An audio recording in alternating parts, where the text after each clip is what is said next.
carbon. It's helped build everything we have. But to keep moving forward, we need to leave carbon behind.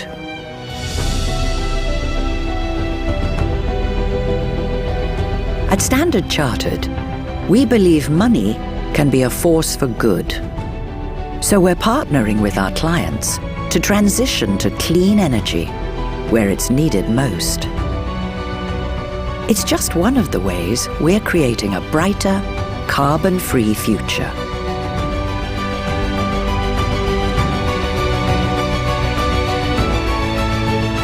We're Standard Chartered, and we're here for good.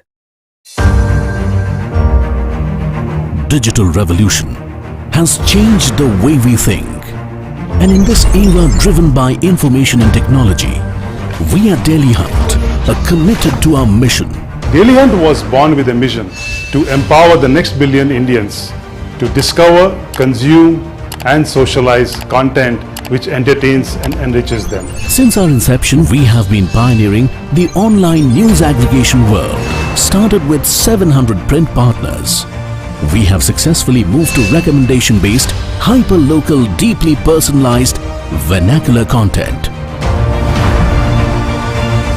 Powered by artificial intelligence and machine learning technology, we are making path-breaking innovations. We are persistently working towards multiple recommendation model and A-logs, which has helped us in delivering personalized content mixed with important and breaking news notifications. Our innovation and drive to deliver the best has consistently positioned us the #1 consumer app. We're the #1 app on the App Store in the news category. We're ranked in terms of time spent the highest by both App Annie and by ComScore. At Dailyhunt, we believe in creating opportunities. An opportunity where we are blessed to serve Bharat by delivering you unbiased news, unbiased views. Dailyhunt, India's most trusted news app.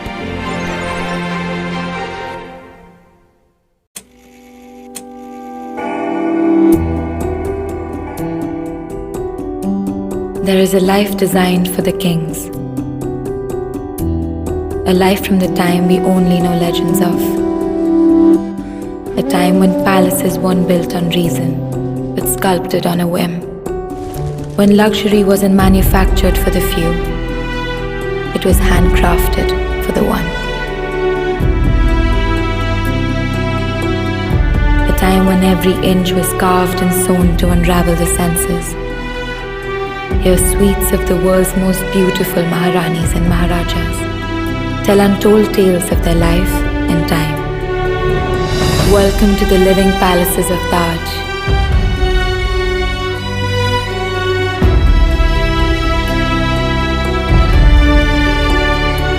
Welcome to luxury crafted by time.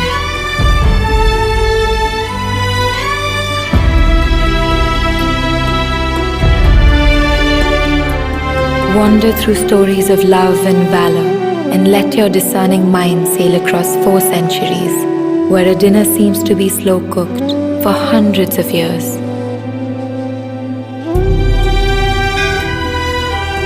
Let your soul be spellbound by a spiritual days.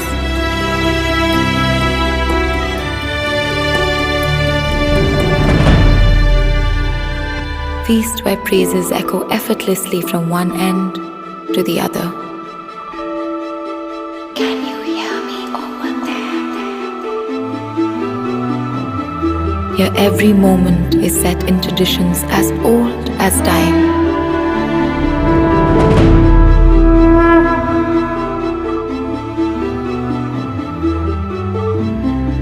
And many lifetimes seem to be rolled into this one.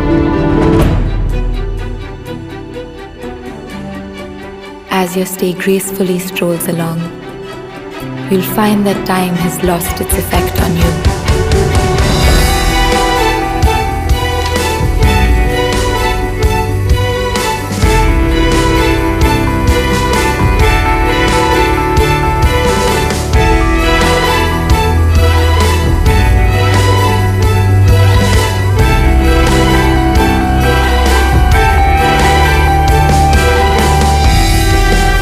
here.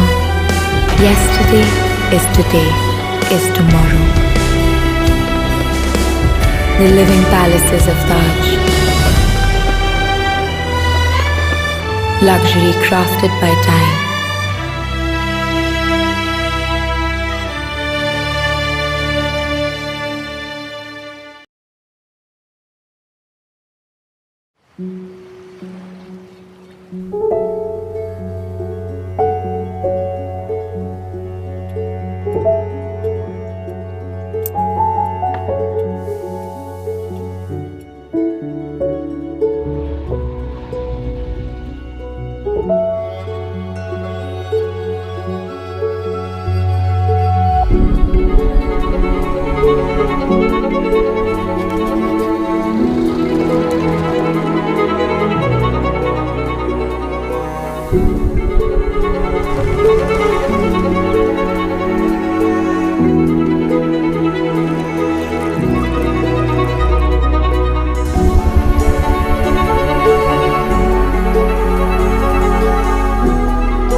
Welcome to India Global Forum, where India meets the world and the world meets India.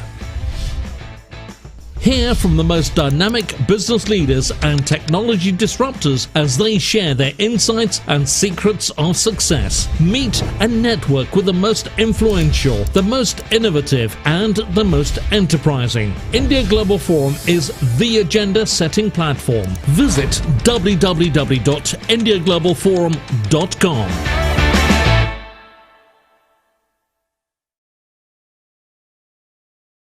Welcome to the second day of India Global Forum. We are here to explore and shine a light on New India Inc., India's digital transformation. Delighted to be here in Bengaluru at the Taj West End, India's Garden City. We're in India's city of science and technology, bringing together entrepreneurs, senior government officials, business leaders, all who are driving really positive change. An enormous hello to our online audience. Hello to you around the world. And if anyone here sees something that they would like to share, please do use our hashtag IGF Summit. You will want to share today because we have an incredible program. We're going to be exploring India's plans for ambitious financial growth with the Honorable Finance Minister, Nirmala Sitharaman, and we will bring her questions from 30 of India's unicorns to her on the stage. There's so much more to come, but first of all, to welcome us, kick us off, I'd like to welcome founder of India Global Forum, chairman and CEO of India Inc. Group, Professor Manoj Ladwa.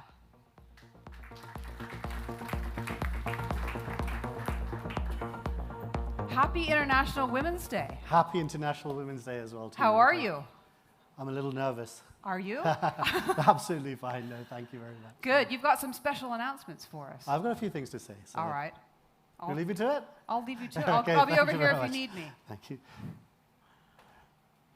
Friends, over the last day and a half, we've been deliberating and debating what New India Inc.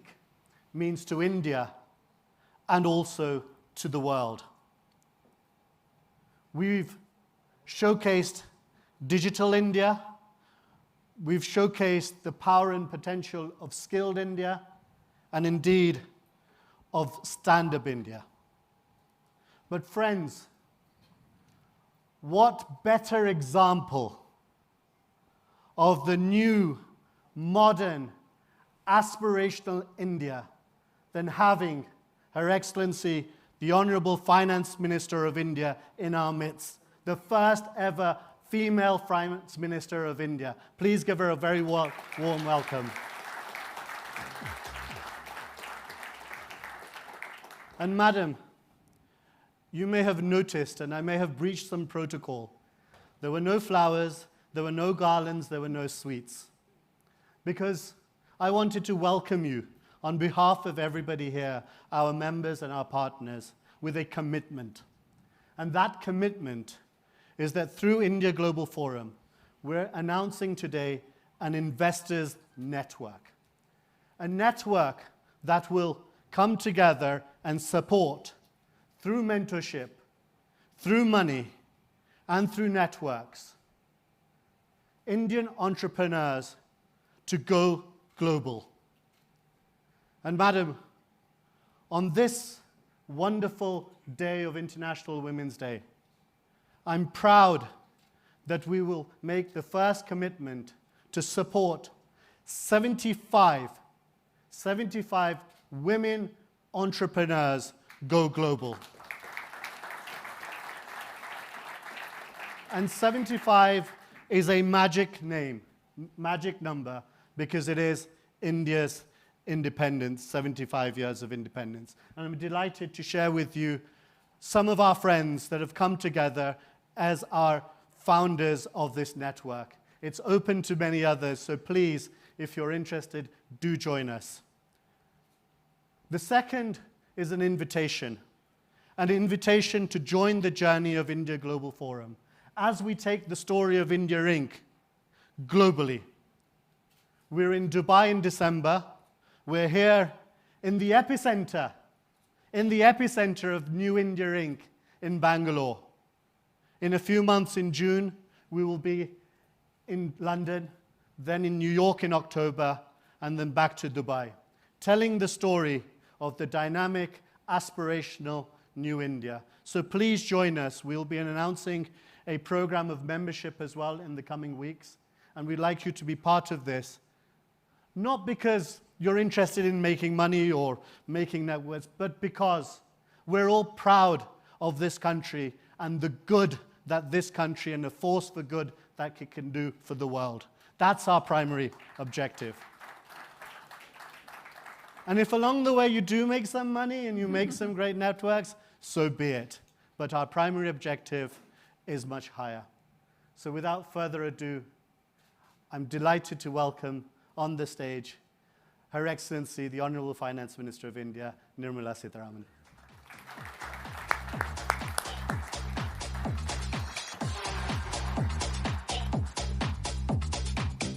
Thank you very much. Where do you want me to be? Thank you. Come and have a seat here. Thank you. Happy International Women's Day. Thank you very much, and to you too.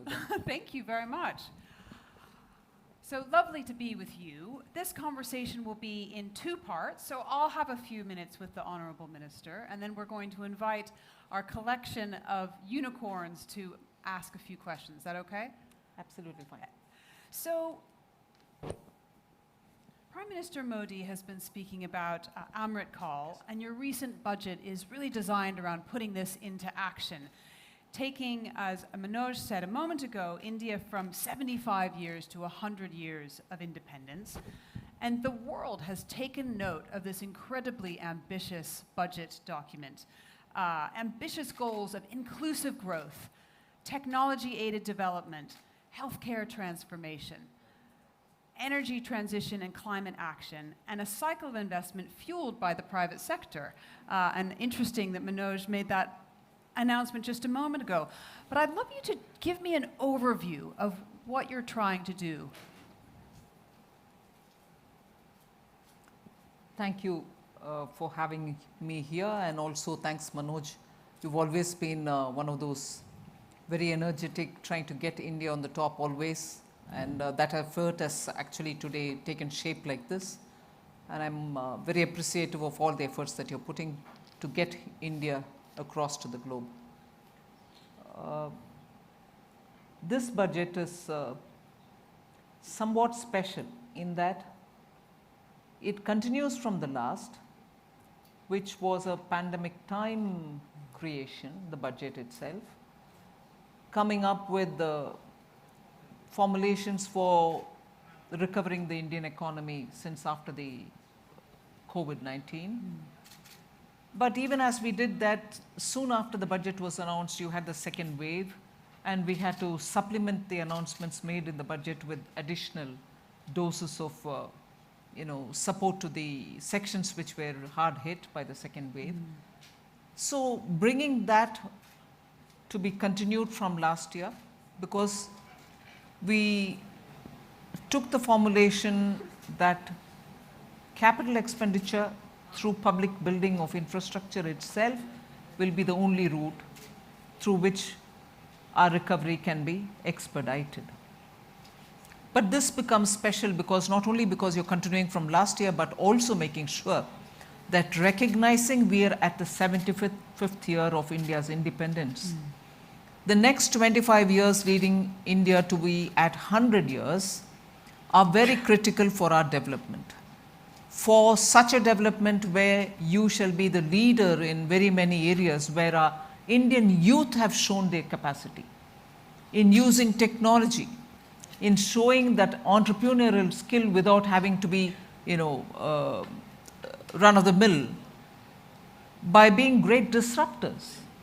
So we understood the strength, and that has been manifested in very clear ways, in that for a country during the pandemic, with all the lockdown and its restrictions, you still could manage 42 or 45 unicorns within 2 years. That's actually the power of the youth, the power of idea, the power of showing that entrepreneurs are capable of delivering.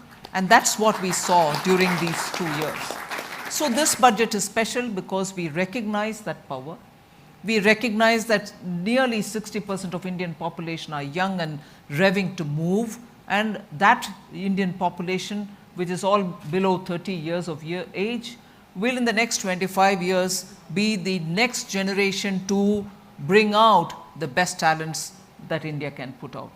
Therefore, we wanted this budget to speak for the next 25 years, create an India where not just basic amenities, but technology-driven amenities will be available, give every facilitation that these startups require, these young entrepreneurs require, and make sure for that the basic framework and fundamentals of infrastructure, whether it is optical fiber, whether you need the necessary framework for Industrial Revolution 4.0, whether you can have deep dive into deep tech, for which you need certain kinds of investments.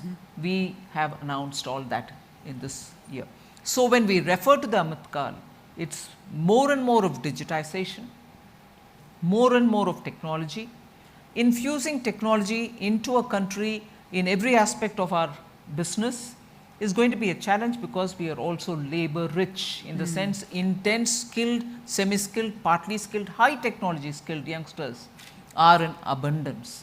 So how are we going to have these two sit side by side without hurting each other? Tell me about that. How are you going to have these two sit by side? That is where this budget is very unique. One of the examples where I can answer this question of yours is when we chose 14 champion sectors for which the government would give for every additional unit that they may produce incentive. We made it a point to understand that these have to be such units, manufacturing units, which can scale up big time, which can produce for India but also produce in India for exports, capture the global market, for which our youngsters have enough skill, and we also have to supplement upskilling the resources which are required for upskilling these skills. So the selection of the champion sectors, for which the very popular productivity linked incentive, even in this budget we've given a huge big allocation for it. So the productivity linked incentives given to 14 champion sectors were chosen because they are the ones which can scale up. They are the ones which can also bring in great labor employment potential, and they are the ones which will now give India the additional strength and also leverage the technology abilities that we have. So the 14 champion sectors for which government is giving all the incentive are the ones which have a very good balance of technology and using of human resources. Do you want to say more about those 14 sectors? They are also sunrise sectors, largely. They are also the new sectors where we want India to have the lead, not without reason, because we have the skills for it, we have the scaling up potential here, and especially when since early 2020, the world is looking for sourcing their materials, sourcing the requirements that they have, consumers also looking for markets and for being part of the global value chain from outside of just one country. Why not it be 1+1? I'm not naming the country, that country plus one. We are not just +1 now, we are the one on many things, and we are the one in that country which is fairly law abiding, has shared value systems with many of the democratic countries, and above all truly democratic, I would think, truly democratic. Let people tell us that we are noisy in democracy, but that's how it should be. Democracy, after all of us will have to speak, and democracy is what India stands out for. And I don't want to take this opportunity to lecture, but we are truly 916 KDM gold worth democracy. So we're all mindful of the lives that were lost during the pandemic. The recovery, as you mentioned, has been incredibly powerful, and that story of the number of unicorns birthed in the last 2 years is truly remarkable. India's GDP growth forecast to be the fastest of all the large economies, 9.2% for 21-22. But the challenge, not just for you, but for every finance minister in the world, is to revive the private consumption while containing inflation. And we spoke yesterday to some of these folks about the challenges of that, about supply chains. So I wonder how you look at this. How are you going to approach this challenge? I see that the private consumption is already sort of picked up, and picked up significantly. It can pick up more is a different issue. But for us to pretend that private consumption has to be addressed separately as different from addressing the supply side issues is also trying to ignore the fact that economy is not watertight compartments. They are not several compartments which doesn't flow from one to another. And when you give a good substantial push to a supply driven solution, the benefits of that accrue to the demand side also. It is very well to constantly remind ourselves that we need to address the demand side issues. The way in which an economy like India addresses its demand side issues is also to look at the bottommost layer of our population, which has several disadvantages. You need to ensure that they don't remain hungry. We need to give them food. We need to ensure that they are not uncertain about the food requirements that they and their family may have, and also to meet their emergency expenditures which arise out of, let's say, health situations. For health emergency, we have given our population the Prime Minister health scheme, through which paperless and Pradhan Mantri Arogya Yojana, that's what I was looking for. Arogya is health. So the PMAY is the one which enables many common citizens of this country who are particularly in the bottommost rung, paperless, cashless medical facility in most of the government hospitals, in all government hospitals, and in some empaneled private hospitals as well.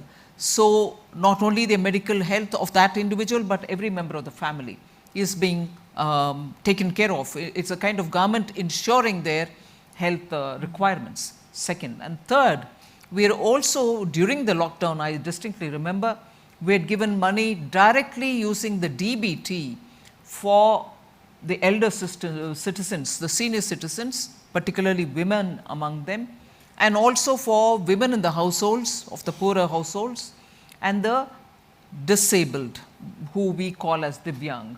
So for their requirements, for the lockdown period requirements, cash was transferred into their accounts.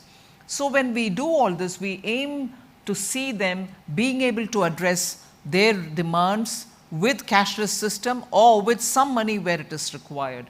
One small example I will like to take is in the last 3 years, generic drugs being sold through outlets, which are called Jan Aushadhi Kendras. Aushad is medicine, Jan is common citizen. So medicinal requirements that you, pharma requirements, you go to a pharmacy and take your medicines on payment, you pay certain amount for a branded drug. Whereas even if it's OTC, whereas when unbranded generic drug which can serve the same purpose is sold through the Jan Aushadhi Kendra, they are sold for, I am consciously saying this, 1/10 of the price in some cases, let's say 1/5 of a price in some others. Even life-saving drugs are available in these Jan Aushadhi Kendras for absolutely unbelievable rates, which many people have said has cut down the medical or medicine requirements of the family by at least 1/3. And if that is the kind of difference that we are making to the common person's lives, these are also demand side of the economies. You take care of the medical requirements, you take care of their medicines, you give them some cash to live, and make sure till March 31st this year, clear 2 years after the COVID set foot, we've given free food grains for the bottommost rung of the population. 2 full years. I'm not sure if any other part of the world has seen the poor being supplemented for food requirements. And also cooking gas was given to them during the lockdown period that year till December in 2020. So the demand side is being addressed in the ways in which it directly makes a difference to the daily livelihood of the person, and probably not in the way in which some of our opposition leaders want it. Each of us suit ourselves and we pick up a formulation which makes the most difference to the person at the ground. It doesn't matter that I may not take the suggestion given by an opposition, but if my way is not effective, I'm ready to be scrutinized and criticized. But it is effective, and we are saying it. I'd love to ask you loads more questions. We've got people champing at the bit here, but one more. And would you suggest I talk less in answers? No, I think you're doing a great job. So that you can have more people ask questions. One question I want to ask before we open it up to the floor. You're looking to boost India's digital economy, and that's a large part of the budget. Part of this is launching a digital rupee in the next year. Tell me a little more about that. That was a conscious call taken in consultation with the Central Bank, Reserve Bank of India. There's a lot of momentum, I know, and this is a topic you've touched, only restricted to the digital currency, but I'm sure the audience here will be waiting for me to say something on the crypto world itself. Don't worry, it may be coming. The question may be coming, I'm warning you. So the digital currency is something which we've had a lot of consultation with the Reserve Bank. And we would like them to design it the way they would like to do it. But this year, we expect the currency to come out from the central bank itself, because we see clear advantages in a central bank-driven digital currency, because in this day and age, bulk payments happening between countries, large transactions between institutions, large transactions between central banks themselves of each country, are all better enabled with the digital currency, and therefore we think the RBI would be looking to see how best they can come out with it. Excellent. All right, well, there may be more questions. We have with us over 30 of India's unicorns in the room, excess valuation of 100 billion. My colleague Laura is going to join us on stage, and she's been speaking to some of them. So, Laura, I know they've got some questions for the Honourable Minister. They do. First and foremost, I'd just like to say what an honour it is to have you here today. Thank you so much for joining us. A very promising outlook and a great dialogue there, so thank you so much. Yes, we're going to throw to our audience members now, in particular, our unicorns. As you mentioned, there are 30% of India's unicorns right here in the room today, so very exciting indeed. Now, I'm going to throw out to our first unicorn is Harsh Jain, the CEO and co-founder of Dream 11 and Dream Sports, who's here with us. Do stand up, and I'll come on over with the microphone and give us your question to the Minister. Thank you, ma'am, for having us here. It's a pleasure and honor to be here. First of all, I'd like to say thank you so much that the government, my name is Harsh Jain and I'm the CEO and co-founder of Dream 11. We're from the gaming ecosystem. So I'd like to say thank you so much for recognizing the gaming ecosystem with this budget and the fact that India can be a gaming superpower with the AVGC policies that you've been looking at. The question is that now that we have a direction that the government is going to look at regulating it and helping to grow the 10,000 crores tax that we're already paying, we want to extend this and become the true gaming superpower that India can be. How can we facilitate with the Finance Ministry more clarity on things like GST so that we can take this even further? Just clarity or more? Clarity and a positive outcome, ma'am, if you may. Welcome for anything. You can always communicate with anybody in the ministry, or if you desire, I can have a separate meeting where the secretaries can be present. You can coordinate with all your AVCG team, yes, get as many participants to attend. We can always, across the table, discuss as to what are the issues which worry you as regards GST, and any issues related to simplification or compliance. As much as anything else, I'm quite willing to talk. Thank you. So once you let me know, I can always have a list of you and your colleagues, and also any competitor that you may have in the field to come over. Collaborator, ma'am. Collaborators? Yeah, all right. Thank you, ma'am. We'd definitely take you up on that. Brilliant question there, thank you. We move on over now to Ashish Singhal, founder and CEO of CoinSwitch, who was also on my panel yesterday. Hello, ma'am. It's an honor to be here. The most dreaded sector, the crypto sector, and I represent that. I told you it was coming. But it's a very welcome move of the taxation in the budget, I must say. And my question goes obviously to the crypto industry in itself, which is the sector has seen tremendous growth in the last 1.5 to 2 years, not just in India, but globally as well. Now, many leading nations are taking the step forward in regulating this sector. What are your views, ma'am, in regulating the sector in India, and how do you see this progressing, the crypto sector, the VDA sector in India going forward? You know, the antennas go up when I talk of crypto. Well, the consultations are on. You're welcome to participate in it. Anybody else here who's interested in this domain, you're welcome to participate. After the consultation process gets duly completed, the ministry would sit and probably mull over it, which is required because we need the executive to be sure that we are not, crossing any legal requirements. Post which we'll come out with saying, what's our position on it? I know you've sort of led me to say, are we regulating it or are we banning it? I'm not getting into it now. But after that, after the consultation, yes, we'll be talking about it. And I'm glad you welcomed the taxation. Do you see a future for crypto within India? You know, many Indians have seen a lot of future in it. And therefore I see a possibility for revenue in it. A great question and, of course, a great answer. We move on now to Umang Bedi, co-founder of Verse Innovation. Good morning, ma'am. I just want to start off by saying that on International Women's Day, as a father and as a husband, it just gives me immense pride to see what you're doing in your position. And I think you're such a huge inspiration to women around the world and in our country. My question is really leading on the 3 points that you raised. One, I think this has been an iconic budget from so many ways, right? It is a true recognition of a digital-first budget. The second part that you talked about with unicorns being formed and the pace at which innovation and capital is growing.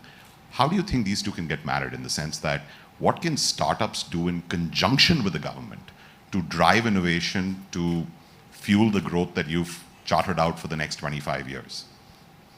I'll reframe your question. What can startups do?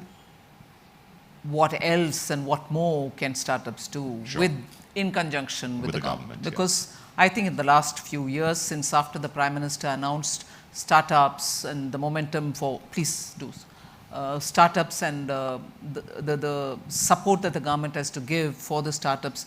In 2016, we had a major gathering in the Vigyan Bhavan with the Prime Minister inviting all the startups then. Since after that, I think the government has been constantly engaging with startups from Bengaluru, from Hyderabad, from Gurgaon, and trying to work to see how we can facilitate. But of course, every time I come to to Bengaluru, because I'm an MP from this region, we've had different segments within the startups meet us and talk to us. That need not be informal. If you want a formal mechanism, you're always, and I think the Department of Industry and Internal Trade, DPIIT, is also the nodal ministry, and they are also engaging with the startups. But if you think you would be better off engaging with the finance ministry, I'm quite open. I'll fix up a date in let's say in 1.5 year, and again another date in the second half year, and we can always have a lot of exchanges. But even otherwise, you're welcome to write to the ministry, send an email, we are there responding to it. So you choose the way in which you want to engage with us, over and above all that is happening already. I'm quite okay with it. There was a suggestion yesterday that people wanted more accelerators to help startups. Do you want to address that at all? I'm not averse to it. I'm quite okay. But tell me where you want to locate it, how do you want to have it, and what are the ways in which you see an acceleration required. Okay. I'm okay to work with it. All right. Thank you, Rest. We have another question from Kunal Shah, who's the founder and CEO of Cred. Here we go. What's your question? Ma'am, it's an honor to be here.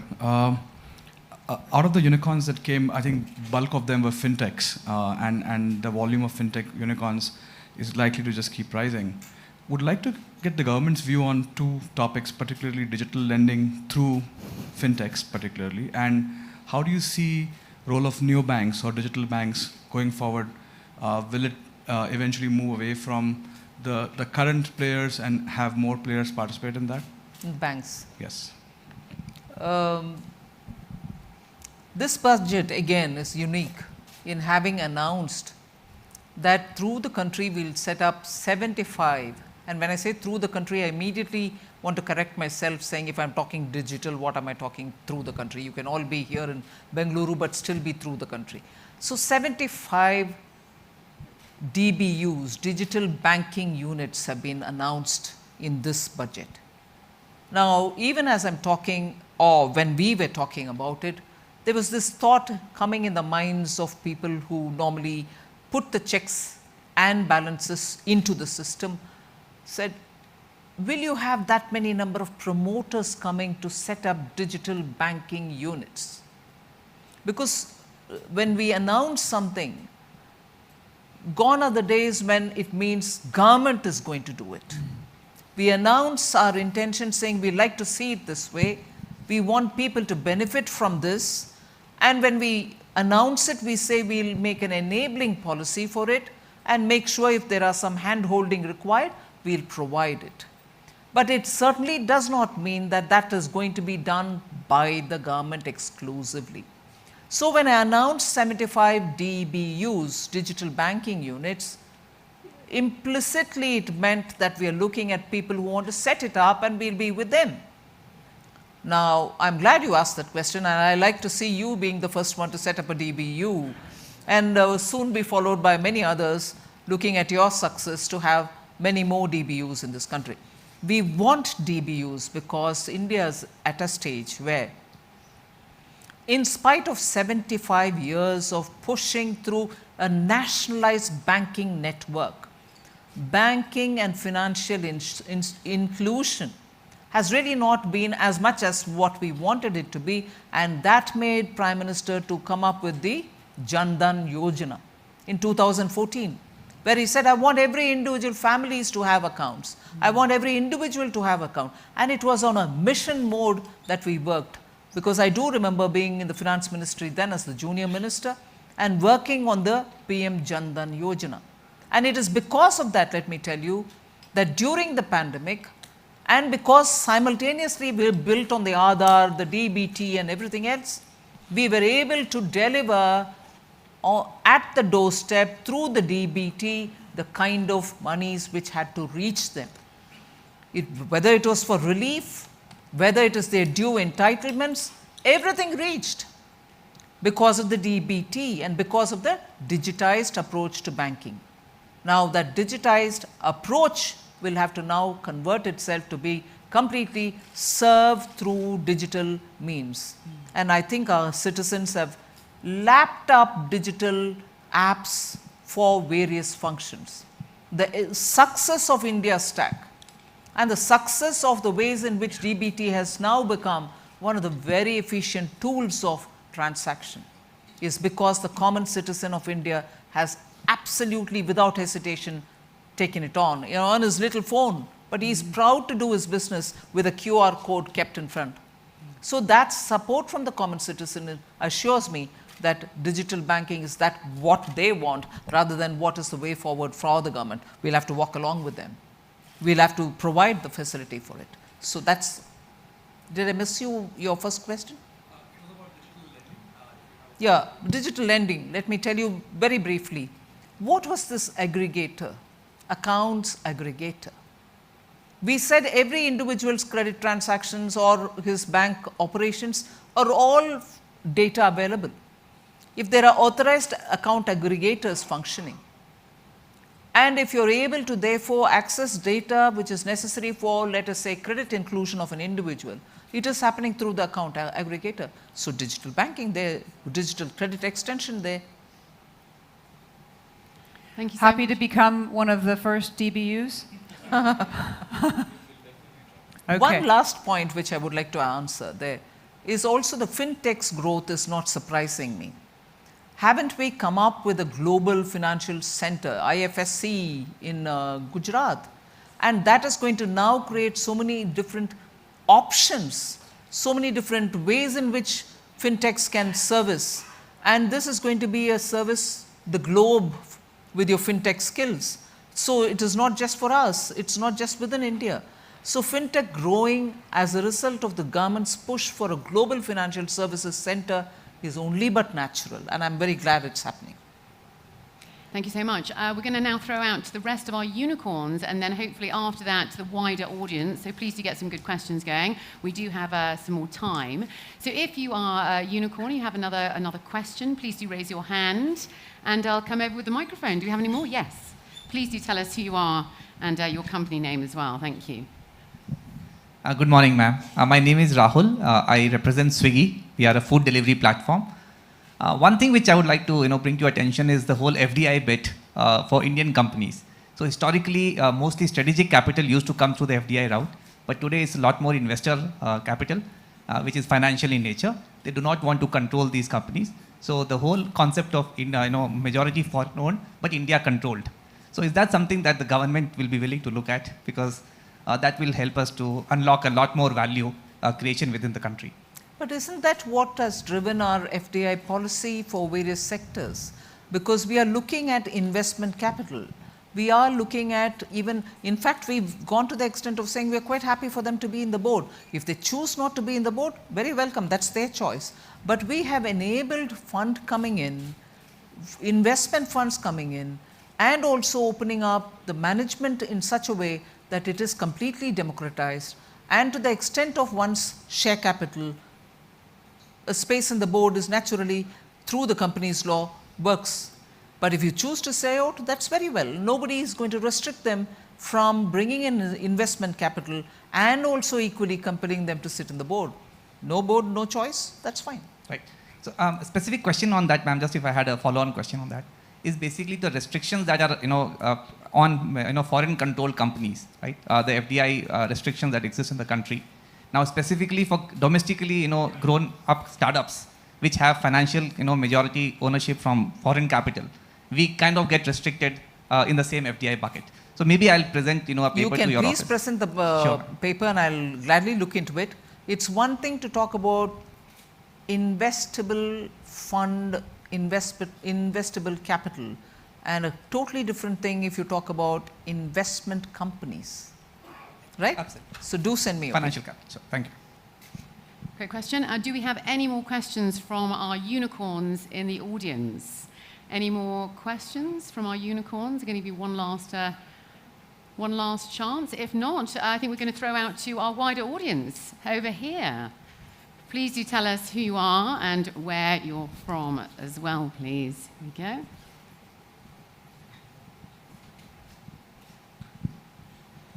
Thank you, ma'am. Myself, Dr. Vijay Holimut. I'm founder of Witsbox IT Solution. So we do make chips, fibrous chips. So we have customers across the globe. One of my major concerns is that we do have customers in China as well. So they have a law to protect IPs for Chinese companies if there is a conflict. So there is a Beijing Trade Center, and then in collaboration with the WTO, they can resolve it. But I haven't seen any things from the Indian government. I was in touch with the Ministry of Foreign Trade. So the answer was not encouraging. So I was wondering how we can protect our IPs. Especially we are in processors, graphics computing. I think you might be knowing AMD or Intel companies. We are into that. So we are export oriented. I'm concerned about how we protect our IPs I would like to have assistance from the Indian government. Thank you. I think on IPs, I'd like to believe in the last few years, extensive consultation had happened. Please do sit down. Consultation had happened. A policy was put out. The policy was adapted later. After the consultation, it was adopted.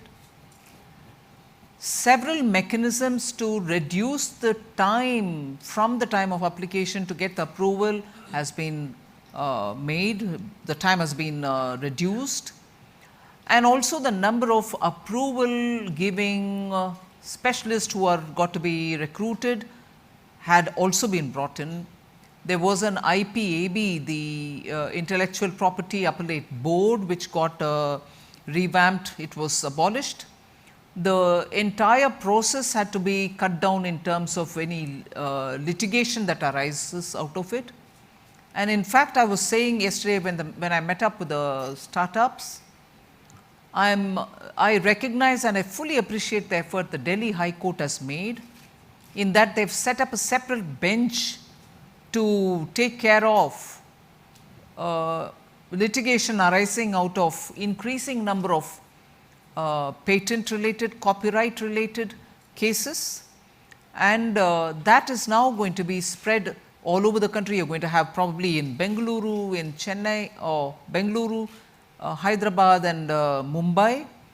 So no backlogs in litigation, speedy disposal, and also a judicious approach to the matter. The framework has also been made, rules have been set, and this is all about handling cases arising out of conflicts, dispute arising out of IP related matters. That's moving fast. I can see it. I was part of the High Court where I went to inaugurate this whole bench that they've set. So a separate bench to handle. But if you're asking me about specific time that it takes for a patent to be registered and to be carefully protected through proper rules,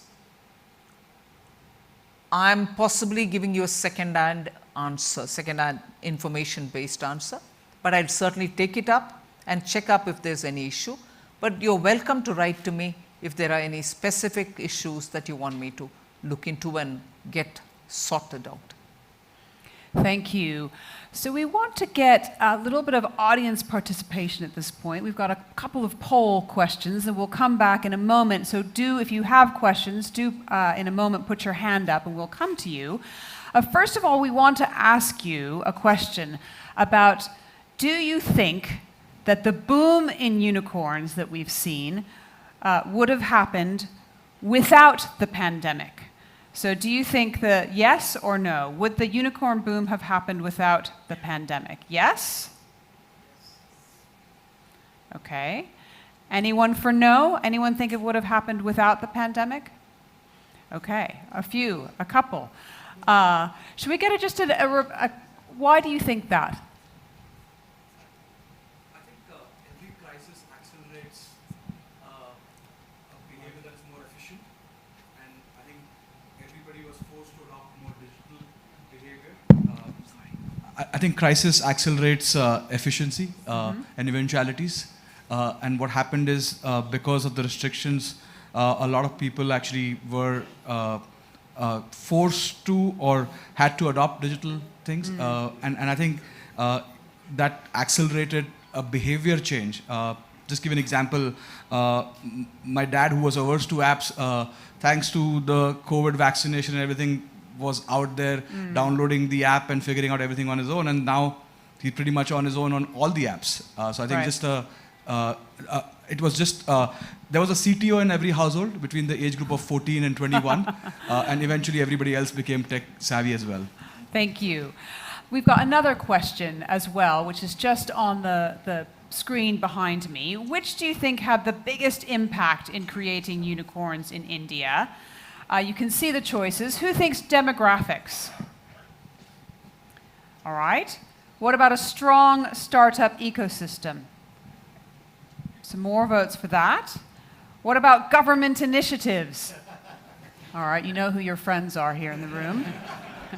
What about venture capital and other investor appetite? Strong support for that. What about anything else? Other? Right, so there should have been one more. What was that? All of this.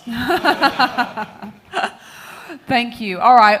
What other questions have we got from the audience? We're going to throw out to the audience one more time. Let's This lovely lady over here, if you tell us who you are and where you're from as well, please. Thank you. I'm Shweta Rajpal Kohli from Sequoia Capital, India. And I think initiatives like the India Global Forum that are talking about taking Indian startups global is a fantastic move. And ma'am, under your leadership, both your ministries, the Ministry of Corporate Affairs as well as the Ministry of Finance, has moved significantly forward on the proposal to allow startups to list directly overseas. And we strongly believe, as we engage with many founders like the ones you see in this room and unicorns, that they are now ready to perhaps tap overseas capital markets.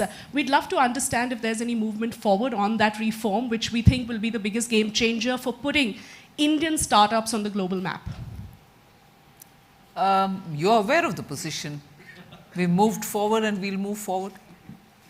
Ma'am, any timelines, because startups are waiting to understand this? That's more like a journalist's question rather than a business's question.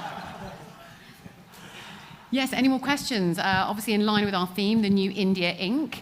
Yes, a gentleman over there. Maybe there's a microphone at that end, so I don't have to run over. Yes, you just tell us who you are and where you're from as well, please. Very good morning, ma'am. My name is Manohar. I'm CFO at ShareChat. We are a regional language social media platform. My question to you is, as we see more investor interest globally, there is a small restriction that is put on foreign portfolio investors from investing in foreign direct investments. And considering that we want to supercharge the investment ecosystem, is there a thought process in terms of resolving this as public market investors start looking at private companies more keenly? Should we think in the direction of resolving this, which will probably open more capital doors? How do you want us to solve it?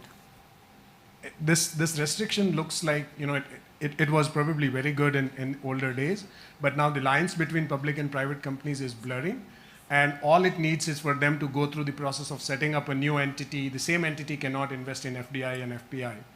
If we can take some steps in direction of resolving this, maybe on a case-by-case basis, that would, I think, open many more capital space. Let me work out something. Thank you. Time about 5 more minutes. There's 2 questions just in there. Obviously, on International Women's Day, delighted to take questions from women, especially.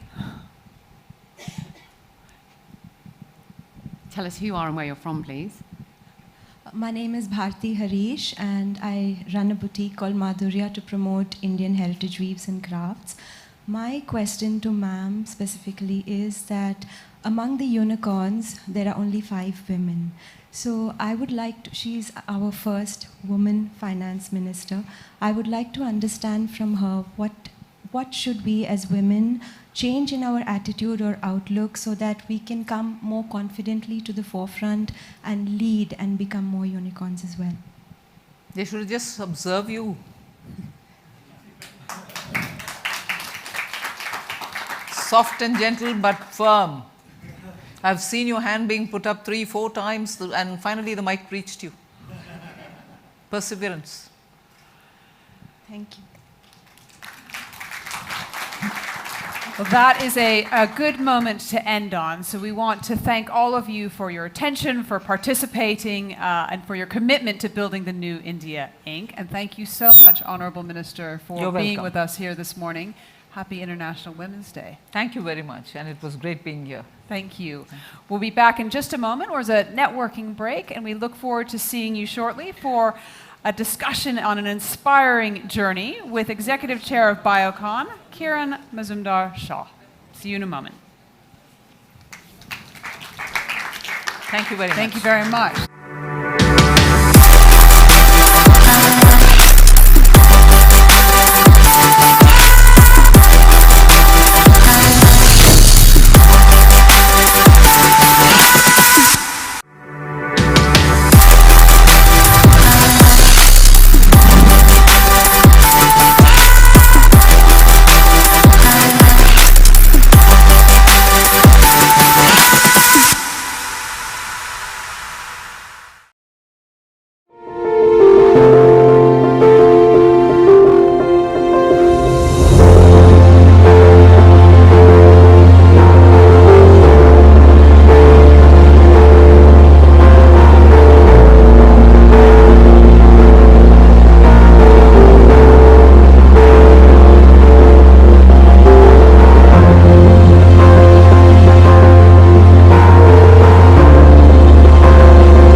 It's helped build everything we have.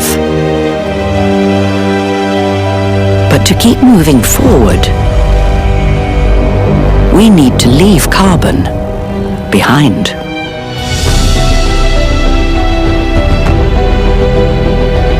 At Standard Chartered, we believe money can be a force for good. So we're partnering with our clients to transition to clean energy where it's needed most. It's just one of the ways we're creating a brighter, carbon-free future.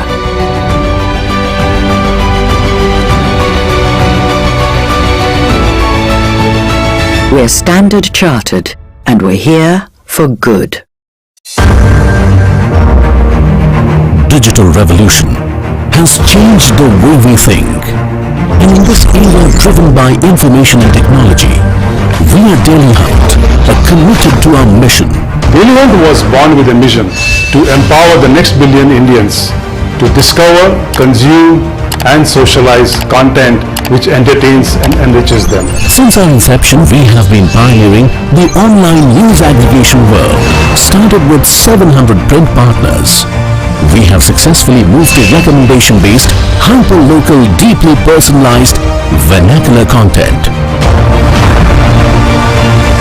Powered by artificial intelligence and machine learning technology, we are making path-breaking innovations.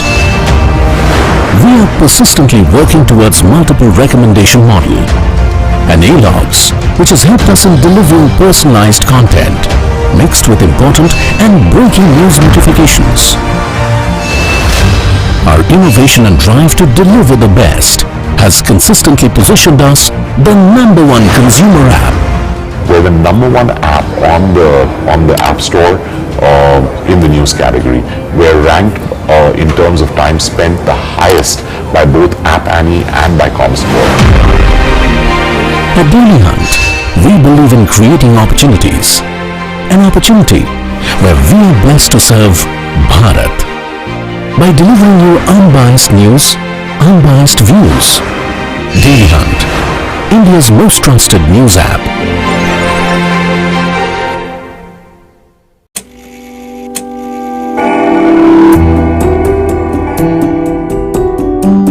There is a life designed for the kings. A life from the time we only know legends of. A time when palaces weren't built on reason, but sculpted on a whim. When luxury wasn't manufactured for the few, it was handcrafted for the one. A time when every inch was carved and sewn to unravel the senses. Hear suites of the world's most beautiful Maharanis and Maharajas tell untold tales of their life and time. Welcome to the living palaces of Taj.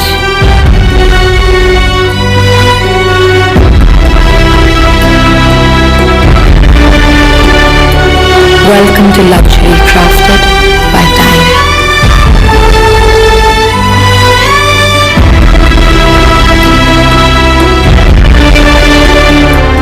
Wander through stories of love and valor and let your discerning mind sail across 4 centuries, where a dinner seems to be slow cooked for hundreds of years.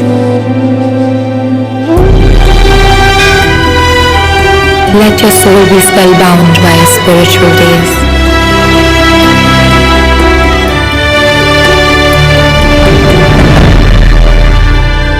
Feast where praises echo effortlessly from one end to the other. Can you hear me over there? Your every moment is set in traditions as old as time.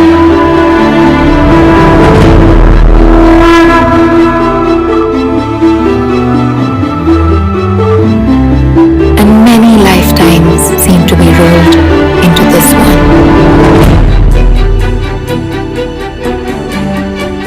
As your stay gracefully strolls along, you'll find that time has lost its effect on you.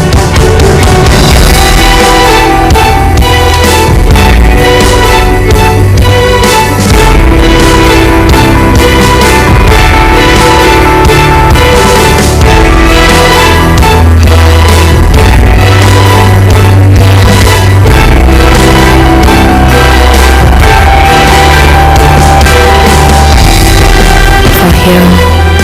Yesterday is today, is tomorrow. We live in palaces of Taj. Luxury crafted by time.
carbon.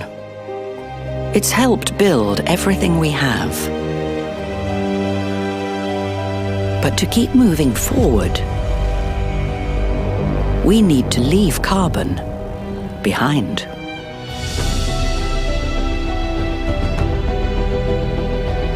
At Standard Chartered, we believe money can be a force for good. So we're partnering with our clients to transition to clean energy where it's needed most. It's just one of the ways we're creating a brighter, carbon-free future.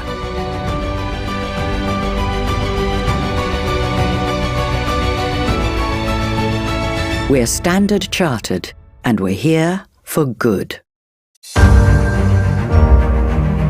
Digital revolution has changed the way we think. And in this era driven by information and technology, we at Dailyhunt are committed to our mission. Dailyhunt was born with a mission to empower the next billion Indians to discover, consume, and socialize content which entertains and enriches them. Since our inception, we have been pioneering the online news aggregation world. Started with 700 print partners, we have successfully moved to recommendation-based, hyper-local, deeply personalized, vernacular content. Powered by artificial intelligence and machine learning technology, we are making path-breaking innovations. We are persistently working towards multiple recommendation model and A-logs, which has helped us in delivering personalized content mixed with important and breaking news notifications. Our innovation and drive to deliver the best has consistently positioned us the #1 consumer app. We're the #1 app on the App Store in the news category. We're ranked in terms of time spent the highest by both App Annie and by ComScore. At Dailyhunt, we believe in creating opportunities. An opportunity where we are blessed to serve Bharat by delivering you unbiased news, unbiased views. Dailyhunt, India's most trusted news app.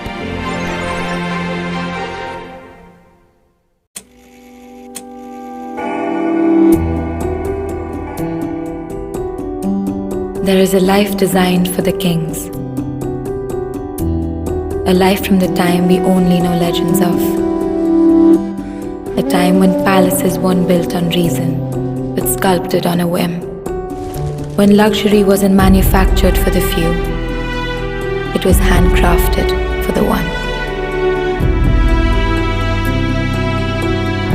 A time when every inch was carved and sewn to unravel the senses. Hear suites of the world's most beautiful Maharanis and Maharajas tell untold tales of their life and time.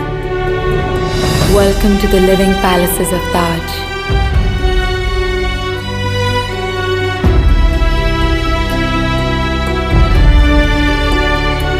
Welcome to luxury crafted by time.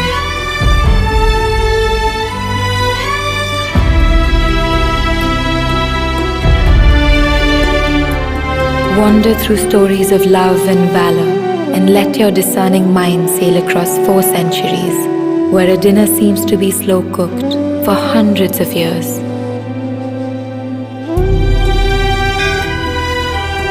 Let your soul be spellbound by a spiritual days.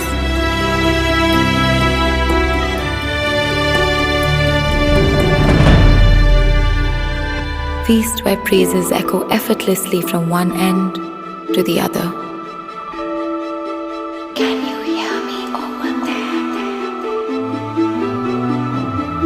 Your every moment is set in traditions as old as time.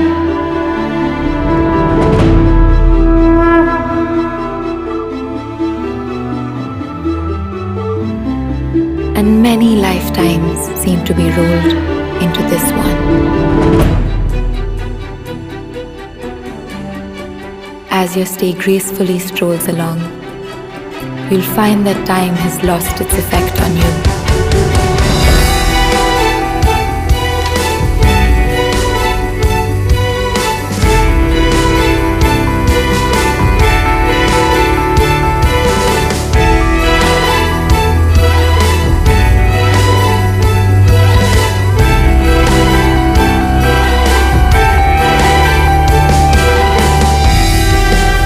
here.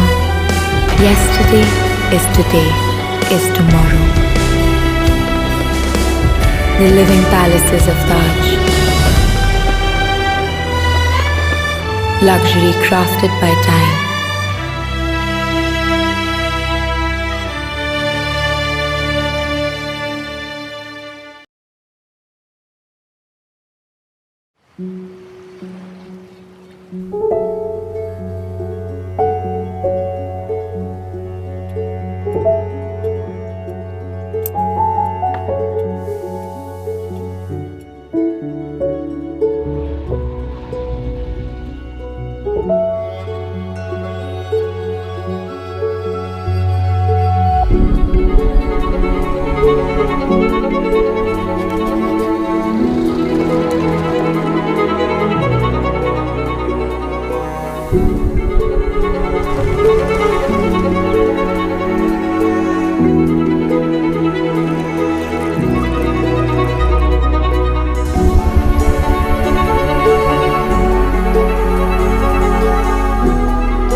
back.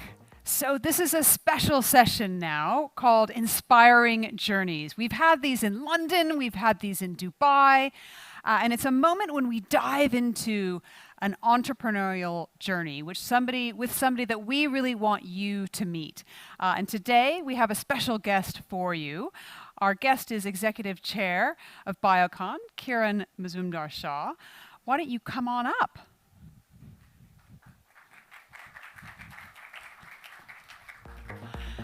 Happy International Women's Day. To you too. Please. Last night. So, to everyone for that matter. What's that? I said Happy International Women's Day to everyone. Exactly. So you were India's first billionaire woman entrepreneur, founding Biocon, India's first biotech company. And you did this at a time when women's entrepreneurship, not only in India, but in a lot of places in the world, was at, shall we say, a nascent stage. Can you give me a little flavor about what that was like? Well, you know, I set up my company Biocon in 1978 in a country that was very under-resourced.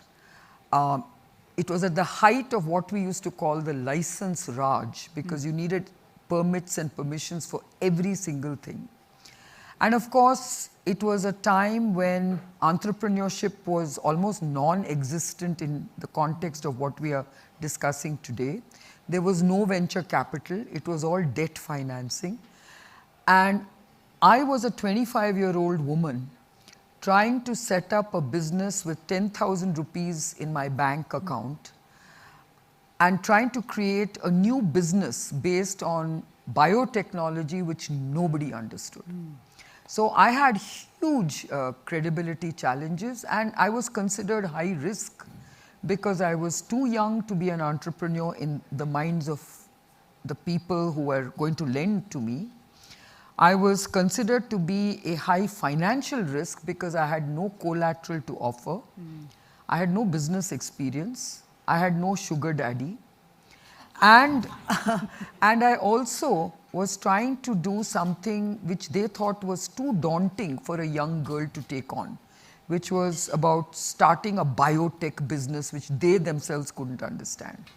So enormous credibility challenges, and of course I overcame them purely through sort of a sense of conviction and purpose, and I had to, you know, really make them understand what I was doing. Tell us about that. Take us into one of those boardrooms, and what was it like as you sat there faced with, I'm assuming, men, asking you these questions as a young person? What were some of those conversations like?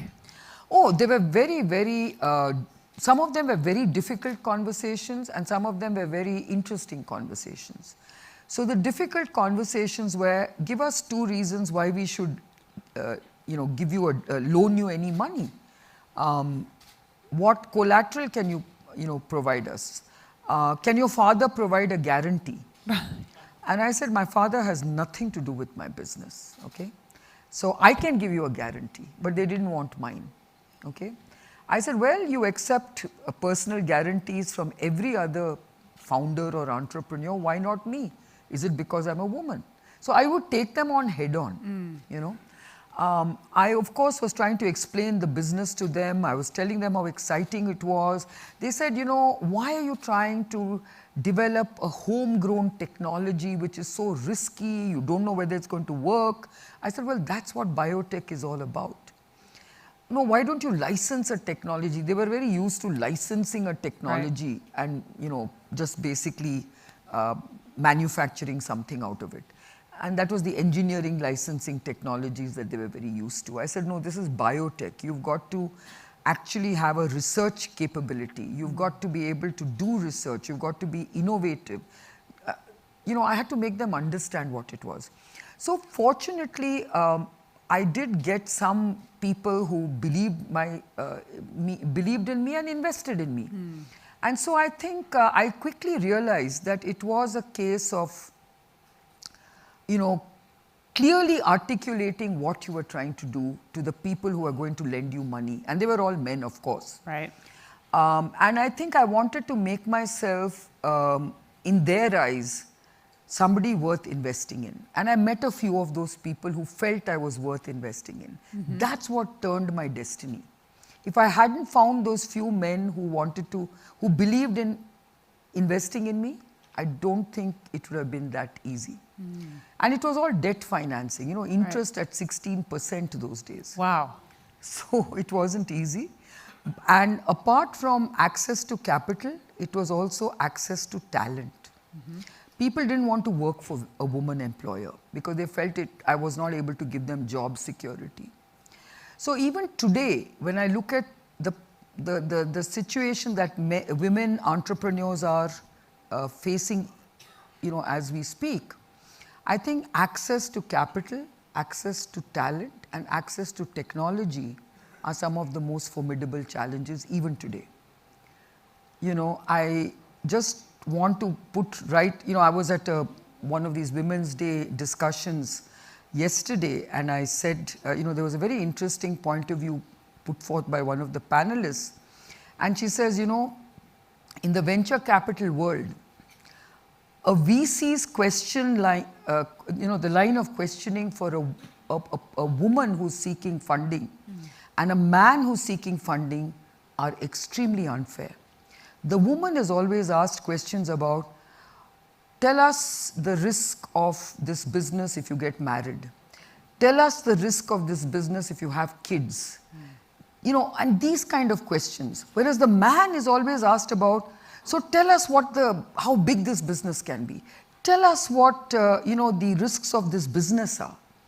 So you see the two questionings that go on between men and women are very unequitable, unfair, and unbalanced. Women have to be asked questions about their business, not about, you know, their gender-related issues, right?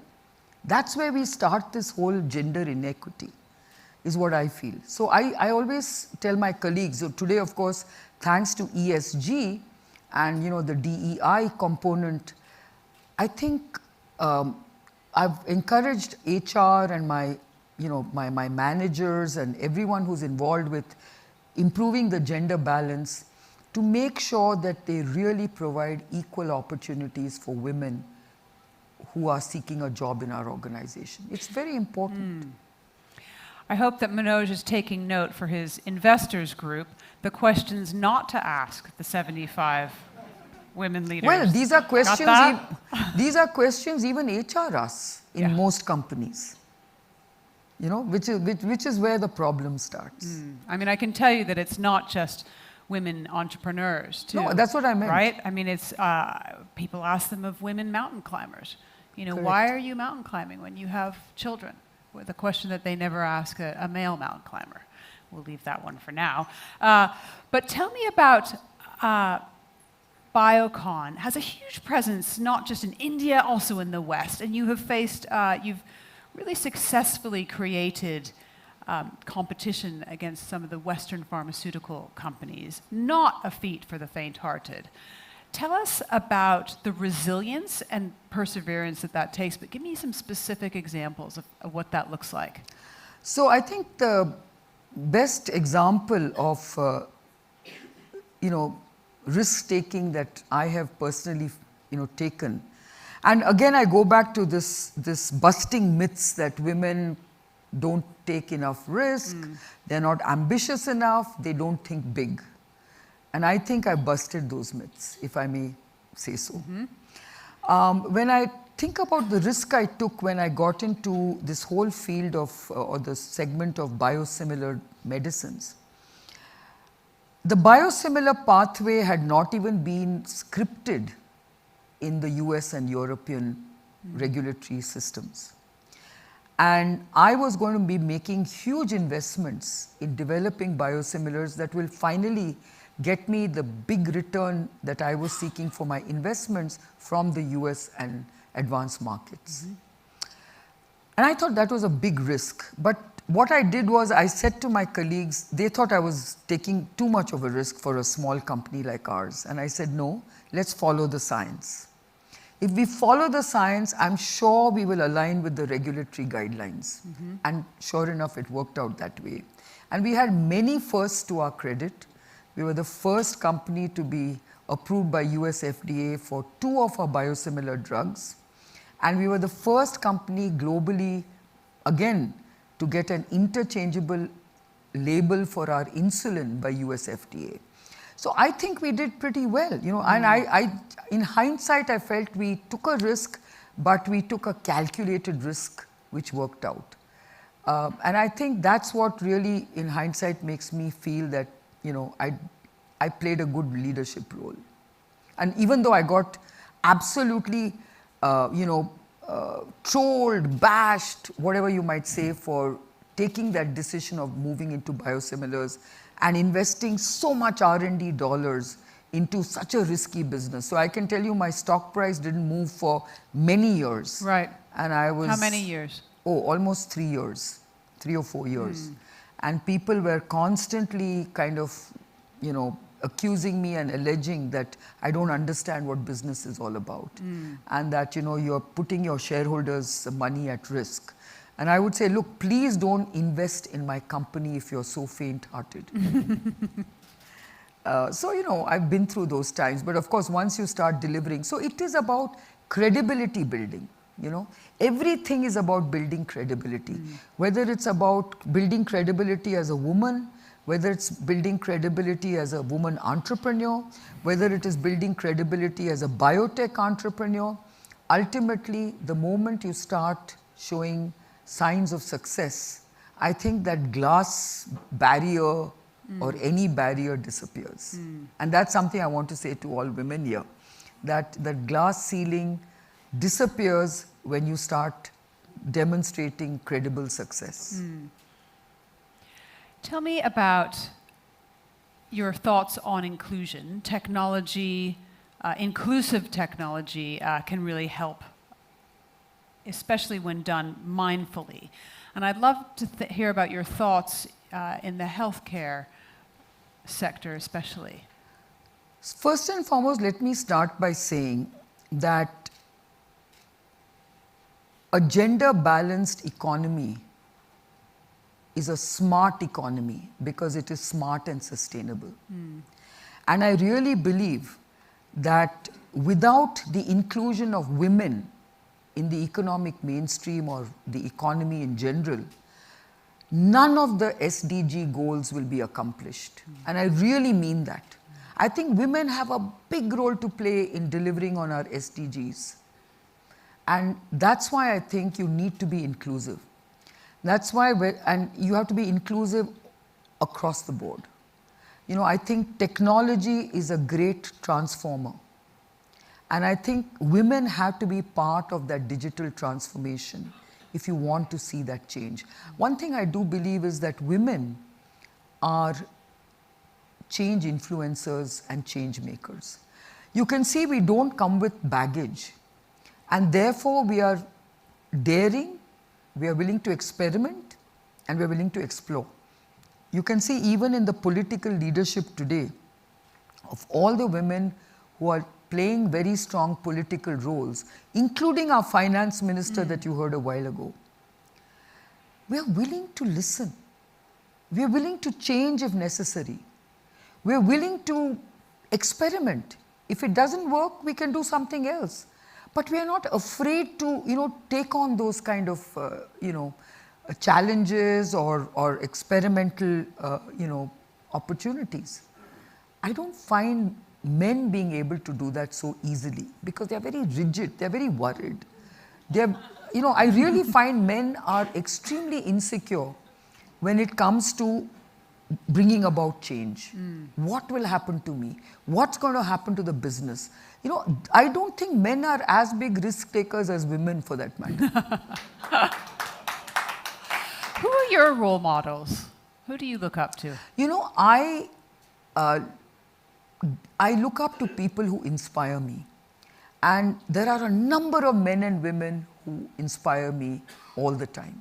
Like right from my late father who inspired me and pushed me into doing what I am today, to my colleagues at work, to entrepreneurs, to unicorns, to, I get so energized in the city of Bengaluru because I often sort of hang around with young unicorns and want to listen to what is it that's driving them and what is their business model all about. And it's very energizing for me. I enjoy time with young people. I enjoy time with spending time with startups and listening to their ideas and helping them to form their ideas. So I think that I find very inspirational. Of course, there are the usual, people who've made it big and you can get inspired from what they've done.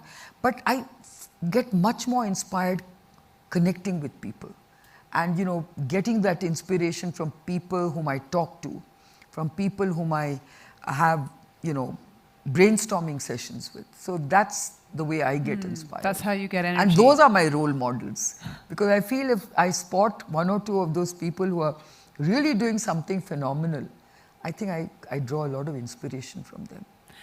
You mentioned you get inspiration from these entrepreneurs, from unicorns. There aren't an enormous amount of unicorns led by women, not just in India, but across the world. So what are the steps we need to take? You've got money in the room to get more of those. So I think, I don't think there is a case of women not being able to do certain things. It's a case of giving opportunities to women to do things. And I for one find that women are beginning to start gaining confidence, to start businesses. I know a number of women who've started businesses, endured it for a long period of time, and I hope there's going to be inflection points where they can actually catapult into unicorns. I'm very happy to see that many new age companies do have women co-founders. That's a very interesting development. Of course, we have a few unicorns in India who have been very bold. Nykaa, the Nykaa founder, Falguni is one of them. But there are many others. And I also believe that over the next decade, you will start seeing more women running successful entrepreneurial companies. I really believe it's going to happen for many reasons. One is that I think the government of India for sure and governments across the world have decided to enable and empower women in a much bigger way than they used to do in the past. In the past, it was a lot of tokenism.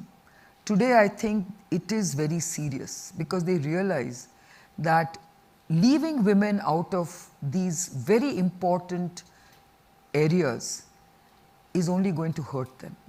So that's why I said, a gender-balanced economy is a smart and sustainable economy. And I really believe that.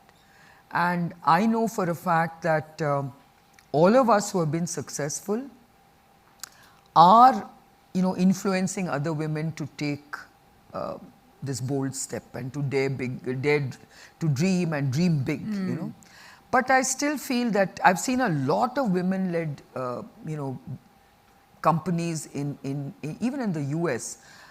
I find that there is still a bias towards a young woman starting a business or a startup compared to a young man doing the same job. So we need to remove that bias. Okay.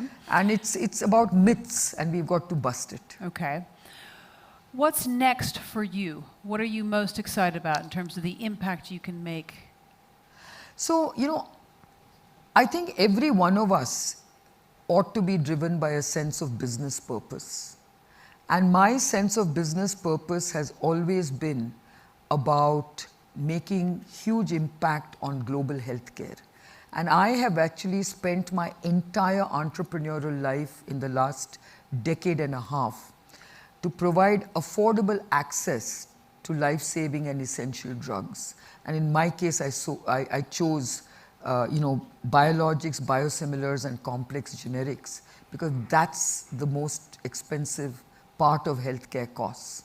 And I thought if I can make a difference there through innovation, and I felt that India had that capability to deliver on affordable innovation.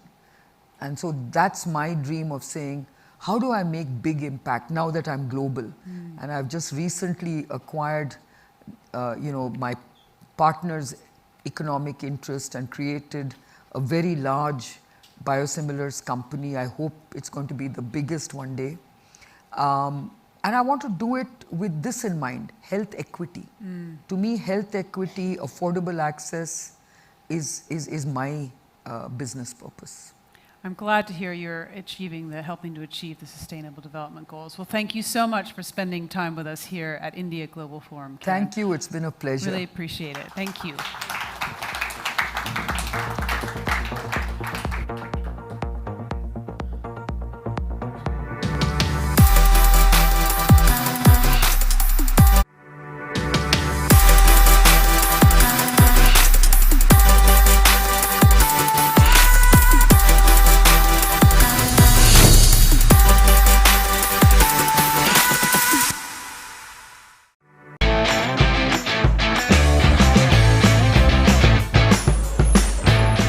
Welcome to India Global Forum, where India meets the world and the world meets India. Hear from the most dynamic business leaders and technology disruptors as they share their insights and secrets of success. Meet and network with the most influential, the most innovative, and the most enterprising. India Global Forum is the agenda-setting platform. Visit www.indiaglobalforum.com.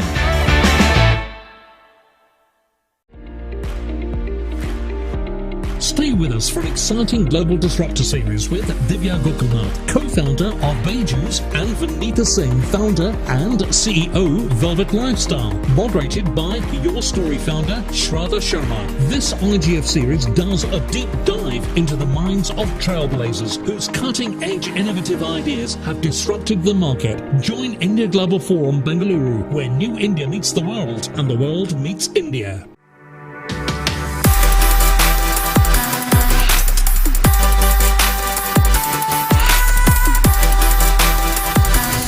Back. Well, it's time now for our Global Disruptors section. I'm delighted to welcome onto stage Shraddha Sharma to help moderate this. She's going to be speaking to two prominent women founders, so come on up. How are you? Happy International Women's Day. A very happy International Women's Day to you too. How's it going? Good. What do you think? Why do you think we need International Women's Day? I don't think so we need International Women's Day because I feel every day is a Women's Day. There you go. You heard it. The horse's mouth.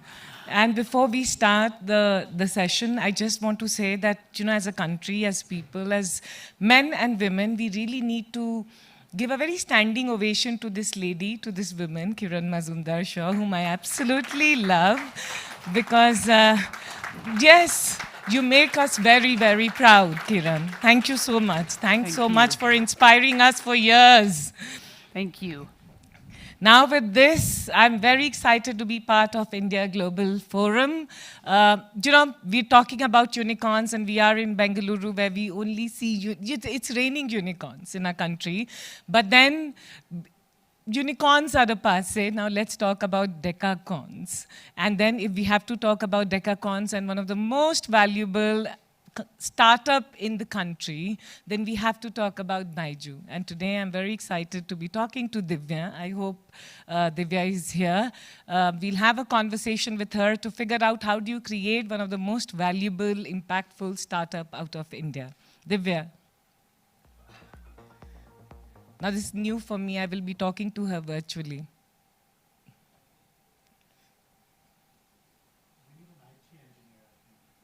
Hi, Shraddha, can you hear me? Yes, I can hear you, Divya. And I'm supposed to find you in the front, but I will turn and see you. Hi. That will be odd. And before Kiran ma'am leave, I say that Biocon was a dream for me. When I was I graduated. Now life took a different turn. I guess it turned out quite well. Divya, happy to have you here. And what we would all, we're talking about unicorns, and this has been a fantastic year for the country. But Baiju, your startup is creating a phenomenal, if I may say so, benchmark. Because not only are you a decacorn, I've had conversation with you, and Baiju, you're one of the profitable startups out of India.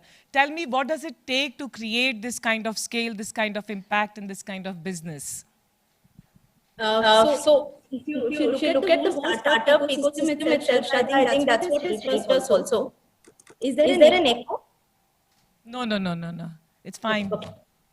All right. So if you look at startups of fintech, health, commerce, all of them become unicorns. Some of them become success like I think that's the initiation of the thriving of startup ecosystem. Revolution, if I may add. Now it's created so many jobs. It's created avenues for innovation and disruption. So about us, Shraddha, see, for us it was a case of content intersecting with the need in society. Our aim was to create a billion-dollar company. It was always to impact the way millions of children learn. And more than valuation, our focus has always been on value creation. And when we are successful create that value for the student, the valuation automatically follows. Now, one of the reasons why Baiju is able to stay relevant is because we put this at the center of everything we do. So we've always been focusing on identifying, solving their requirements at stage, helping them move from passive learning to active learning. That's never changed. The mission has never changed. Secondly, our team. So our leadership is so consistent for the last week of our existence. It's a family now. And wherever we go together, we hardly lose anybody on top, and we also manage to some rock stars along the way. So we do all the acquisitions of strong partnerships where it's the power of founding the founder mentality. So we'd like to believe that we wanted some of the best thinkers, some of the best entrepreneurs in the 21st century, further enhancing our impact. So there is no room for complacency. You met Baiju, met me. They're constantly on the move. They're constantly innovating with newer formats, newer offerings, newer subject, newer geography. So yes, we do firmly believe in growing, but growing sustainably. We've grown from 10,000 crores in a day, but we've focused on profitability as well. And as a company, we're very conscious of capital, how much to spare, how to spend. The main beyond numbers will always continue our focus on making you fall in love with it. So this is how we see it. Technologies will evolve, formats will evolve, learning will evolve. Our purpose always remains the same. We exist to enhance human potential. Divya, it's International Women's Day. I want to ask you, when it comes to, and first of all, congratulations. What you've done, what you and Baiju both and the startup has done is unprecedented in our country, the kind of scale and reach that you have. But that brings me to the question that when it comes to education, there still exists gender gap. When you look at women, girls, and boys, what are you guys thinking about it? What are you doing about it? No, I feel deeply about this. There is already and certainly a gender gap in education. And now with the pandemic, there could be a disproportionate impact of COVID on girls and boys. So many studies are bringing that to light. So studies which show that 67% of girls didn't even attend online school during COVID-19. 10 million girls in India could drop out of secondary school. So what is concerning is that the gender gap in primary and secondary education can actually create those barriers, early barriers for girls, especially to learn, to grow, to pursue their potential. So this whole topic of gender equity in education is so interesting, and we can do so much once we get into it. I'll speak about learning outcomes, for example. And there is no difference in the performance of boys and girls. So there was this National Achievement Survey. It was a huge study covering about 22 lakh students. It showed that boys and girls in elementary and secondary classes, they across the country learn at the same level. For example, their average test scores in math for girls and boys is in grade 3 and 5. It was 53 and 53 respectively. Absolutely no difference. And in class 10, scores are identical in both language and maths. But where is the gender gap? The gender gap is in the number of years of education that girls and boys receive, which widens with progressive years of progressive levels of education. I think that is what we need to solve. Because by class 8, almost twice the number of girls are actually dropping out of the schooling system. And this learning gap between boys and girls is widening from, say, less than 1% to more than 5% from primary to middle school. So there are a lot of things we can do. There is a lot of mind play over here. There is a lot of perception over here. So even when you compare boys and girls who are reporting similar levels of self-confidence and anxiety about, say, a subject like math, because math is, even though it shouldn't be, it's one of the most feared subjects. The gender gap is disappearing when there is no anxiousness. When there is anxiousness, the girls are performing more poorly. So what we've done, and Education for All is an initiative where we're looking to bridge this divide, and we've been very conscious of involving girls in our learning programs. Just to give a brief, over the last 1 year, from our Education for All, which is our not-profit initiative, we have 3.4 million students who are learning with us for free. We initially kept a target of 5 million children by 2025, but we've done so well, we've revised that to 10 million by 2025. And I think the most special part of it is that girls make 50% of those students. So we place a premium on collaborating with organizations that focus on out-of-school girls. So as technologies evolve, I think education will start becoming more accessible. It can provide a platform. We do have a long way to go, but it's about the right intent. It's about the conscientious effort, which can actually make a positive difference. Thanks, Divya. We are at India Global Forum, and it's happening here in Bengaluru. You are headquartered here. Tell me and tell everyone what makes this city special, and especially for entrepreneurs, and especially that we are producing Decacon in you. So I've been, I won't say born, but completely brought up in Bangalore. So schooling, everything I've done here. So I've seen the city evolve, transform, change over the last 3 decades. So in many ways, I can say it's a representation of India because of how diverse it is, right? You find people from all corners over here. So, and this diversity I've seen partly because of my defense background and partly due to the fact that Bangalore itself is so beautifully diverse. Probably because it's also one of the biggest IT hubs on this side of the world for the past 2 decades. And over the years, it's actually attracted and retained some of the best tech talent in the city. So maybe this sets the strong foundation for starting up in tech. We have so many successful startups built here: Flipkart, Swiggy, Zoomcar, Practo. I can go on and on. So as of December 2021, if I'm not wrong, while 4,514 startups were added in Bangalore, this is fantastic. But I should also tell you that it's almost competitive to get the best talent over here. So there is huge indexing on quality of the kind of crowd that you get. Maybe that's the reason why we have such growth, because I believe that processes will fall in place, but with the right people, you can do phenomenal things.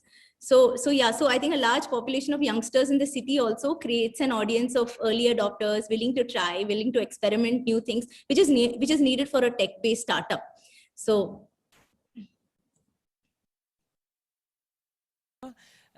What does it mean for you? What has it meant for you to be a woman entrepreneur? I'm so many people ask me about the challenges, but I'm actually an example of what a woman can achieve and do if things go right. If you're not brought up with that myopic lens of gender.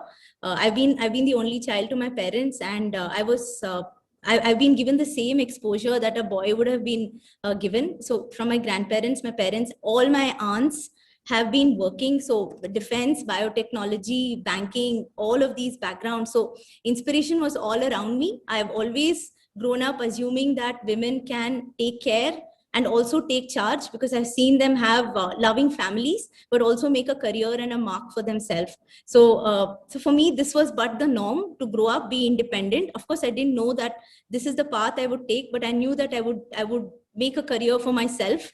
And so that's how it's been. Thank you so much, Divya. All the very best. And we look forward to continued success of Byju. And as you expand globally, take the India story to the world. Thank you. Thank you so much.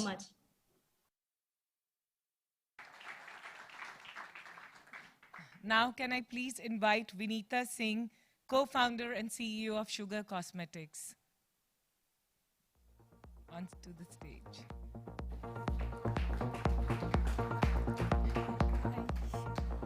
Which side? Whichever.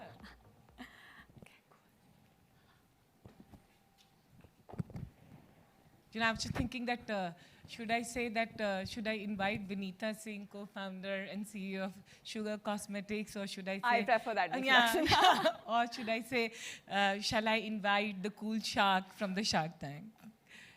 But tell me, what has it meant? What has the show meant? Because we're just all hearing and observing and seeing what is happening on the show. So tell me, what has it meant for you? Nowadays, whenever I speak somewhere, I'm counting seconds into the Shark Tank question because it's almost like everybody's like, okay, fine, get done with your part about business and stuff. Come to the real masala. But it's been fun. I actually decided to get on Shark Tank because in my own journey as an entrepreneur, and I talk about it a lot, that I've been an entrepreneur for 15 years and had lots and lots of, more than 100 investor rejections and a lot of failures. And I just thought that if I could share my story with other entrepreneurs. Last 2 years has been very hard for small businesses. In this entire bubble of VC-funded businesses, it's easy to get carried away by the fact that we created 45 unicorns last year, and there is so much money in the ecosystem. But there are a lot of businesses that struggled over the last couple of years and have been on the verge of shutting down. So I just felt that this could be a great platform, and those who were on the verge of giving up, even if 10 such companies decided to fight on and get through, because after a very, very hard phase, the good part always comes. It's almost like, the only thing given in running a company is it's all cyclical.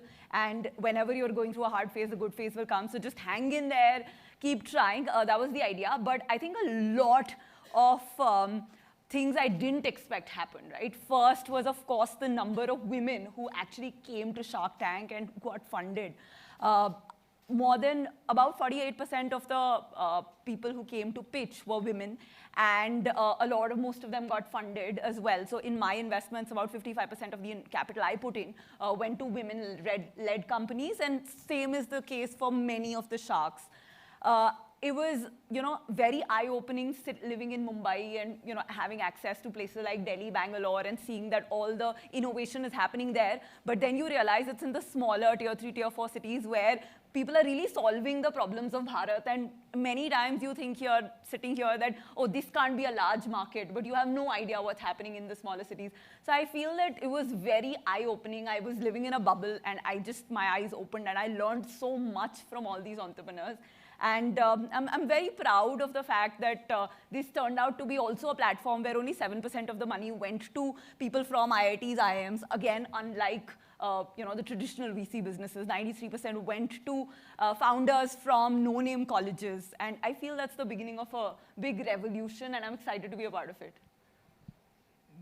I'm just observing you. Incredible energy. Amazing. Tell me, Vinita, with Sugar Cosmetics, you've created a very differentiated brand, a product, and in a very short time, right? Because you're competing in a space where Unilever and P&Gs have been operating. And we all love Sugar Cosmetics. It's a lovely name, lovely brand, growing very fast. What does it take if you have to, in very short, tell all of us the real deep insight into what does it take to build a brand like that in an extremely cluttered market? Yeah. So while everybody, looks at the fact that, okay, there is Unilever and L'Oreal in this space and it's cluttered, we actually were looking at not a change in cosmetics, but a change in women. And I feel that this brand was born out of just observing the fact that younger women were bold, they were independent, they were defining their own destiny. So they weren't okay with following, brands that their mothers told them to use, or on television seeing a celebrity and picking up the products that the celebrity recommended. They wanted to make their own choices. So we started as a brand just obsessing with millennial women and just trying to create the best product for them. I know it sounds crazy, when you say that, you create a cosmetics brand by building the best product. But really, if you look at the FMCG brands, they were complacent with the idea that the product is a commodity. And we really have this massive distribution and we have this massive ATL budget. So we don't need to worry too much about the product needs to just get by. And just on the basis of these, we'll be able to maintain our lead position. So we started with saying, okay, can we create the best product, which meant products meant for women who are stepping out. It's extremely long-lasting, inclusive products that even work for women with deeper skin tones. And social media and e-commerce made it so easy because it was democratizing beauty. You could just have a product with zero marketing spend, but on Amazon it would have millions of reviews and it would get discovered as a hero product. And so we were a product-led brand. And incidentally, what happened is, right, as on date, 65% of the women are under the age of 35. So this demographic started expanding, and it's in the next 2 decades, I feel it's going to belong to young women. And as the demographic shifts, a brand like us, so now we are 3rd largest in overall cosmetics, in the color cosmetics category and market share. We don't think that anything can stop us from being #1 in the next 10 years. And we're very confident about that because the shift that's happening in younger women making their own decisions is helping brands which obsess with them create products that work better. We wish you the very best. Maybe next year or next year or next year. One of these years we'll meet for International Women's Day and you'll have the #1 brand in the country. Thank you. I was almost wondering if you're going to end this conversation saying you'll be a unicorn, but thank you for giving me a target that I genuinely feel more excited about. No, I get very excited about baby corns, though we are in Bangalore and we get excited about unicorns, but I think there's more to entrepreneurship than that. Now that brings me to the question about you as, and of course this is Women's Day and I have those questions, so I'm asking, what does it mean to build a business in India of today as a woman? Yeah. So, last week I was in IIT Madras because they did this book on IIT Madras entrepreneurs. There were 16 of them. There was 1 woman out of those 16. And I remember in one of the conversations, the author had asked me this question and, saying that, why do you think, don't you think it's cliched that the only 1 entrepreneur out of 16 in a book of IITM entrepreneurs is running a cosmetics business? And of course, at that time, I really lashed out at him saying that, why is this onus of, always like trying to break the glass, trying to prove ourselves on us? I love my job. I love what I'm doing. I love the fact that we employ more than 2,000 women. I don't need to justify to you why my business is in cosmetics and not, say, deep tech. But later on, I thought about it, and I just did the math on the odds, right? So the odds are still stacked up against us. The good thing is that at all levels, it's changing fast. So if you do the math, right, in my batch, out of 450, there were 25 women, so 5% engineers at that time from IIT being women. Out of those, 50% of them got to work beyond the 5-6 years phase because, of course, family happens, men don't share the load, and it just comes on to women. They have, still less than 25% of the workforce is women. So you put another 50% odds there.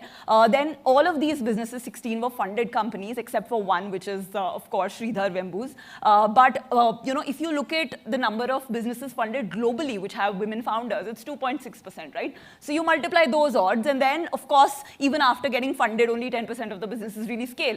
So when you multiply, and the compounding effect of odds being low at every stage, it becomes like a 0.05% probability. So obviously, in a book with 16 entrepreneurs, it'll be hard to have 8 women, which is where we should be going.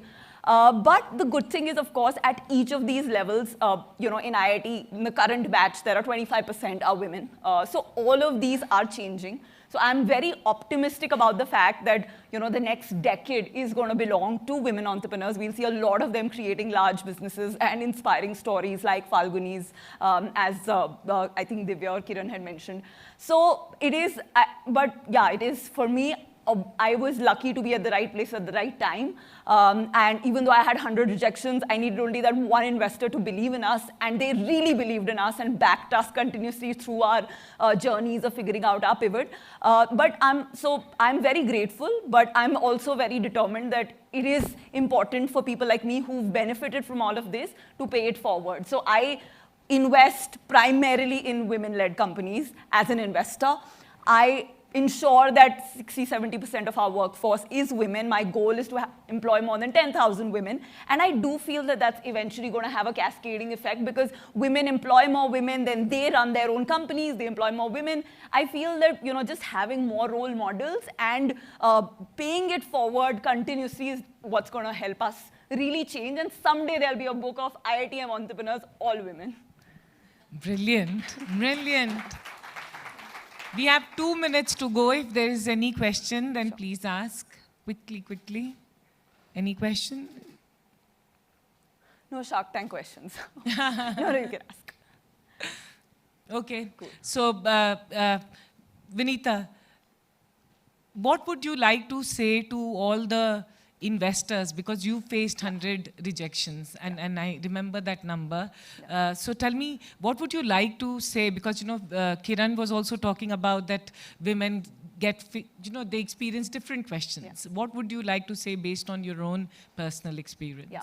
So I think the questions have really improved or changed in the last 10 years. In the last 5 years, I've never had these questions being asked to me, at least, about, you know, what if you have children and so on.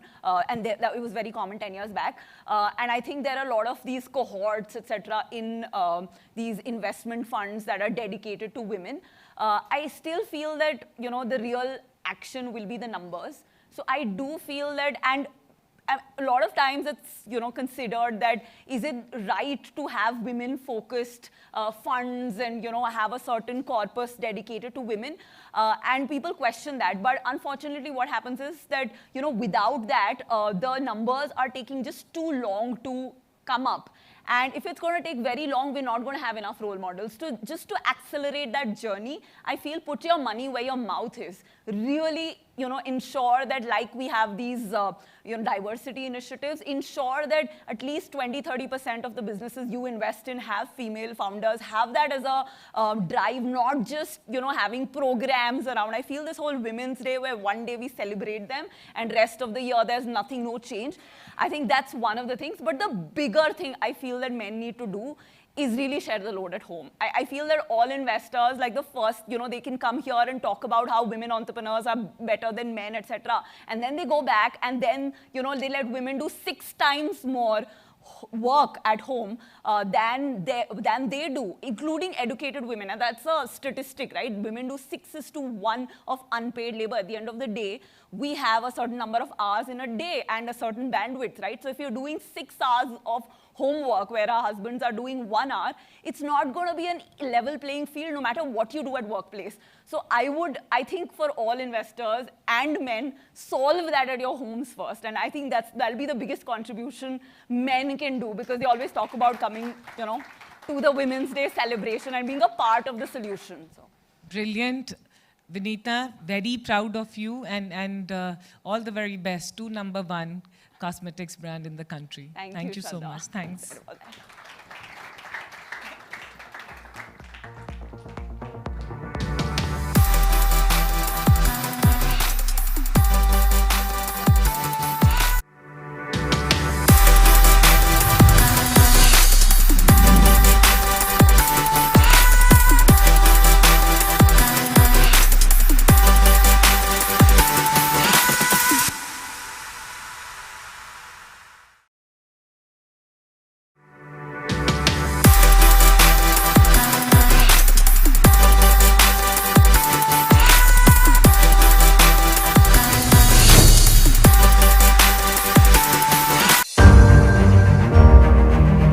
Digital revolution has changed the way we think.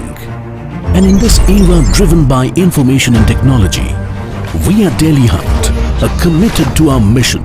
Dailyhunt was born with a mission to empower the next billion Indians to discover, consume, and socialize content which entertains and enriches them. Since our inception, we have been pioneering the online news aggregation world. Started with 700 print partners, we have successfully moved to recommendation-based, hyper-local, deeply personalized, vernacular content.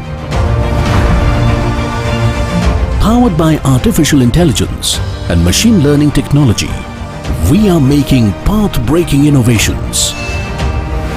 We are persistently working towards multiple recommendation model and A-logs, which has helped us in delivering personalized content mixed with important and breaking news notifications. Our innovation and drive to deliver the best has consistently positioned us the #1 consumer app. We're the #1 app on the App Store in the news category. We're ranked in terms of time spent the highest by both App Annie and by ComScore. At Dailyhunt, we believe in creating opportunities. An opportunity where we are blessed to serve Bharat by delivering you unbiased news, unbiased views. Dailyhunt, India's most trusted news app.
Carbon.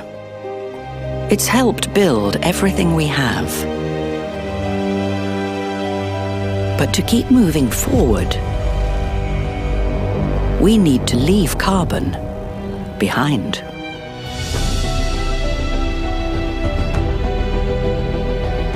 At Standard Chartered, we believe money can be a force for good. So we're partnering with our clients to transition to clean energy where it's needed most. It's just one of the ways we're creating a brighter, carbon-free future.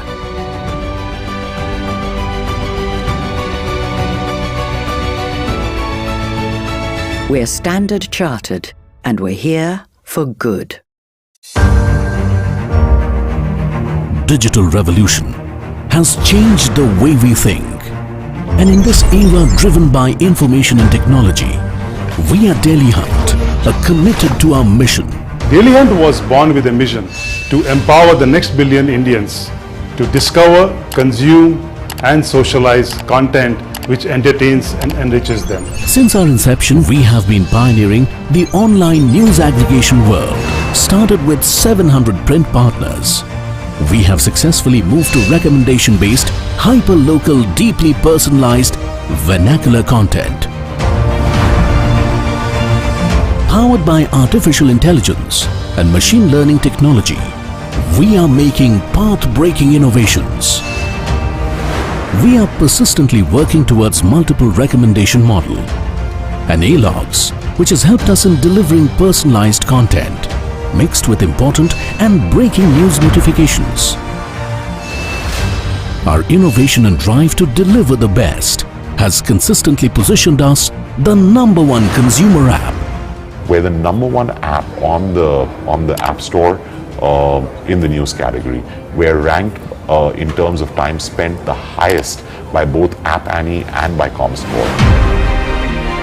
At Dailyhunt, we believe in creating opportunities. An opportunity where we are blessed to serve Bharat by delivering you unbiased news, unbiased views. Dailyhunt, India's most trusted news app.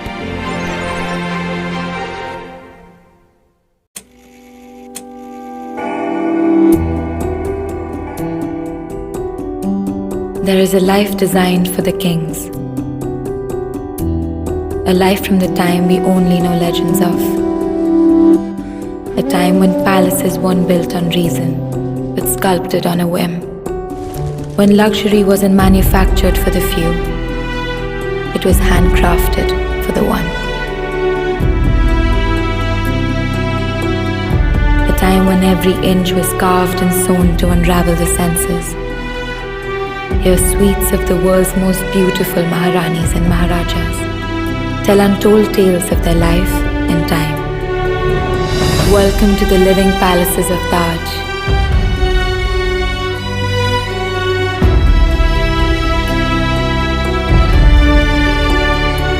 Welcome to luxury crafted by time.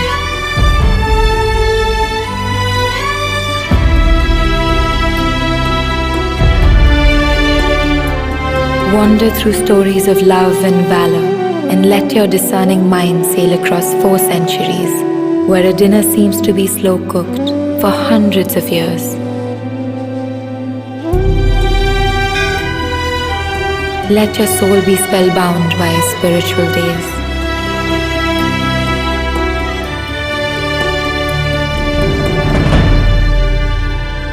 Feast where praises echo effortlessly from one end to the other. Can you hear me over there?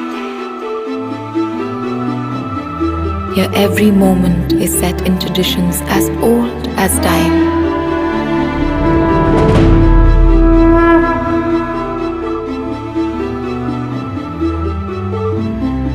And many lifetimes seem to be rolled into this one.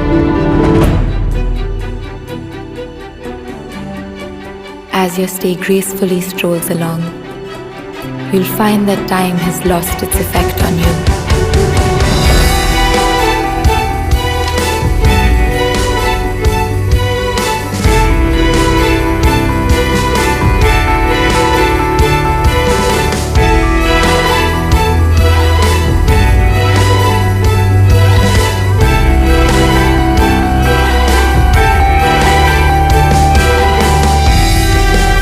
Here, yesterday is today, is tomorrow. The living palaces of Taj. Luxury crafted by time.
carbon. It's helped build everything we have. But to keep moving forward, we need to leave carbon behind.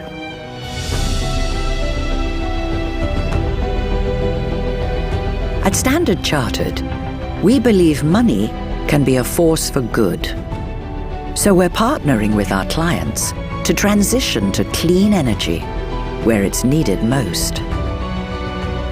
It's just one of the ways we're creating a brighter, carbon-free future.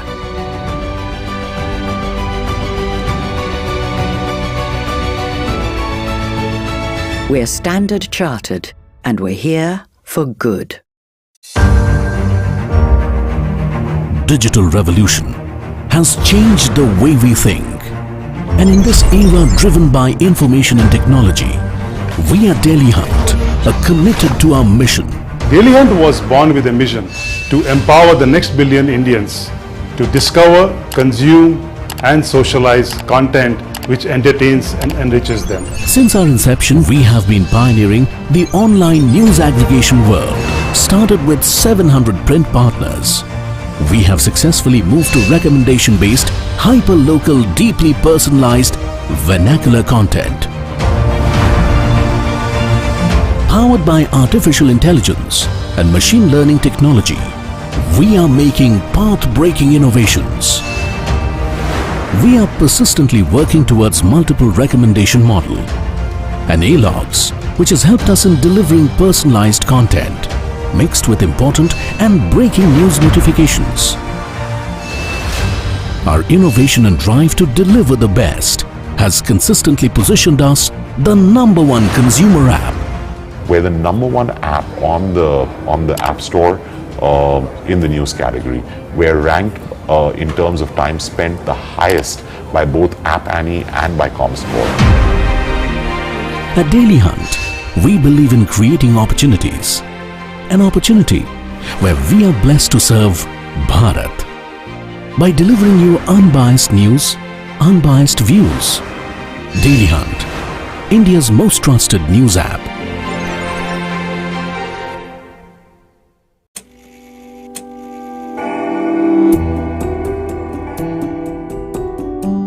There is a life designed for the kings. A life from the time we only know legends of. A time when palaces weren't built on reason, but sculpted on a whim. When luxury wasn't manufactured for the few, it was handcrafted for the one. A time when every inch was carved and sewn to unravel the senses. Hear suites of the world's most beautiful Maharanis and Maharajas tell untold tales of their life and time. Welcome to the living palaces of Taj.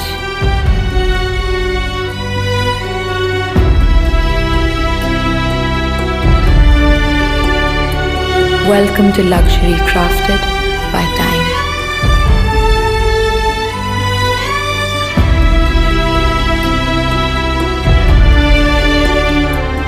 Wander through stories of love and valor, and let your discerning mind sail across 4 centuries, where a dinner seems to be slow cooked for hundreds of years.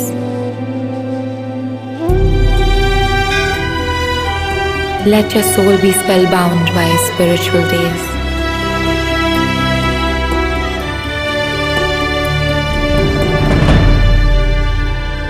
Feast where praises echo effortlessly from one end to the other. Can you hear me over there? Your every moment is set in traditions as old as time.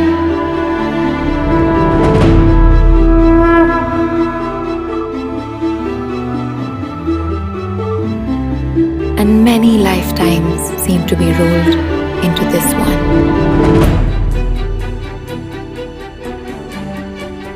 As your stay gracefully strolls along, you'll find that time has lost its effect on you.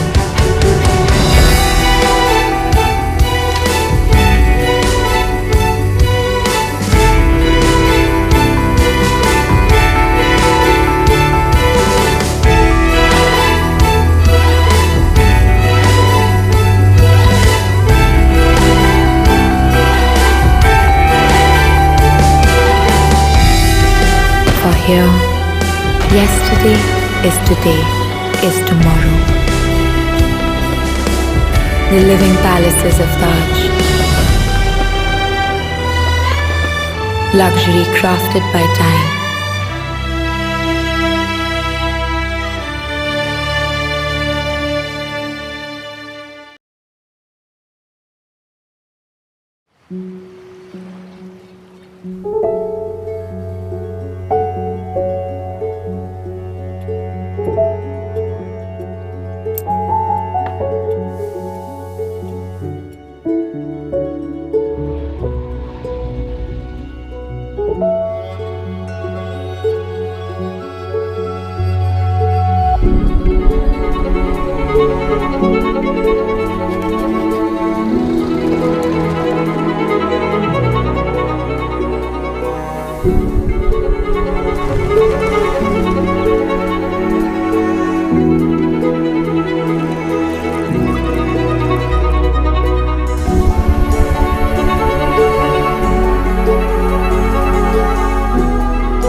carbon. It's helped build everything we have. But to keep moving forward, we need to leave carbon behind.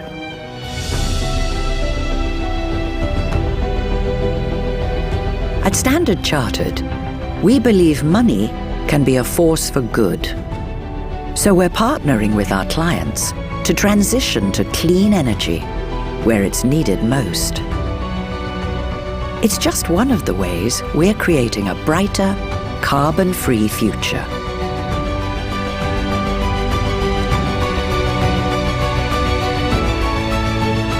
We're Standard Chartered, and we're here for good.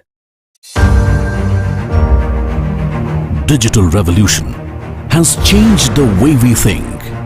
And in this era driven by information and technology, we at Dailyhunt are committed to our mission.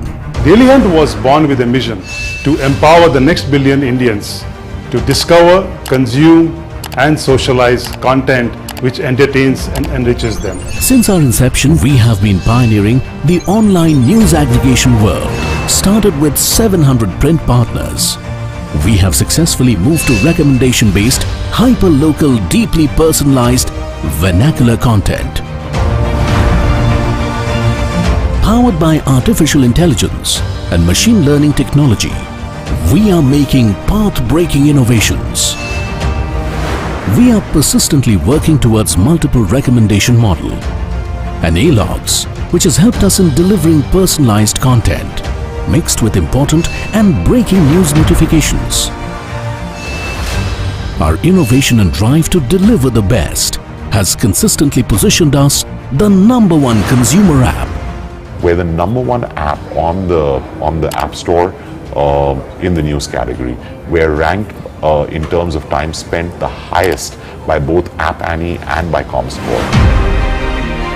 At Dailyhunt, we believe in creating opportunities. An opportunity where we are blessed to serve Bharat by delivering you unbiased news, unbiased views. Dailyhunt, India's most trusted news app.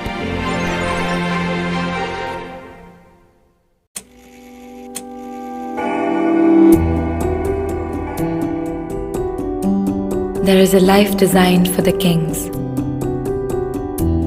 A life from the time we only know legends of. A time when palaces weren't built on reason, but sculpted on a whim. When luxury wasn't manufactured for the few, it was handcrafted for the one. A time when every inch was carved and sewn to unravel the senses. Hear suites of the world's most beautiful Maharanis and Maharajas tell untold tales of their life and time. Welcome to the living palaces of Taj.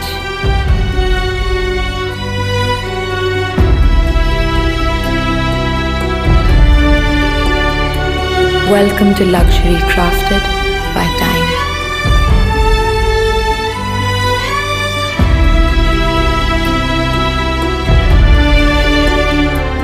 Wander through stories of love and valor and let your discerning mind sail across 4 centuries, where a dinner seems to be slow cooked for hundreds of years.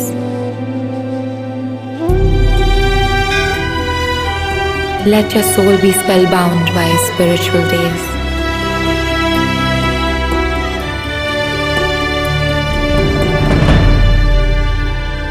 Feast where praises echo effortlessly from one end to the other.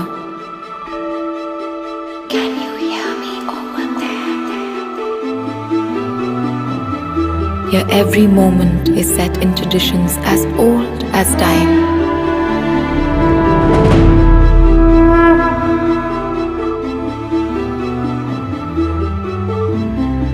And many lifetimes seem to be rolled into this one.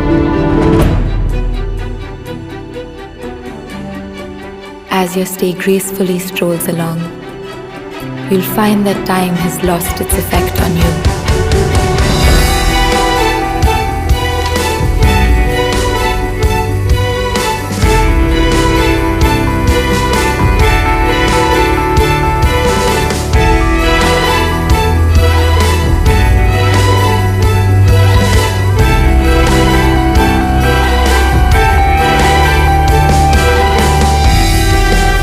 here. Yesterday is today, is tomorrow. The living palaces of Taj. Luxury crafted by time.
carbon.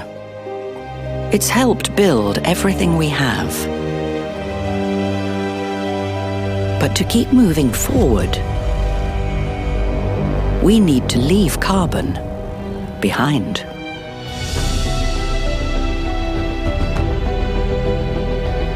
At Standard Chartered, we believe money can be a force for good. So we're partnering with our clients to transition to clean energy where it's needed most. It's just one of the ways we're creating a brighter, carbon-free future.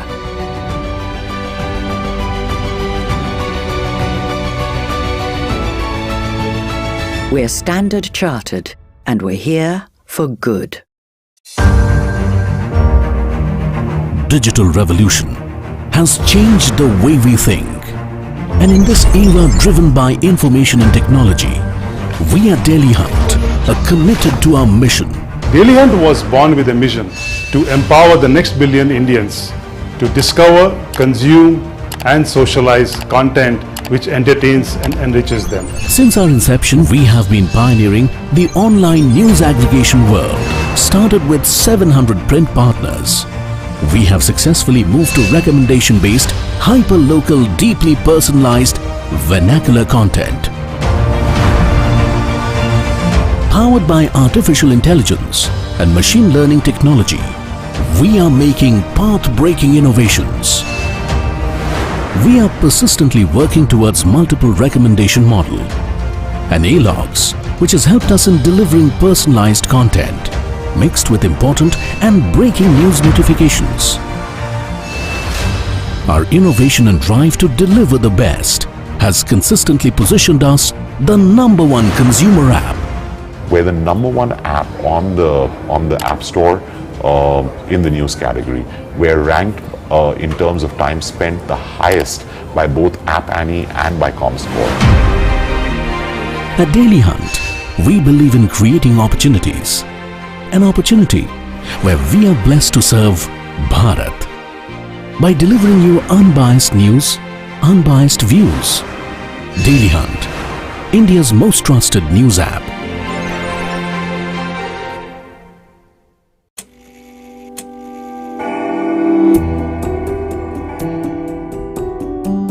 There is a life designed for the kings.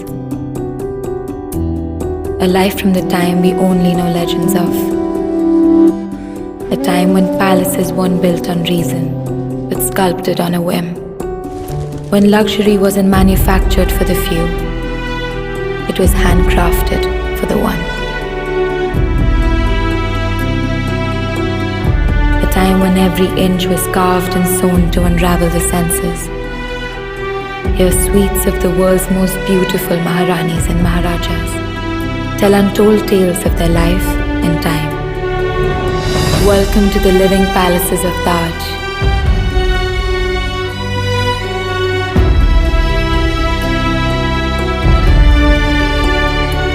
Welcome to luxury crafted by time.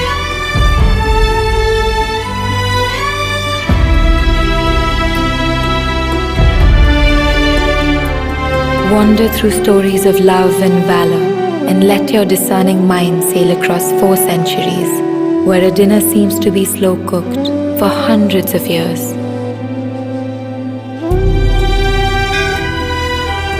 Let your soul be spellbound by spiritual days.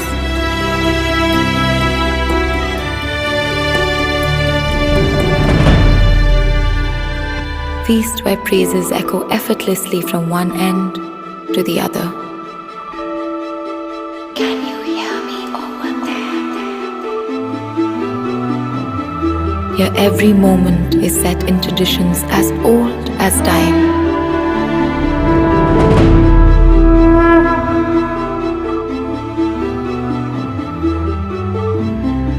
And many lifetimes seem to be rolled into this one.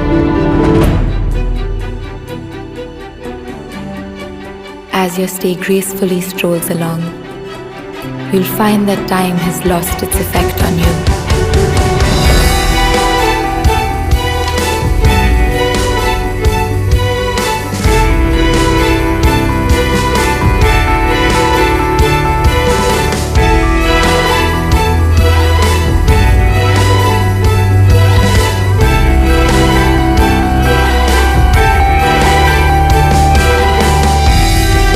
For here, yesterday is today, is tomorrow.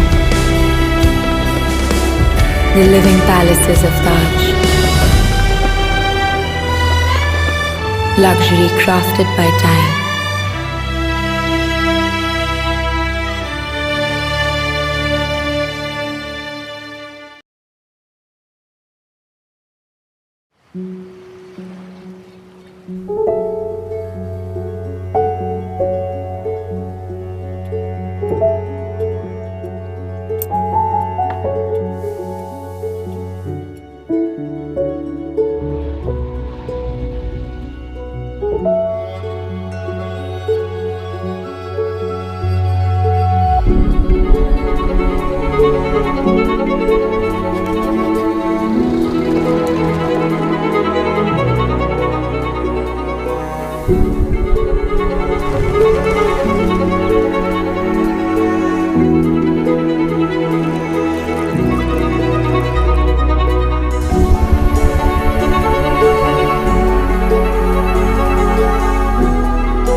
carbon. It's helped build everything we have. But to keep moving forward,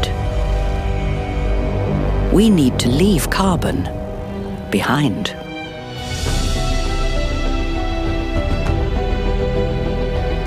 At Standard Chartered, we believe money can be a force for good. So we're partnering with our clients to transition to clean energy where it's needed most. It's just one of the ways we're creating a brighter, carbon-free future.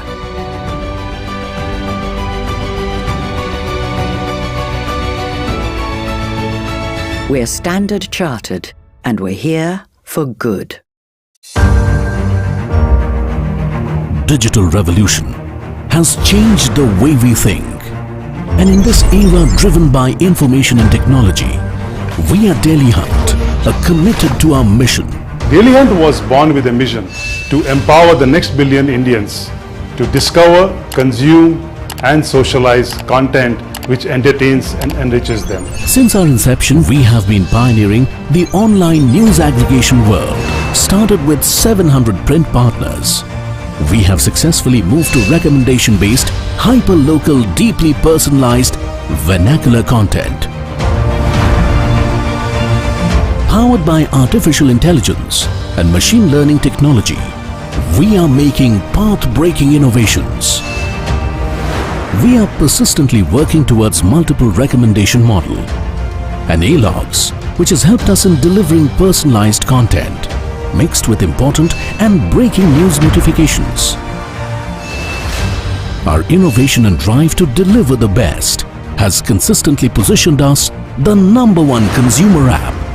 We're the #1 app on the App Store in the news category. We're ranked in terms of time spent the highest by both App Annie and by ComScore. At Dailyhunt, we believe in creating opportunities.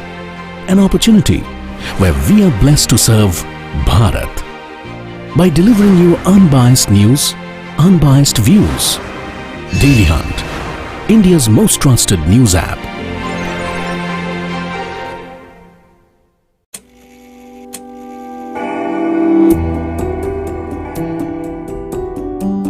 There is a life designed for the kings.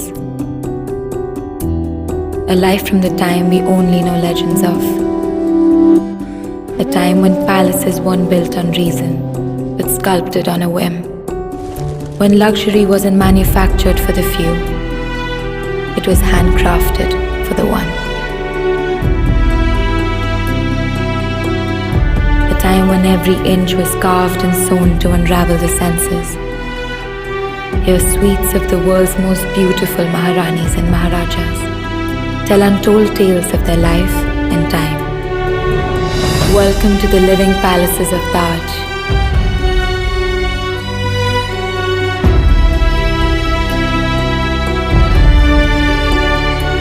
Welcome to luxury crafted by time.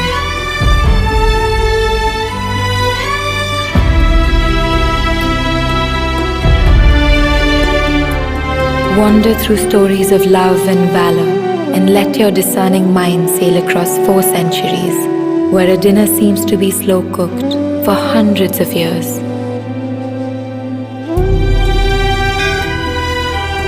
Let your soul be spellbound by a spiritual days.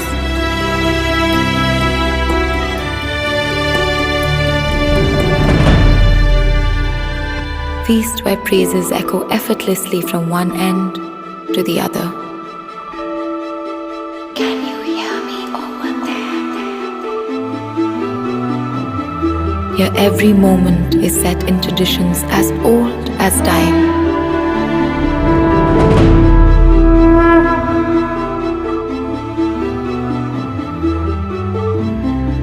And many lifetimes seem to be rolled into this one.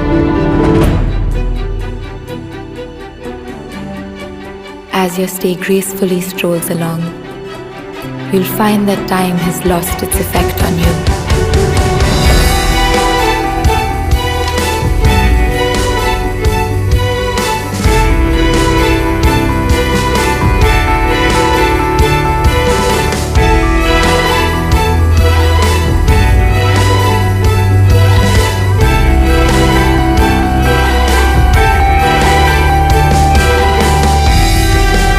here. Yesterday is today, is tomorrow. The living palaces of Taj. Luxury crafted by time.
carbon.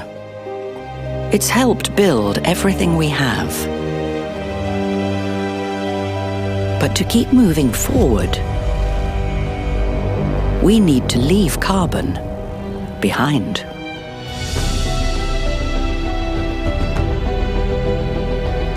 At Standard Chartered, we believe money can be a force for good. So we're partnering with our clients to transition to clean energy where it's needed most. It's just one of the ways we're creating a brighter, carbon-free future.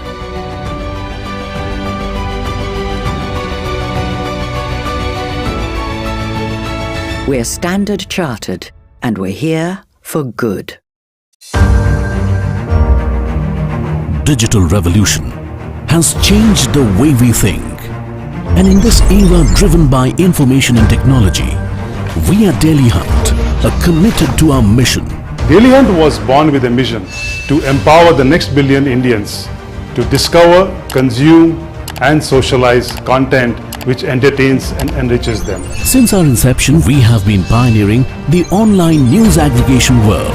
Started with 700 print partners, we have successfully moved to recommendation-based, hyper-local, deeply personalized, vernacular content. Powered by artificial intelligence and machine learning technology, we are making path-breaking innovations. We are persistently working towards multiple recommendation model and A-logs, which has helped us in delivering personalized content mixed with important and breaking news notifications. Our innovation and drive to deliver the best has consistently positioned us the #1 consumer app. We're the #1 app on the App Store in the news category. We're ranked in terms of time spent the highest by both App Annie and by ComScore. At Dailyhunt, we believe in creating opportunities. An opportunity where we are blessed to serve Bharat by delivering you unbiased news, unbiased views. Dailyhunt, India's most trusted news app.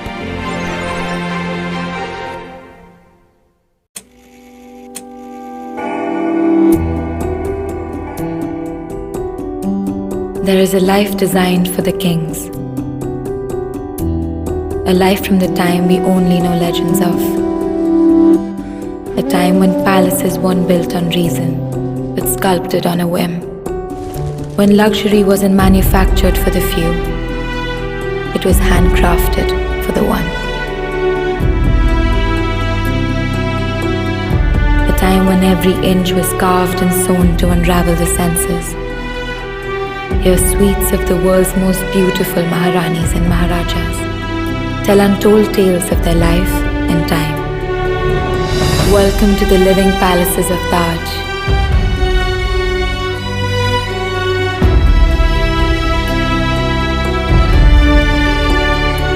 Welcome to luxury crafted by time.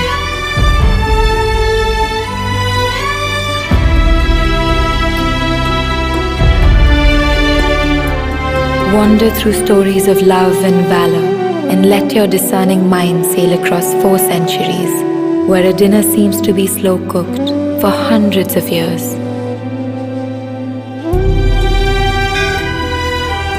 Let your soul be spellbound by a spiritual days.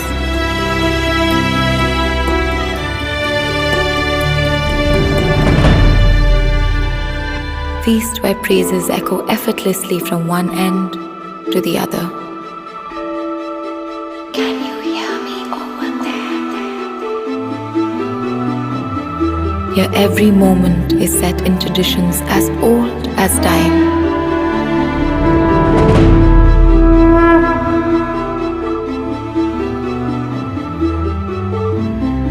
And many lifetimes seem to be rolled into this one.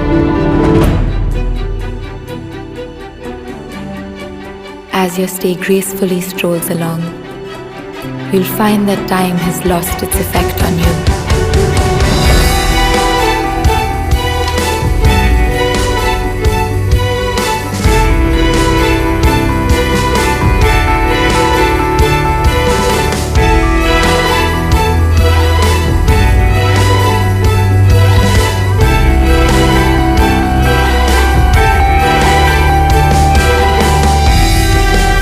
here.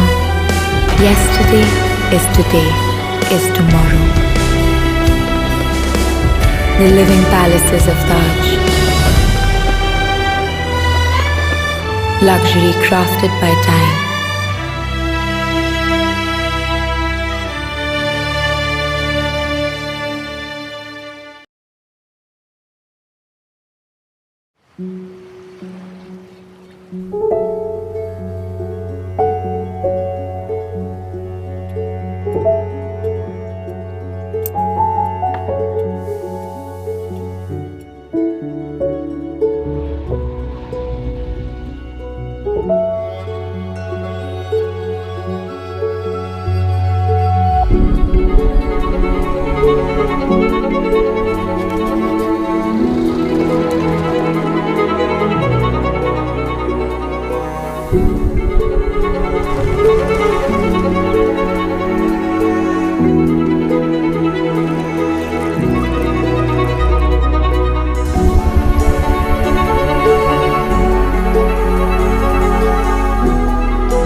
Great.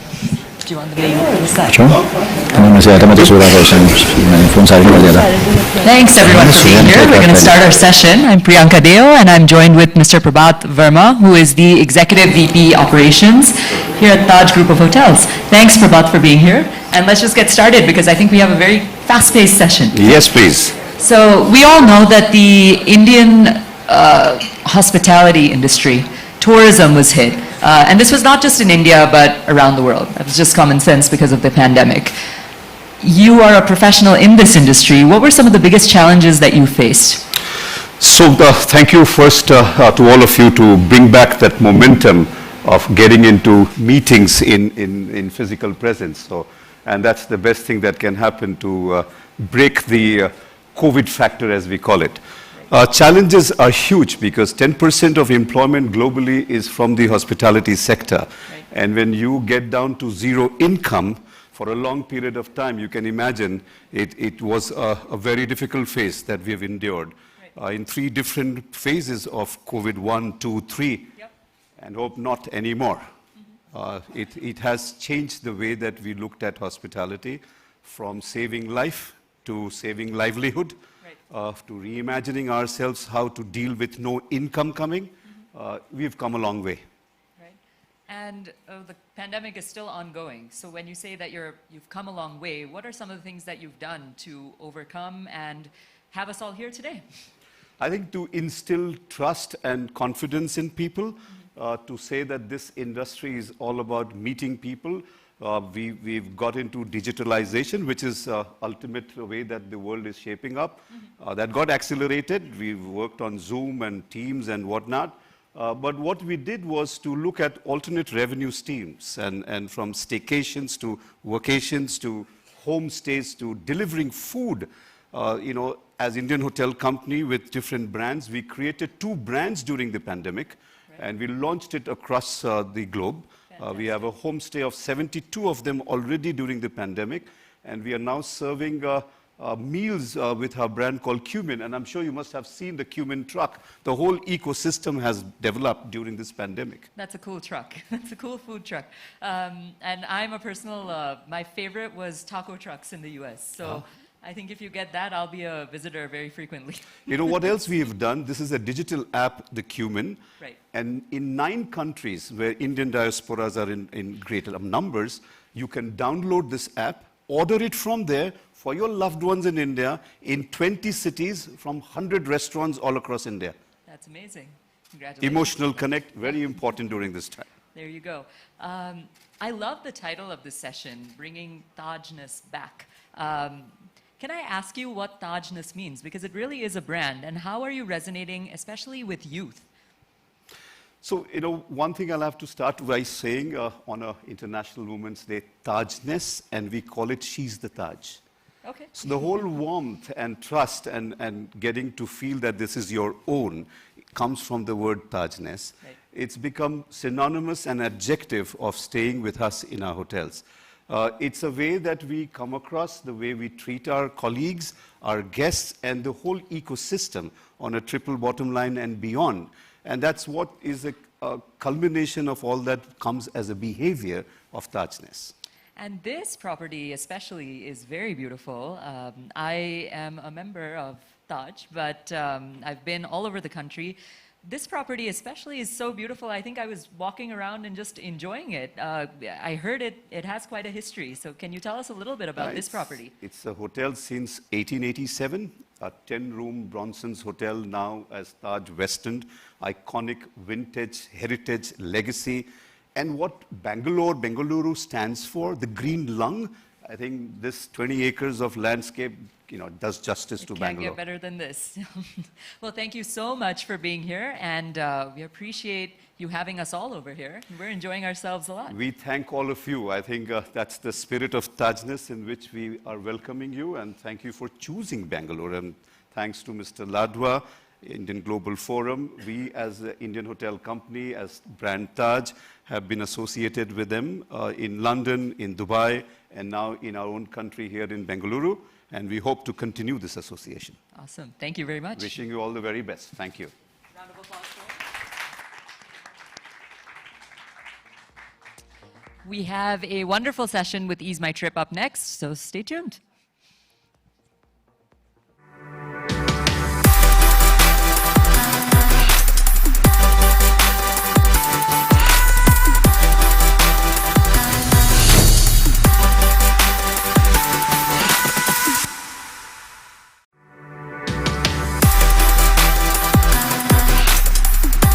And the Senior Vice President of Operations for Taj Group of Hotels. And we cannot thank you enough for having us here in such a splendid property here at the Taj West End, Bengaluru. Thank you so much once again. I'll definitely be trying out that cumin food truck a little later on.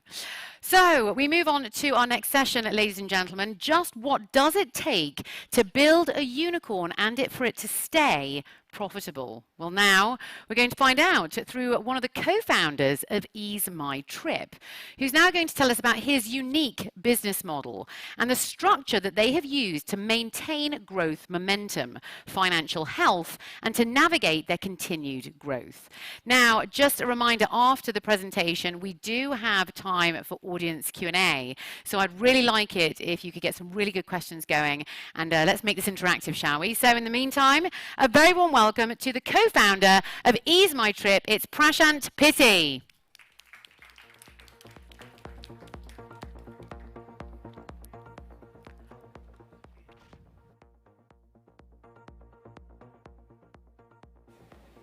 Hello, everyone. I hope I'm loud and clear. It's a privilege to be over here. You know, almost a decade ago, I used to be the one sitting, listening to the inspirational speeches, and now here we are. Before I start, a little bit about EaseMyTrip. We started this organization in year 2008 with a meager investment of 15 lakh rupees.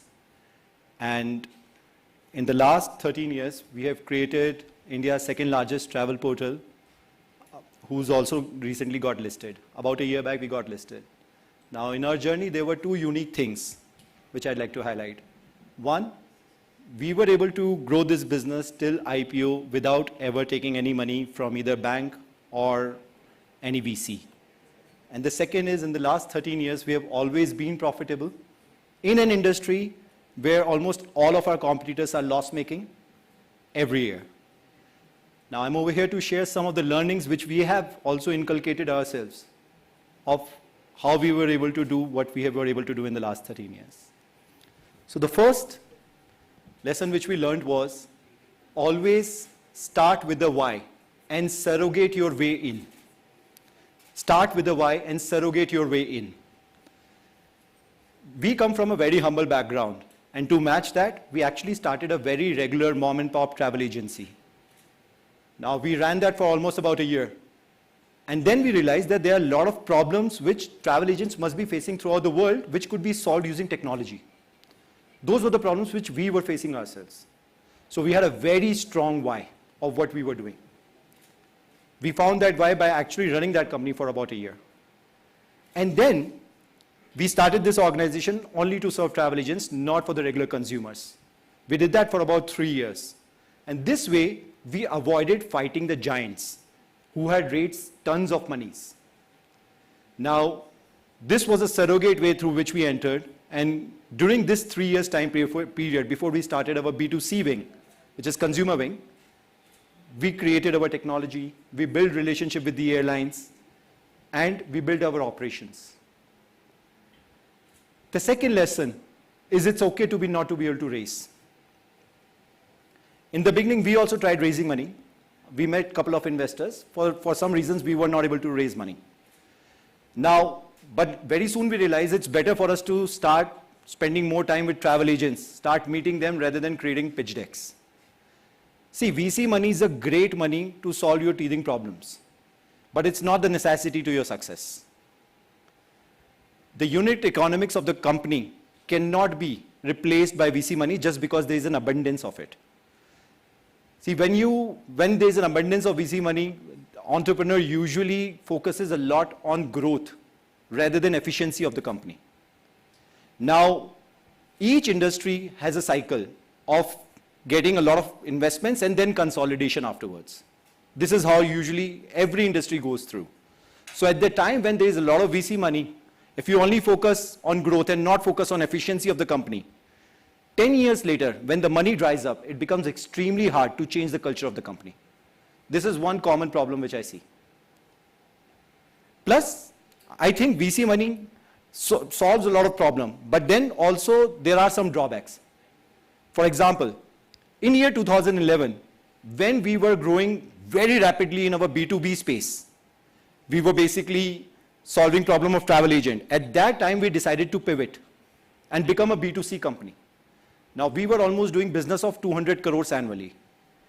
If we had any VC on the board, I bet this would not have happened. We would not be able to pivot.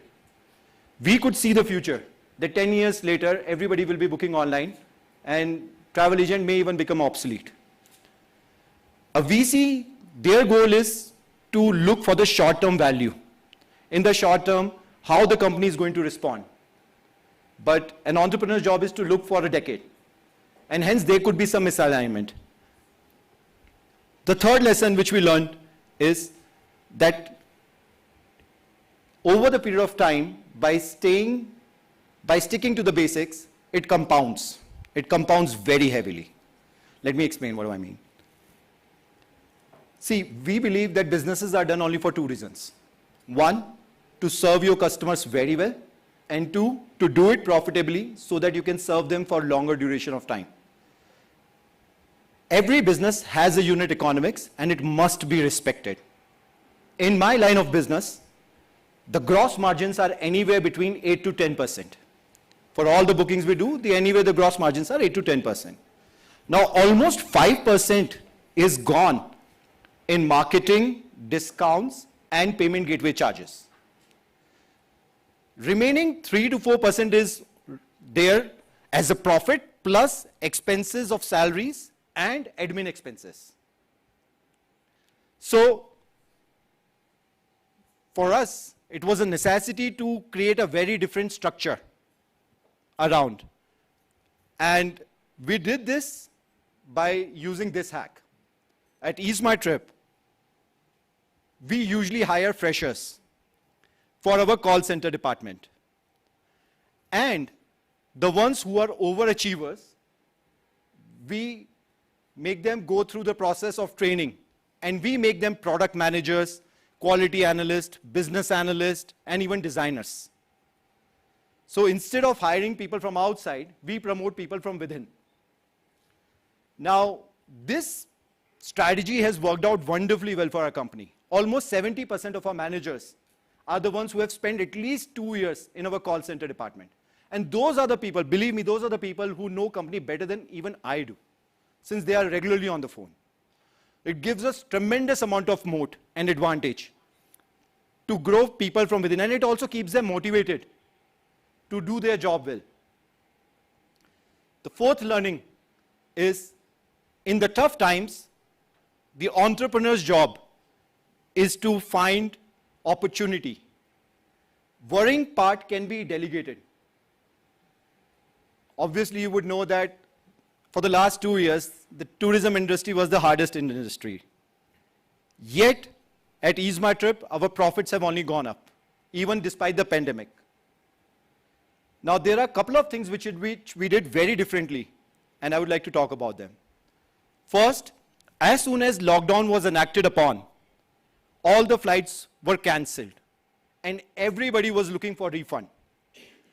Now, we as an aggregator, when we get money from consumers, we give it to the airlines, right? Now, so we were at the mercy to get money from the airlines or the hotels to pass back the refund to the consumers. Now, that takes time. So we realized the need of the hour, and we used almost 130 crores from our cash reserves, and we gave refund to consumers even before airlines or hotels gave money to us. Now, this created humongous amount of uproar on Twitter, where people were tagging our competitors, saying that, hey, my friend got money from EaseMyTrip, where is my money? Now, of course, consumers do not know that it's not the problem of the other company, right? This instantly helped us become second largest from third largest. As soon as lockdown opened up, we were the second largest. Prior to lockdown, we were the third largest.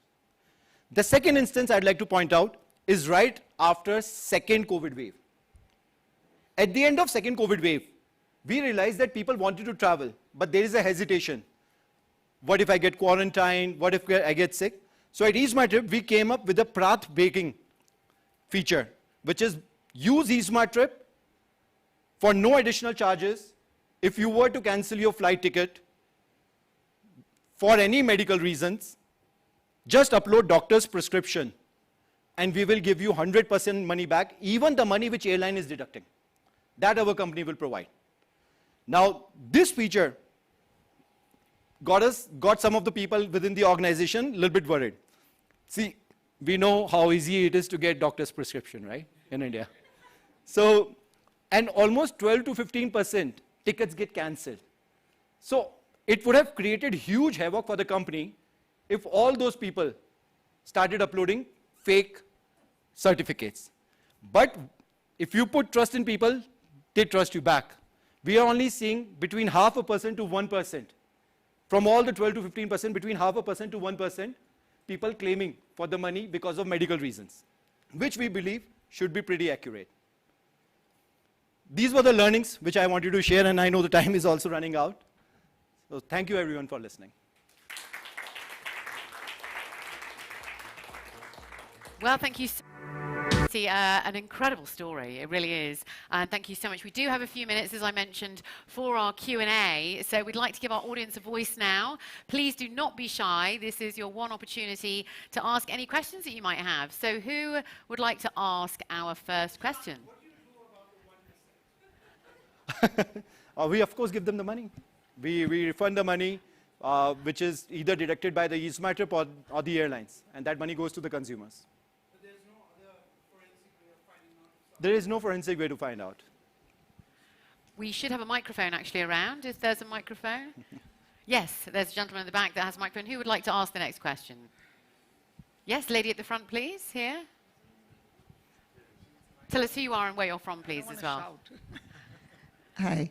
I actually want to reiterate what you said. I actually switched from MakeMyTrip to EaseMyTrip just for that very same reason, because MakeMyTrip gave me so much grief over a refund, but I had never read about the refund on EaseMyTrip, but I was like, I'm just not going back to this company again, because I have been using MakeMyTrip for years and never had a problem, and they just gave so much grief over one thing. And so I think it's a great customer retention. It's great to put faith in customers, and they do reward you for it. Thank you, ma'am. Thank you. In fact, it reminds me of one of the incidents. In year 2013-14, I was sitting at the call center, just trying to pick up some calls and understand people. Now, there's this lady, she is called up for some reason, and I kind of solved her problem. But then I'm seeing that she started using EaseMyTrip only 4 months ago, and she has become a heavy user of EaseMyTrip. So I asked that elderly lady that, ma'am, you are using EaseMyTrip since last 4 months, and you are using quite often. So what were you doing before? So her answer was that she was using somebody else's website before, without naming them. But she realized that every time at the last page, the price changes, and that company charges convenience fees. So she thought that it's a hera-fairy which airlines are doing. She didn't realize that the convenience fees is actually charged by the OTAs. She thought that the airlines, seeing that you are actually needful for this flight ticket, they increase the price. So she said, Prashant, I found out that this convenience fees is the charge which OTA charges. And as soon as I realized it, I felt cheated for all this while. And this is when I decided that I'm going to find a company which does not charge me convenience fees. And that's how she started using EaseMyTrip. Well, it certainly is a brilliant model, and it benefits everyone, doesn't it? But I mean, how have your competitors reacted to this? They must be livid. So far, we have only seen them increase their convenience fees, which is good for my business. There you go. Yeah. There you go. Any more questions? Yeah, hi. My name is Ravi. I'm from Bangalore. So IT experience and political organization experience. So but my question is, when I go to book the ticket, I don't know if this is happening in EaseMyTrip. So I'm searching, right? And then the system is so clever that when I want to book the ticket, it increases the price because I've searched for it and I've not taken it. Confusing with the convenience fees part. No. Okay. That's just 200, 300 rupees, not that. Okay. It's the price of the ticket. Yeah. If I don't book it right there and I say, okay, let me take it later, and I search more everywhere, when I come back, the price has increased, and it's very dynamic. Correct. But for some reason, I feel that it's increasing because you need the ticket, and you're coming back and searching again. So the prices... Is it right what I'm thinking? So at some level, I would say it's correct. The prices of the tickets are determined by the airlines. It's not determined by the OTAs. It's determined by the airlines, so we have to show the price which their data scientist team thinks is the correct price at that particular moment.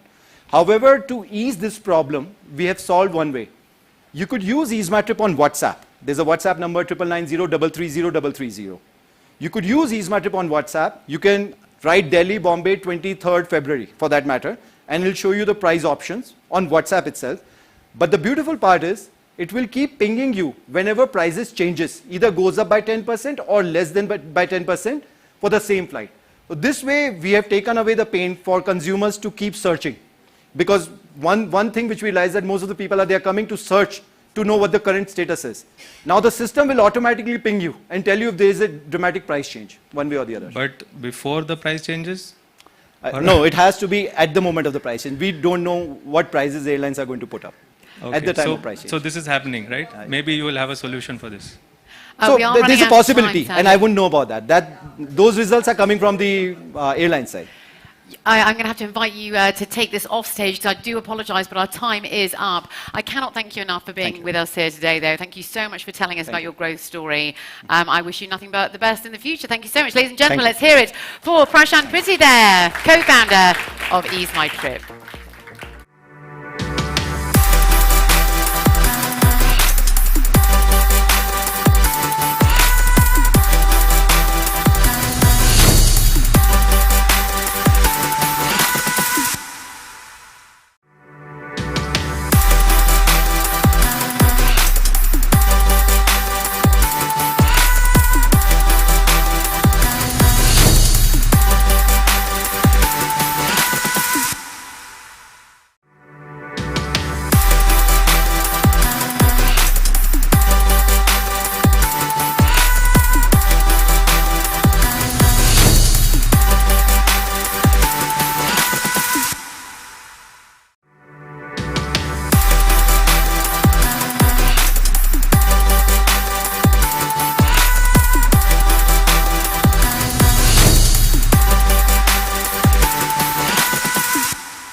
We're live from India Global Forum, Bengaluru, bringing India to the world and the world to India. Our next India Global Forum will be in London on the 29th to the 30th of June.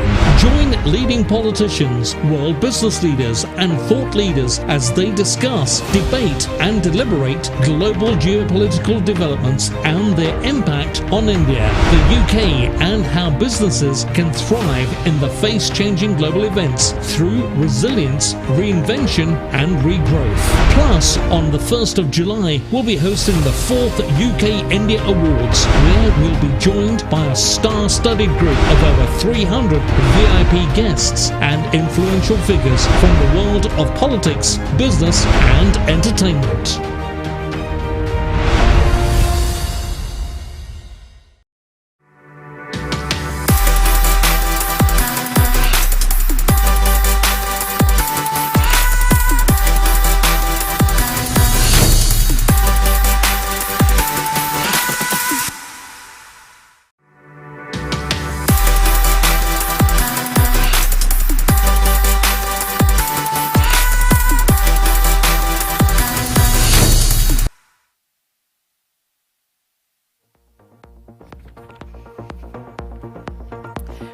Well, ladies and gentlemen, so much to look forward to. That London leg looks very exciting indeed, actually. So in the meantime, we move on to our next session. Please give a very warm welcome to Nitin Mantri, one of my colleagues. He's going to be introducing our next session. A very warm welcome. Thanks, thank you. Thank you. And yes, London looks very exciting. IGF taking India to the world. next session is on insurance and how insurance is going to provide security in a state of where we are in a permanent sort of crisis mode. And I'm very pleased to welcome our two panelists, Amit Malik, CEO and MD of Aviva Life Insurance, and Varun Dua, founder and CEO of Acko. Please, gentlemen. Thank you. Hi, come. Thank you. So, in the last 15 or years or so, we've witnessed financial collapses, a global pandemic, and more. And recently, a return to the kind of state-on-state warfare that you're seeing now. And most people thought, which was probably designed to the history books, you're not going to have wars anymore, but clearly not. In this sort of what we call a perma-crisis, insurance has become very top of mind for consumers in general and people in general. And in light of that, Amit, I'm going to kick off with you. Aviva has been about 300 years old plus organization, and you've weathered some fairly significant storms in that period, including COVID, of course, the recent one. And how do you think this pandemic compares, or this current situation compares to what you weathered in the last so many, 3 centuries? That's an interesting question, Nitin. Thanks. If I was to look at it, I'd kind of see it in 3 parts. I think first is from a historical standpoint. Yes, as an organization, we can see we've seen World War I, II, many crises, a pandemic beforehand, and now a pandemic now, so all that journey, and I wouldn't go there. But I think what's important is what's held us good is our values in people. I think that's helped us weather this storm, and the customer focus. And also when you're such an old traditional company, it's your ability to innovate and adapt at the right time. I think that's helped us good from a historical perspective. When I look at COVID and how we've been able to weather crisis, I think there are 2 challenges that that we had and we faced. First is, when the whole world stopped, as I said one day, how do you help the customer kind of continue with it? Because as soon as pandemic started, everyone started to look at their disposable income and say what to do and what not to do. At least in the first phase of COVID, the challenge for us was to convince the customer that you should keep paying your renewal premiums because this is going to help. They realized this by the second phase, but the first phase, that was the challenge. And second, when the amount of adaptability that we had to bring in from a digitization perspective, how we quickly digitized, learned the skills to sell consultingly, which we don't do in a traditional organization. But I think the penny dropped for us was when we realized that while we will have digital tools, we also needed to educate our own customers how to use them. I think that was there. And the third point that I wanted to bring was that I think, before the COVID, people thought of investment as one part of their financial portfolio. The thought now is changing to say this is also one of the risk management techniques for myself and my family. So how I'm de-risking that, and I think that shift is where I think should benefit us. That's interesting. Varun, coming to you, you launched Acko about 5 years back, right? And how have you been able to write things out and actually kept on scaling during the pandemic period? I mean, in the morning we heard the FM, and one of the questions that was asked was, has COVID accelerated the unicorn journey? And there was a resounding yes from a lot of participants. So tell us what's happened in the pandemic from an Acko perspective. Yeah, so unlike Amit, who has a 300-year legacy, we have a 5-year legacy, out of which 50% has been COVID. True. So it's not a legacy to write home about, but I think it taught us quite a few things. To answer your question in terms of digital adoption or unicorn statuses, I think, of course, as much as a tragedy it is what has happened across the globe, it's definitely sort of pushed that adoption to levels that we have not seen before. I personally think, I've been in this business for a while Acko is about 4 or 5 years old. We've never seen demand for health insurance. There was no better advertisement for health insurance that could have, probably ever happened. When I look at it from a business perspective, we never had to spend on traffic for a product like health insurance. And there were just people coming in by the hordes suddenly to buy health insurance. So I think, yes, we've as an organization had to deal with a lot of things. I think most of our people have been hired during COVID. So a big part of the organization has now come on board post-COVID, given where we are. So I think aligning these people, continuing to service the customer at the point of when you are all haphazard because you're still growing, you're still setting up your processes and your people, and there are people lying in the hospital who are expecting money from you and delivering at that point in time, I think that's been, baptism by fire, if I can put it that way. But yes, I think the level of awareness, just the sheer understanding that people have that they need this rather than the age-old narrative that we have that insurance is a push product. I don't think the same is true, at least for a large segment of the population anymore. Yeah, so it's become more of a pull product now. People are searching for insurance. Absolutely. We all started with this fact that Aviva is 300+ year old, you're 5 years old. You're very kind of different companies, grown very differently, with different kind of legacy, and your legacy is very short so far. Tell me, what do you think you can learn from each other? Aviva, what can Aviva from a 300-year-old company learn from a 5-year-old startup, or a 5-year-old startup learn from the rich legacy heritage of Aviva? You want to go first? Okay, I think insurance is one of those typical, it's not a hard infrastructure, but some sort of a financial services infrastructure, business, banking and insurance really, develop economies, develop the resilience of a nation in some sense. And I think one of the things for us to learn and which we look up to the large, balance sheet guys who have survived for hundreds of years is that they must have done something right to survive hundreds of years. It's not possible to survive hundreds of years unless you have some things going well for you. Whereas when we juxtapose it to our startup ecosystem, we have a lot more fatalistic ways. Either we succeed or either we succeed beautifully or we just fall by the wayside. I think for us, a 5-year-old company in this space, specifically in this space, I think this area for us to learn is how do we build that endurance? How do we ensure that we look at growth, risk in a well-adjusted manner, and not really, specifically when you run a balance sheet business, you should know what not to do. Don't underwrite risks that you don't understand. Correct. So I think those are the kind of things that we look up to, because some of these institutions, whether it's a Berkshire Hathaway or an Aviva or a Swiss Re, these have been very disciplined. Not like they've not gone for growth or so on and so forth, but they've been very disciplined with the consumer's money and their own money.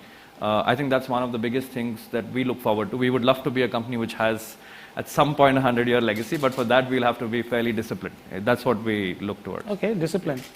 I think I'm just going to say whatever he said was for them is for us. So when we look at young startups, when we look at Acko, we envy the agility, the speed, that whole piece that can happen. For us, there's so much of process, there's so much of stuff that you need to unburden. I think it's a mindset that we cherish, that the new age companies bring in, fail fast and dream big. I think how do we bring that mindset into our culture and add it, make it a part along with our processes and the things that have worked for us. I think that is the challenge that we really envy them for. And the other thing, when I look at Acko specifically, I think I really envy them for the partnerships that they've been able to garner in last few years. And I keep telling my partnership guys, look at them. So I'm going to talk to Varun after this and get some secrets. Okay, great. So Amit, on that note, you talked about the agility of Acko and the partnerships they built. So tell me, how are both your company, I'll come to you after this, how was Aviva innovating in these days time? Because I know you've also going through a digital transformation journey. So how are you innovating, and what are the next steps for Aviva? So, we are just putting the customer in the center and saying, what can we do to make this individual? So my challenge to my team is, why should I even have a customer walk into my branch? Why can't we let that servicing happen? So that's big. So we were one of the first movers to do a 30-minute decisioning on claims process, where the endeavor was, if you sent us a claims request, how soon can we give you a decision while it gets paid? Similarly, globally, we've embraced digital in a big way.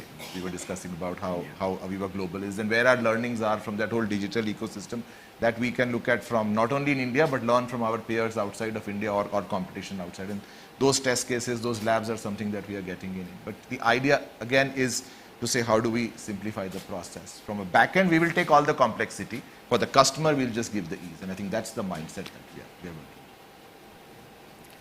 working. Innovation for Acko.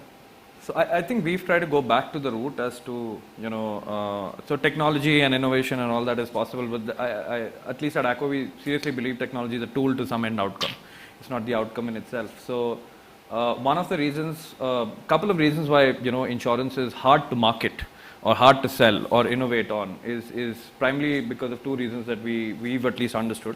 One is there's no immediate gratification when you buy a product. In a product like insurance, you just don't have any gratification. There's something in the future may help you, so there's no gratification.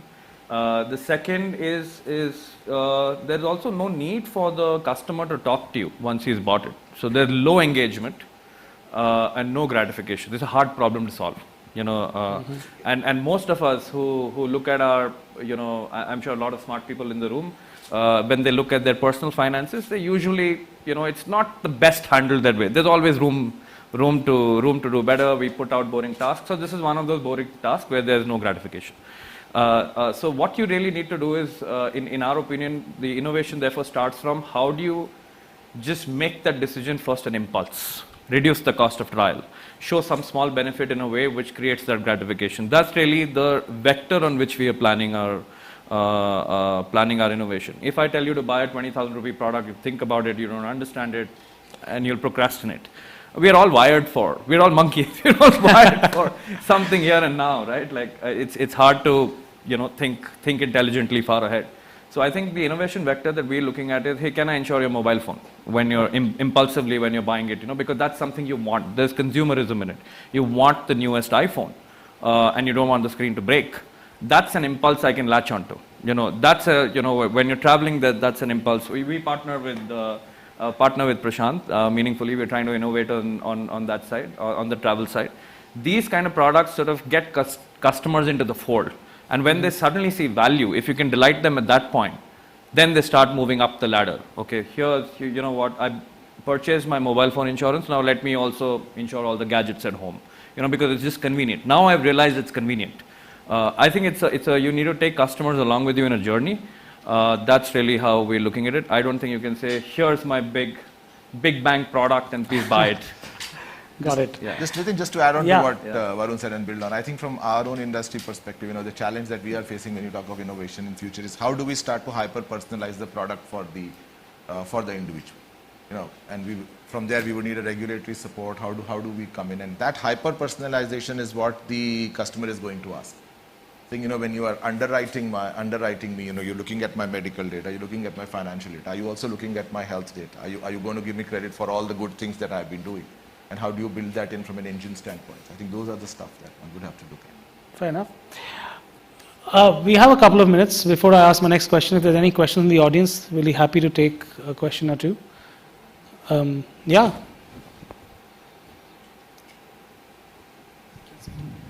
I have a question regarding insurance underwriting. The concept of insurance is to spread risk.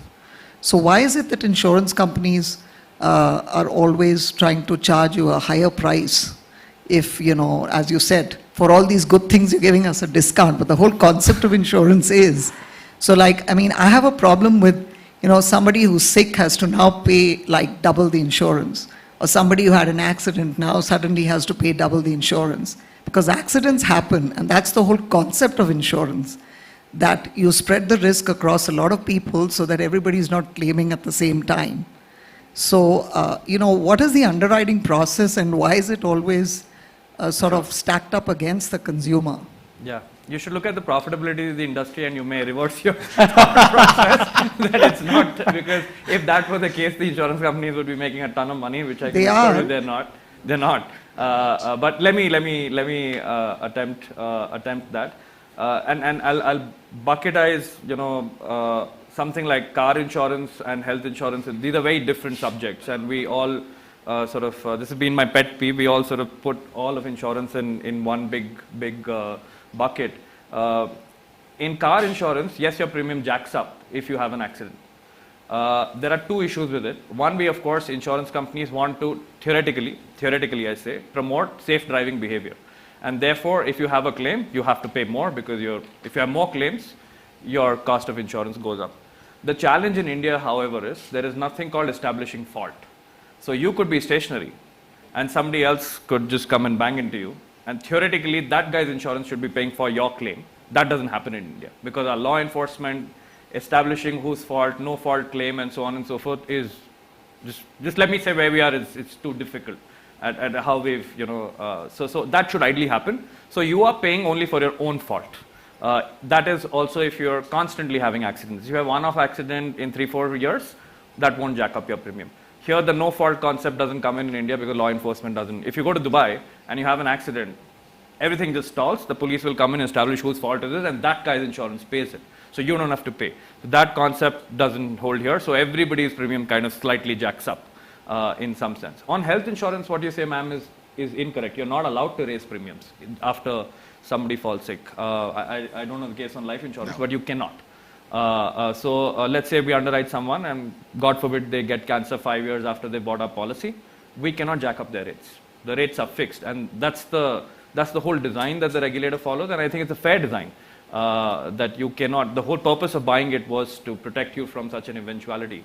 So what tends to happen and why the perception maybe comes in is that as overall medical inflation happens, every 3-4 years companies raise rates because hospitals, advancement of procedures, everything is getting expensive. And once the insurance companies have to foot the bill, every 3-4 years they would raise rates generally. But they would not raise rates for a specific person to say, hey, you got sicker, so I'm going to charge you higher. That they're not even allowed to do by law.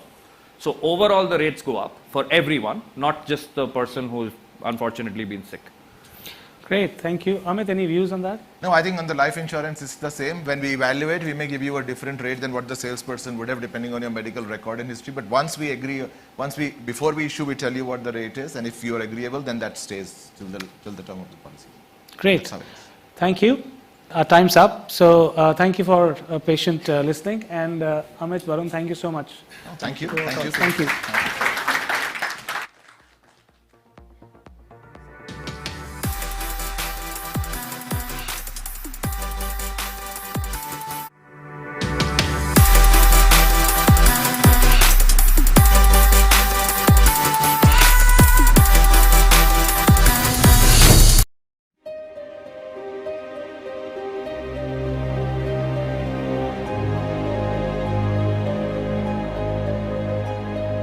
Carbon.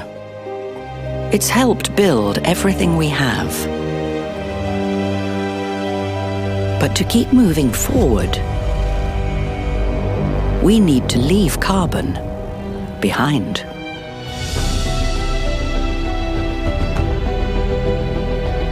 At Standard Chartered, we believe money can be a force for good.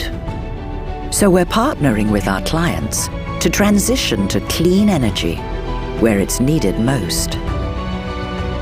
It's just one of the ways we're creating a brighter, carbon-free future.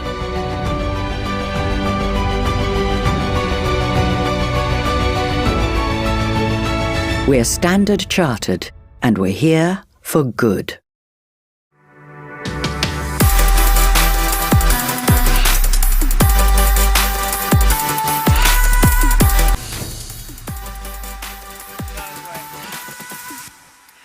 Well, a huge thank you there to Nitin and his panel on insurance there. Very interesting indeed. If you do have any further questions, please do make sure you speak to any of our speakers in the upcoming breaks. Well, in the meantime, we're now going to turn our attention to sustaining an exponentially growing unicorn. And in this next session, I'll be sitting down with the founder of Mensa, which was founded just last year.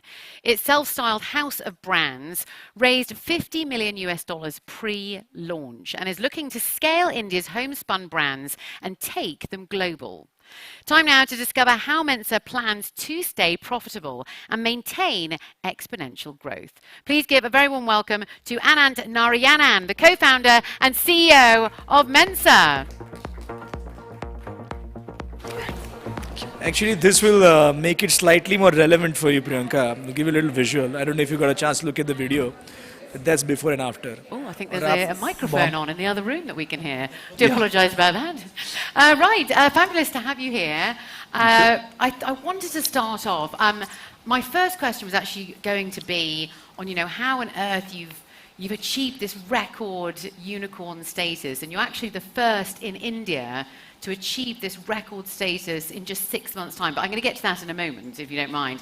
First of all, I'd quite like to know what inspired the journey to set up an aggregator like Mensa. Now, this isn't your first venture as well. So how is this so different? Yeah, so firstly, thank you for having me. It's good to catch up again. I think we caught up maybe 4 months ago. So, so what we're trying to do at Mensa is build a digital global house of brands. So we're trying to build a digital Inditex or a digital Unilever. So in fashion, beauty, and home. Why the idea and why now? First, I think distribution, which is historically a moat for most companies, is now democratized with Amazon, Myntra, Flipkart, Nykaa. Right? You can reach 26,000 PIN codes in India and anywhere globally through these channels. So that's changed. Second, with the cost of data and the mobile phones that we have, digital brand building can be done dramatically differently than what it was before. Right? And third is, if you look at India, we have a vacuum of brands. If you take fashion, beauty, and home, which are the lifestyle categories that we operate in, there are less than 25 brands that are over $100 million for the size of the country, right? So there's a vacuum of brands. So you have a different way of brand building, and you have a vacuum of brands. So bringing those two together, I think for the next 10 years, you can build a great set of brands that become household names, both here and globally. So what sort of made you sort of stand out from the rest, though? Because you must have a lot of competition, though. So what's been your sort of USP? Yeah, so look, firstly, there are, what we're trying to do is to partner up with great entrepreneurs, right? We invest into their business, usually majority, and then grow and scale them. It's a little bit, I think there were fintech panels earlier. Lending is easy, collecting is harder. I think likewise, buying is easy. I think growing is harder. So I think the real differentiator here is execution. It's technology and execution. I think building a tech operating system so that you can go across 20, 30, 50, 100 brands. And I think being able to consistently grow and create some breakout brands, I think that's a little bit of what we're really focused on. And that's what gets us also excited. And that's why this business is so interesting. So it's a nice mixture of everything, really, yeah. Indeed. So, as I was saying, Mensa holds the record for achieving unicorn status in just 6 months, the fastest time that's ever been achieved in India. Absolutely incredible. What have you done differently to lead to this result in such a short amount of time, do you think? Yeah, so firstly, by the way, I think valuations follow value creation. So you have to create value. I think eventually investors invest because they want their money, which is their LP's money, to grow and scale. So I'm less focused on valuation and much more focused on value creation. If you think about value creation, we've been able to move relatively fast and we've been quite fortunate that we've identified the first 18, 19 brands that we've done have grown incredibly well after we've sort of bought them, right? Just organic growth rates have been very, very good. And why is that possible? Because one, we have a great team. I think, eventually people bet on a large space and a great team and a profitable business model. And I think we have all three. So we have a very large space. It's a multi-$100 billion market. Second, we have an outstanding team that's come very well together. And third is we're building it in a manner that's profitable. So you're not very capital markets dependent, right? You need them funding to be able to buy more brands, but you don't need it to run and grow them. And I think there is recognition in the market that that's a great sort of business model. And you can run an e-commerce tech business quite profitably. So were you surprised yourself that you managed to do this in such record time? Or would you have maybe wanted a bit more time? Have there been challenges that have come with that? So I would say, look, we always want more time. I mean, this is an execution game. But the way I think about sort of fund and fundraising is you sort of raise money when there is money available and there are people excited about your business, right? But you spend very carefully. You don't sort of raise and just spend all your money. So I sort of separate the two out. So that's one. And second is, look, 90% of the time is spent on sort of building a great business, right? And 10% on sort of fundraise and all the rest. So I think that's how we're sort of spending the time, which I think is hopefully what investors appreciate as well. I suppose you've got to strike while the iron's hot, haven't you? When it comes in, you just got to take it. Yeah, you do. And I think, look, it's one, not a winner takes all, and two, we're trying to build this for the long term. So I think it's great. I mean, I in fact sometimes wish that we didn't have this fastest tag, because I fundamentally believe we're here to build a long-term business. If you think about building a digital Unilever or a digital Inditex, it's not going to happen in a year. It's going to take a decade to do. And we're very focused on building it and sort of building it right. Now, your background, I think you started in McKinsey, didn't you? Tell us about Guilty. some of the... Sorry? Guilty, yes. Yes, guilty. So tell us about some of the core values from that you've taken on throughout your entrepreneurial journey. Yeah, so I think one thing that McKinsey did really well is there's a value actually which we've continued on to Mensa. It's called caring meritocracy, right? It's basically saying, look, you hire fantastic people, and it is a meritocracy, so performance matters, but how you deal with performance actually has to be done in a caring way. So it's a great way to get great talent in, develop them and grow them, and I think that's sort of stayed through. I think the rest of it, maybe not as much, right? Because very different business models. But I think the people aspect of it, I think has really carried it through. And it helped in Myntra, where I was before, and MedLife as well. Going back to the brands that you've got under your umbrella, what do you look for when acquiring brands then? Yeah.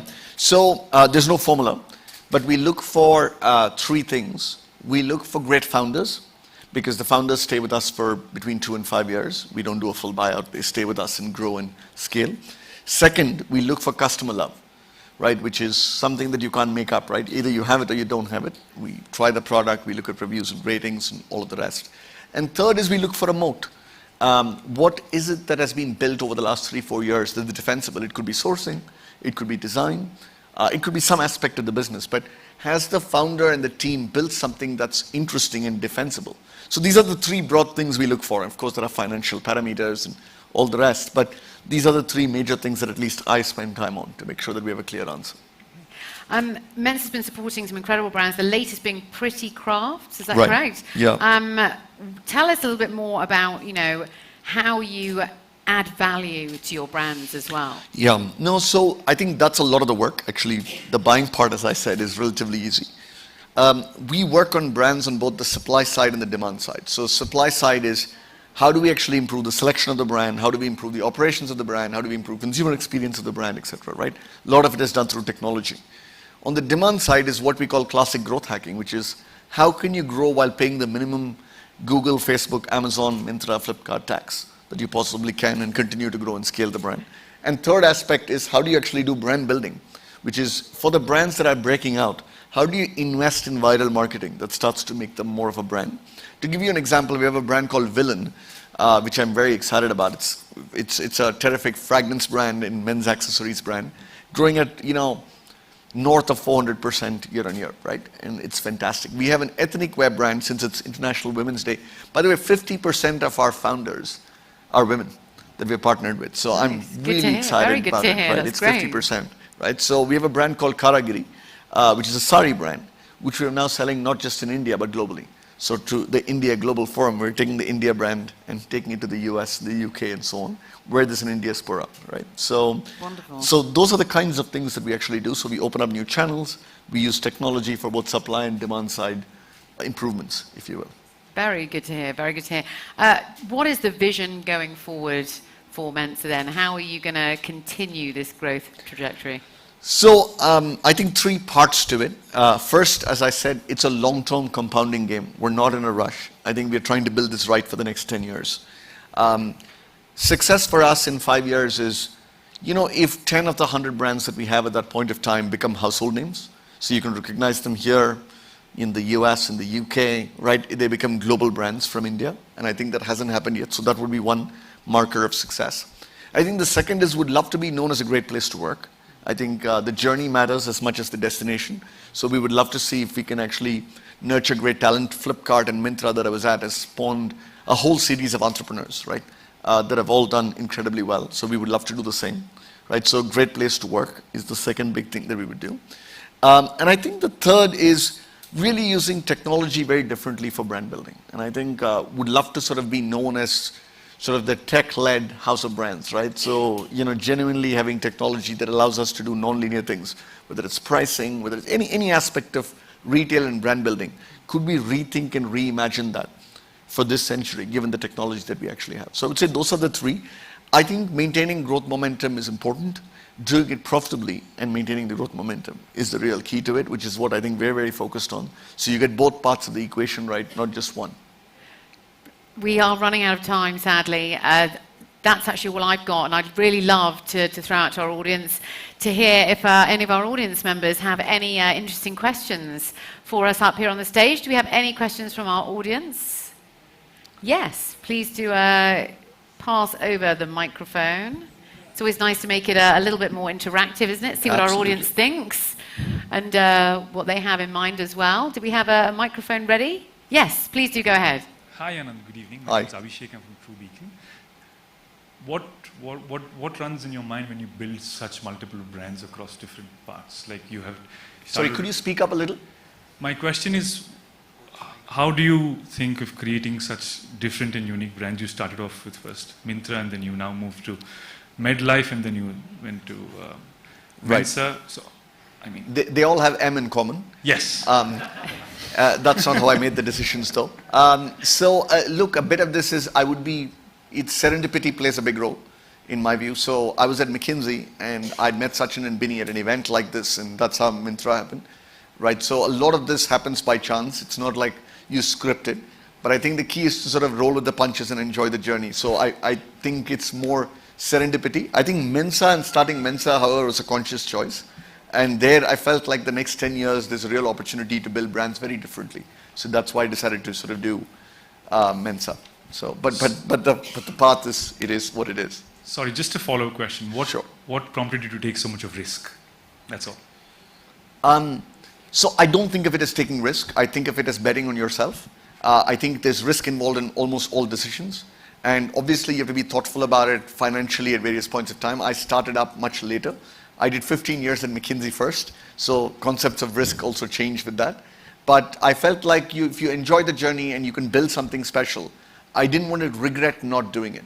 Right? I didn't want to sort of, the famous sort of, I think it's Steve Jobs, but the famous thing about you don't want to look back when you're 85 and say, you haven't taken any risk, but you haven't done something exciting either.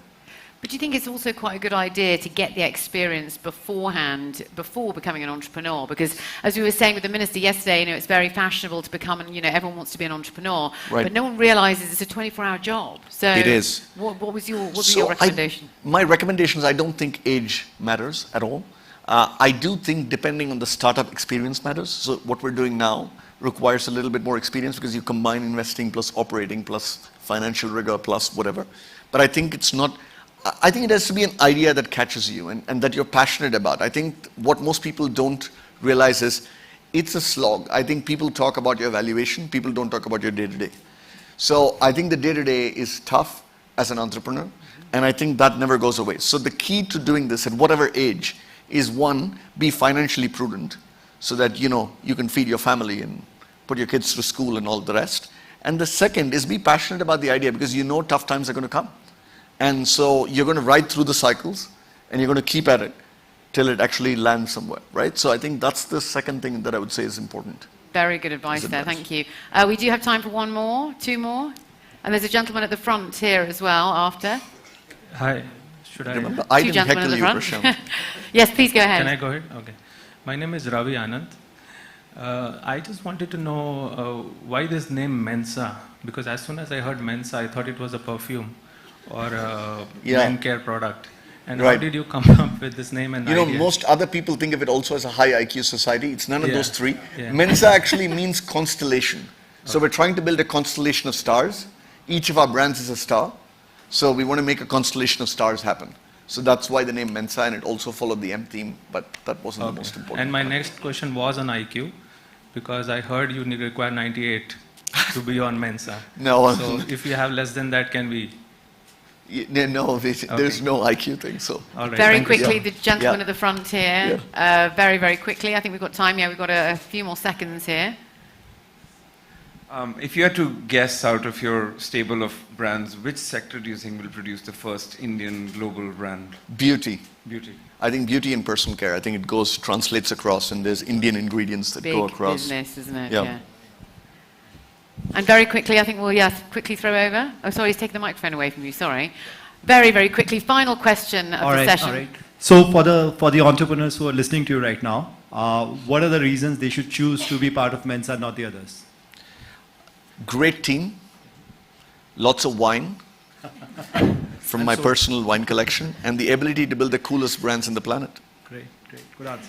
And that's all we've got time for. Some fabulous questions, by the way. Thank you so much for those. Thank you you so much for joining us. Really brilliant Thank chatting with you. Thank you so much. Great. Brilliant. Please do hold on with us as well, because we are going to move on to our next session with Priyanka Dio, Deputy Editor of TV9 Digital, who is now going to be looking into 24 hours in the life of a Chief Inspiration Officer. So please don't go away. Thank you so much again. Thank you.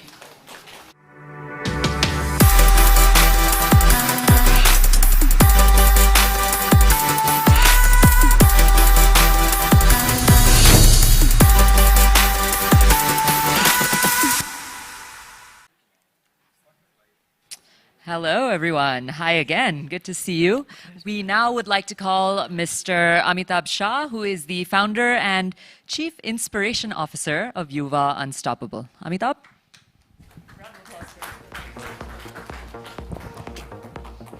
Thanks, Priyanka. Hi.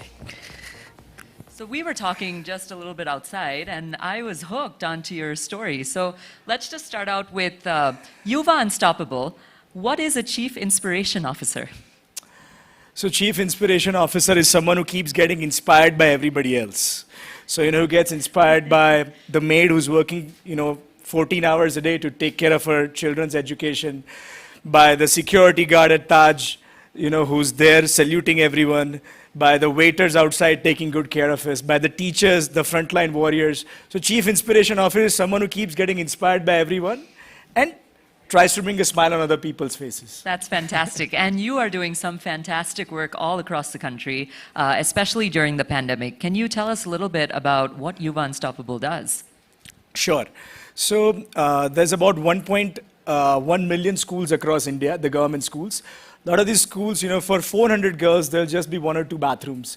The dishwashing, drinking, hand washing area will simply be 1 faucet of water. Forget a smart classroom, they'll paint the wall black and write on it with a chalk. So what we have done is we've kind of rejuvenated about 3,000 schools across the country for about 3 million children. So for every 40 girls, there's a separate bathroom. For every 40 kids, there's a separate faucet of water. And we tied up with Google to put in the smart classrooms so that, how we learned about liver, kidney, Gandhiji in a textbook growing up. This is all done through audio visuals. So in Karnataka, it's in Kannada. In Gujarat, it's in Gujarati. In Maharashtra, it's in Marathi. And what we have observed is the children improve their maths and science almost 4 times more due to digital learning. Okay. So we've got 3 million kids in these 3,000 schools. And also during COVID, we worked with the Honorable President's inspiration, and he came to a couple of our programs and said, why don't you focus on vaccinating the vulnerable elderly? So in the US, they were giving beer as an incentive and $100 to get vaccinated. So we went to the villages where there was 1 or 2% vaccination ratio and gave them 1 liter of cooking oil. Great. So we procured almost 3 million liters of oil and gave it to all the dada dadis who are not coming to get vaccinated. In the centers where there were just 2-3 people coming every day, there was lines of 500 dadimas outside to get the tail and get the vaccine. So we were able to turn these villages into 100% vaccinated in less than a week's time. Awesome. So, yeah. That's a round of applause for that. That's fantastic work, actually.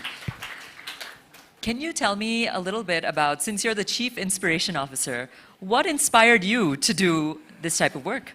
Sure. So usually, we always say, I'm inspired by this billionaire or this politician or this celebrity. In my case, I got lucky. And I was inspired by my nanny.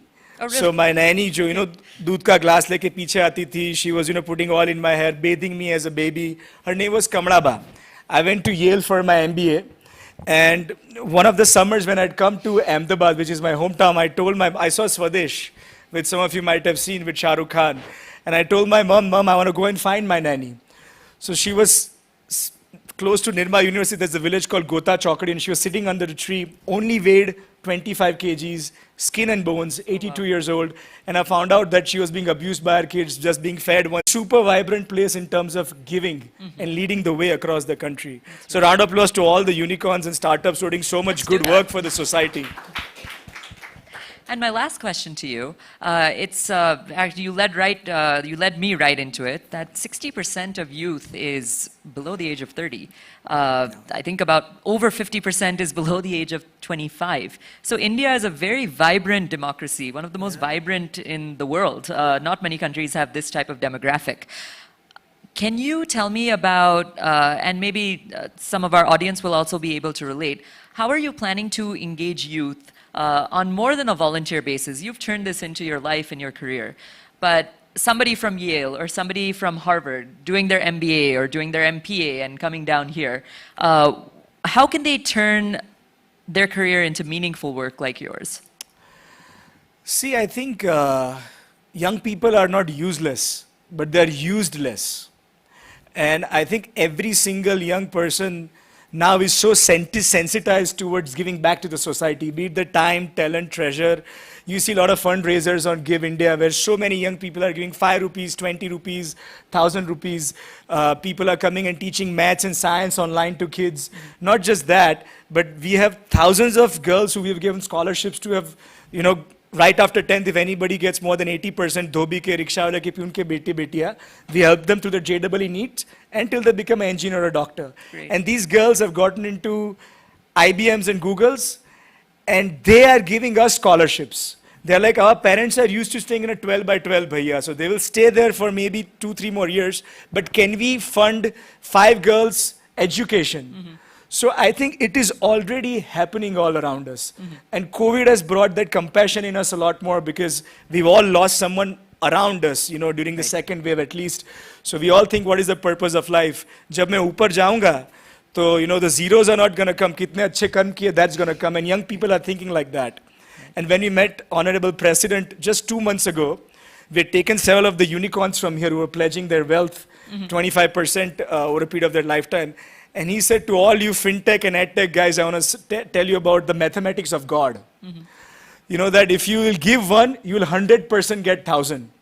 I was living in such a small house, and I've got a slightly bigger house because I've always continued to go on the path of giving and serving everywhere I was. That's right. So that is my request to all of you, that 75% keep for your family, 25% please pledge, and India will become a superpower in giving as well.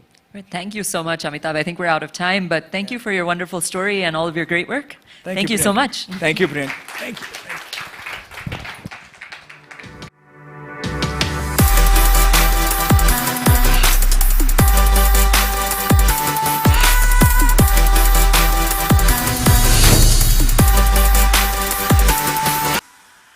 Welcome to another one of our inspiring journeys where we explore the paths that dynamic and aspirational people have taken, putting into reality grit and resilience.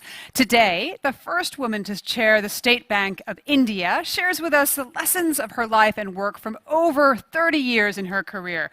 Really delighted to be here with Chair and CEO of Salesforce India, Arundhati Bhattacharya. Great to see you again. How are you? I'm fine. Thank you so much. Sorry, this had to be in a virtual mode, but this is the only way it could be managed. And thank you very much for having me on your platform. At some point, we will meet in person because the last time I spoke to you was virtual as well. Now, you have a new book out, and it's receiving rave reviews. I want to talk about that with you. The name is Indomitable. Why did you choose that name? Well, basically, I think every single woman who's managing a career and a family, both, all of them need to be indomitable in some way or the other. There are so many roadblocks that come on your way. There are so many perceptions that you need to battle. There are so many decisions that you need to take for which you never will know whether they are the right or the wrong decisions. And doing that needs a lot of grit and determination. So you have to be indomitable if you really want to get ahead. That's the only way that this sort of thing can work. And there is no point in faltering. You just have to forge ahead. You have to hang in there. And that's why I thought this title sounded good. Book, as you mentioned, it's really about that seesaw between private life and the working life, which is something that every working woman, in fact, every person faces. But let's start with your working life and talk about your early career at the State Bank of India. The book details, and I'm not kidding, fighting with snakes in some of the rural bank branches, repairing fuse boxes, and a pretty challenging schedule. 4 a.m. visiting far from branches, returning at 2 a.m. Tell me a little about what you learned from those days. Well, one thing, of course, is that you have to be very resilient. You have to be very resilient, you have to be very adaptable, and you basically need to lead from the front. Those were branches that taught me a lot about, management, about how one leads, about how to inspire people, and more than anything else, to empathize with others who may be going through similar issues and to be supportive of them. It also taught me how to make other people successes so that, you would not be bearing the entire burden, but that, you could have your team performing alongside of you at the same pace so that ultimately, together we could succeed. So those were very hard taught, but well taught lessons that I received. And I think, at the end of it all, the journey was just as rewarding. It was just as much fun. Many of those people that I worked with in those branches, they have stayed with me through my life. They have wished me before every single promotion interview. They followed my career, and they have wished me well whenever, I was having a setback or, there were issues that I needed to attend to. They've been there beside me. So I think, in a way, it's been a very deep learning experience, but also it's been very rewarding. Book. In fact, you detail early how you learned how to reject what you called unwanted attention from over-enthusiastic male colleagues. What was your strategy? Well, my strategy, of course, was very simple in those days, that I would talk glowingly of family and, what we did together and how, content I was in the situation that I was in. And yes, there are ways and ways of doing this, but you need to get out of such situations in as graceful a manner as possible, but also in as firm a manner as possible. In those days, awareness about these issues was very low. The Vishaka Act, which has changed things drastically in India, hadn't been enacted, and you really needed to take care of yourself. But having said that, I must also say that I had a lot of male colleagues who were allies in this battle as well, who also looked after me. There were times, when I was at the branch and nobody else was around, and they would take it in turns to stay with me till such time as I was going home, and without claiming overtime, which they rightfully could. So I think there is a good and a bad to every side of it. There's no point in only highlighting the bad pieces of it. The good pieces also need to be highlighted. So I had both, as you say, mentors and tormentors, both were available. But yes, you needed to learn to deal with all of these things in as firm a manner as possible, and lay down where the barriers were, where things ended, and to what extent they could take liberties, and to what extent I would allow that. Some challenges in your personal life, finding a school for your daughter. Your mother was aging. In fact, I think in the States, I remember we call this the sandwich generation, when you've got both sides of your family to think about. Can you give us a little of the flavor of that? Well, yeah, this is something that, again, at least in India, I do not know across the world if this is true, but in India, the woman is considered to be the primary caregiver. And while I was in charge of HR in the bank for a period of around, say, 2 years, one of the things I had done was, take an informal survey as to when was the leakage happening in the pipe, because we were getting about 33% of women at the entry stage, but only 4% of them needed to the senior management. And obviously the organization was losing out a lot in talent and in productivity by losing these women. And I found that in India, at least, there were 3 phases where women would step off. One, of course, was, when the childbearing years, which is true across the globe. But in India also, there were the years between the classes of 10 and 12, where things are very common, where your child is between the classes of 10 and 12, because the child is expected to compete in various examinations in order to get a good placement in college. And that is a period when the child needs a lot of attention. They need to be chauffeured around to the various coaching classes. They have to have the right nutrition, the right amount of sleep, and the mother is expected to be around to do it. And many a woman would feel guilty if they weren't around to do the same and the child still didn't make it. So to a large extent, this was another period when women felt, that they needed to leave and take care of the children. And the third was, of course, geriatric care. Elderly care is not all that easily available in India. Even if you have people attending to them at home, you don't feel like leaving your elderly relatives back at home, because you owe so much to them and you want to be around, in their last days. And that is something, again, that made a lot of women feel guilty about either shortchanging work or home, and they would make a choice, and mostly it would be home.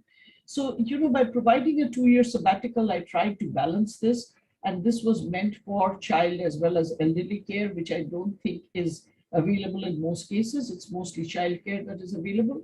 But I think it did save a number of careers. I have had people coming and telling me that, because I needed to take off, and I took off for a year, but actually I needed it only for 3 months. So my career is unaffected and I'm back at work.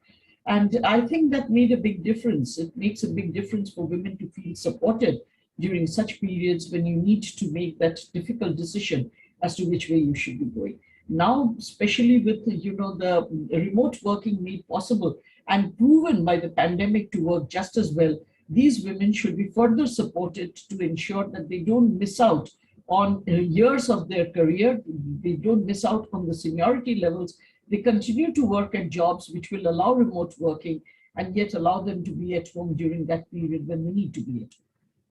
Thank you so much. I'm really aware of your time and the fact that we've run out of it. So we want to thank you very much for joining us. I want to wish you personally a happy International Women's Day, and I look forward to the point where we can meet in person. Sure. I look forward to it too, and happy International Women's Day to your entire audience, male or female. We need them all in order to make a better, more balanced world. Thank you so much. And to our audience here, we'll be back in just 15 minutes. We're going to have a networking break, and after that, we'll be taking a look at our Global Disruptor series with Global Bees. See you then.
carbon. It's helped build everything we have. But to keep moving forward, we need to leave carbon behind.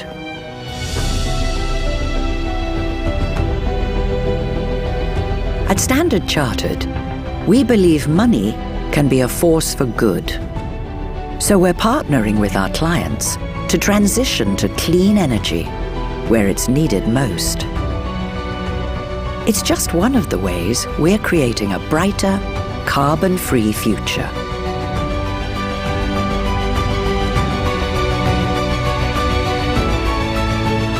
We're Standard Chartered, and we're here for good. Digital revolution has changed the way we think. And in this era driven by information and technology, we at Dailyhunt are committed to our mission. Dailyhunt was born with a mission to empower the next billion Indians to discover, consume, and socialize content which entertains and enriches them. Since our inception, we have been pioneering the online news aggregation world. Started with 700 print partners, we have successfully moved to recommendation-based, hyper-local, deeply personalized, vernacular content. Powered by artificial intelligence and machine learning technology, we are making path-breaking innovations. We are persistently working towards multiple recommendation model and A-logs, which has helped us in delivering personalized content mixed with important and breaking news notifications. Our innovation and drive to deliver the best has consistently positioned us the #1 consumer app. We're the #1 app on the App Store in the news category. We're ranked in terms of time spent the highest by both App Annie and by ComScore. At Dailyhunt, we believe in creating opportunities. An opportunity where we are blessed to serve Bharat by delivering you unbiased news, unbiased views. Dailyhunt, India's most trusted news app.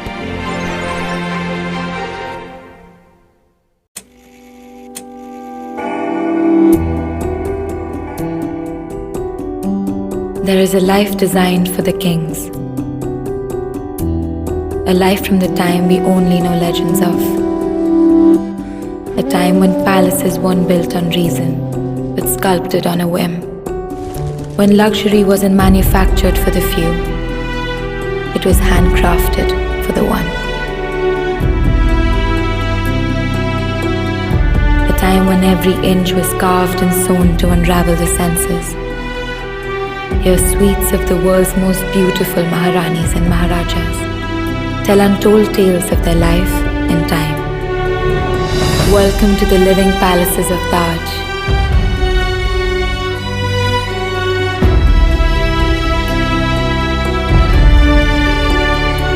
Welcome to luxury crafted by time.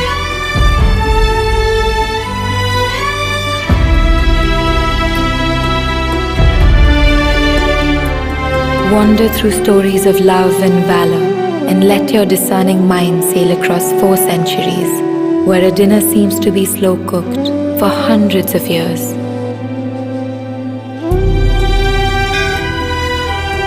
Let your soul be spellbound by spiritual days.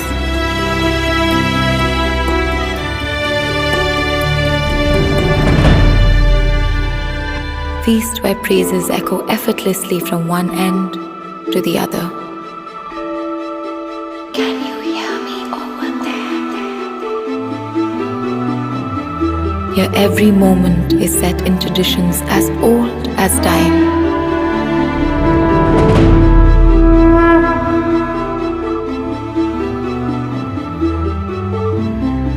And many lifetimes seem to be rolled into this one.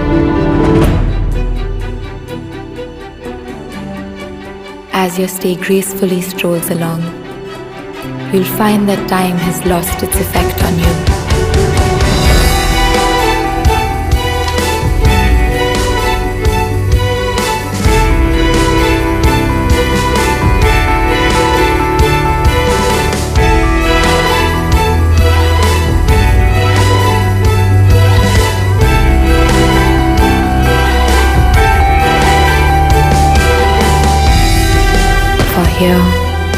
Yesterday is today, is tomorrow. The living palaces of Taj. Luxury crafted by time.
carbon.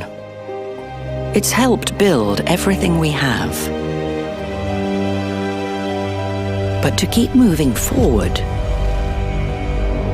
we need to leave carbon behind.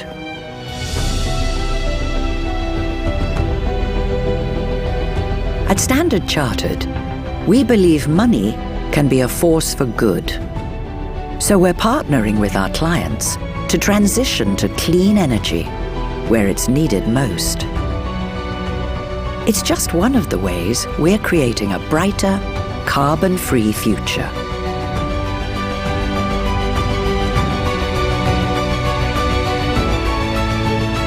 We're Standard Chartered, and we're here for good. Digital revolution has changed the way we think. And in this era driven by information and technology, we at Dailyhunt are committed to our mission. Dailyhunt was born with a mission to empower the next billion Indians to discover, consume, and socialize content which entertains and enriches them. Since our inception, we have been pioneering the online news aggregation world. Started with 700 print partners, we have successfully moved to recommendation-based, hyper-local, deeply personalized, vernacular content. Powered by artificial intelligence and machine learning technology, we are making path-breaking innovations. We are persistently working towards multiple recommendation model and A-logs, which has helped us in delivering personalized content mixed with important and breaking news notifications. Our innovation and drive to deliver the best has consistently positioned us the #1 consumer app. We're the #1 app on the App Store in the news category. We're ranked in terms of time spent the highest by both App Annie and by ComScore. At Dailyhunt, we believe in creating opportunities. An opportunity where we are blessed to serve Bharat by delivering you unbiased news, unbiased views. Dailyhunt, India's most trusted news app.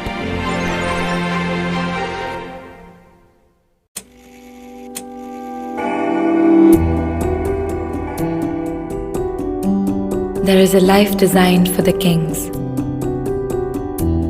A life from the time we only know legends of.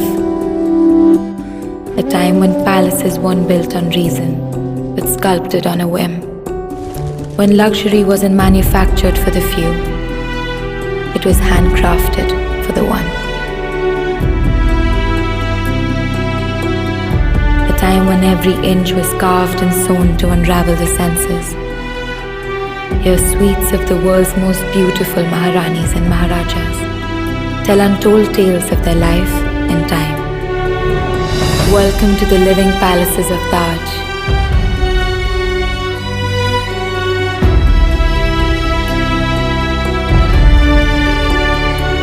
Welcome to luxury crafted by time.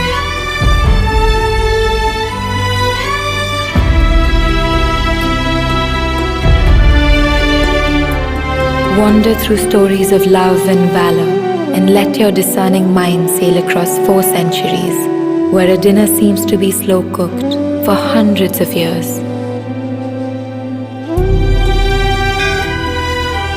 Let your soul be spellbound by a spiritual days.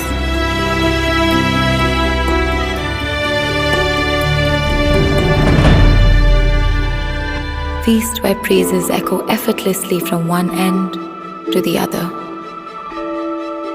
Can you hear me over there? Your every moment is set in traditions as old as time.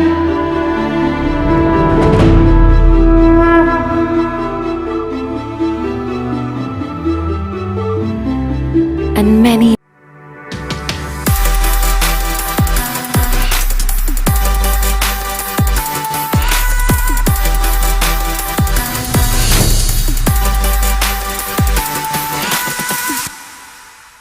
Well, ladies and gentlemen, welcome back. We're now going to continue with our Global Disruptors series that we in fact launched in Dubai. This is where we're going to take a deep dive, of course, into the minds of trailblazers whose cutting-edge, innovative ideas have disrupted markets and changed the way we do business.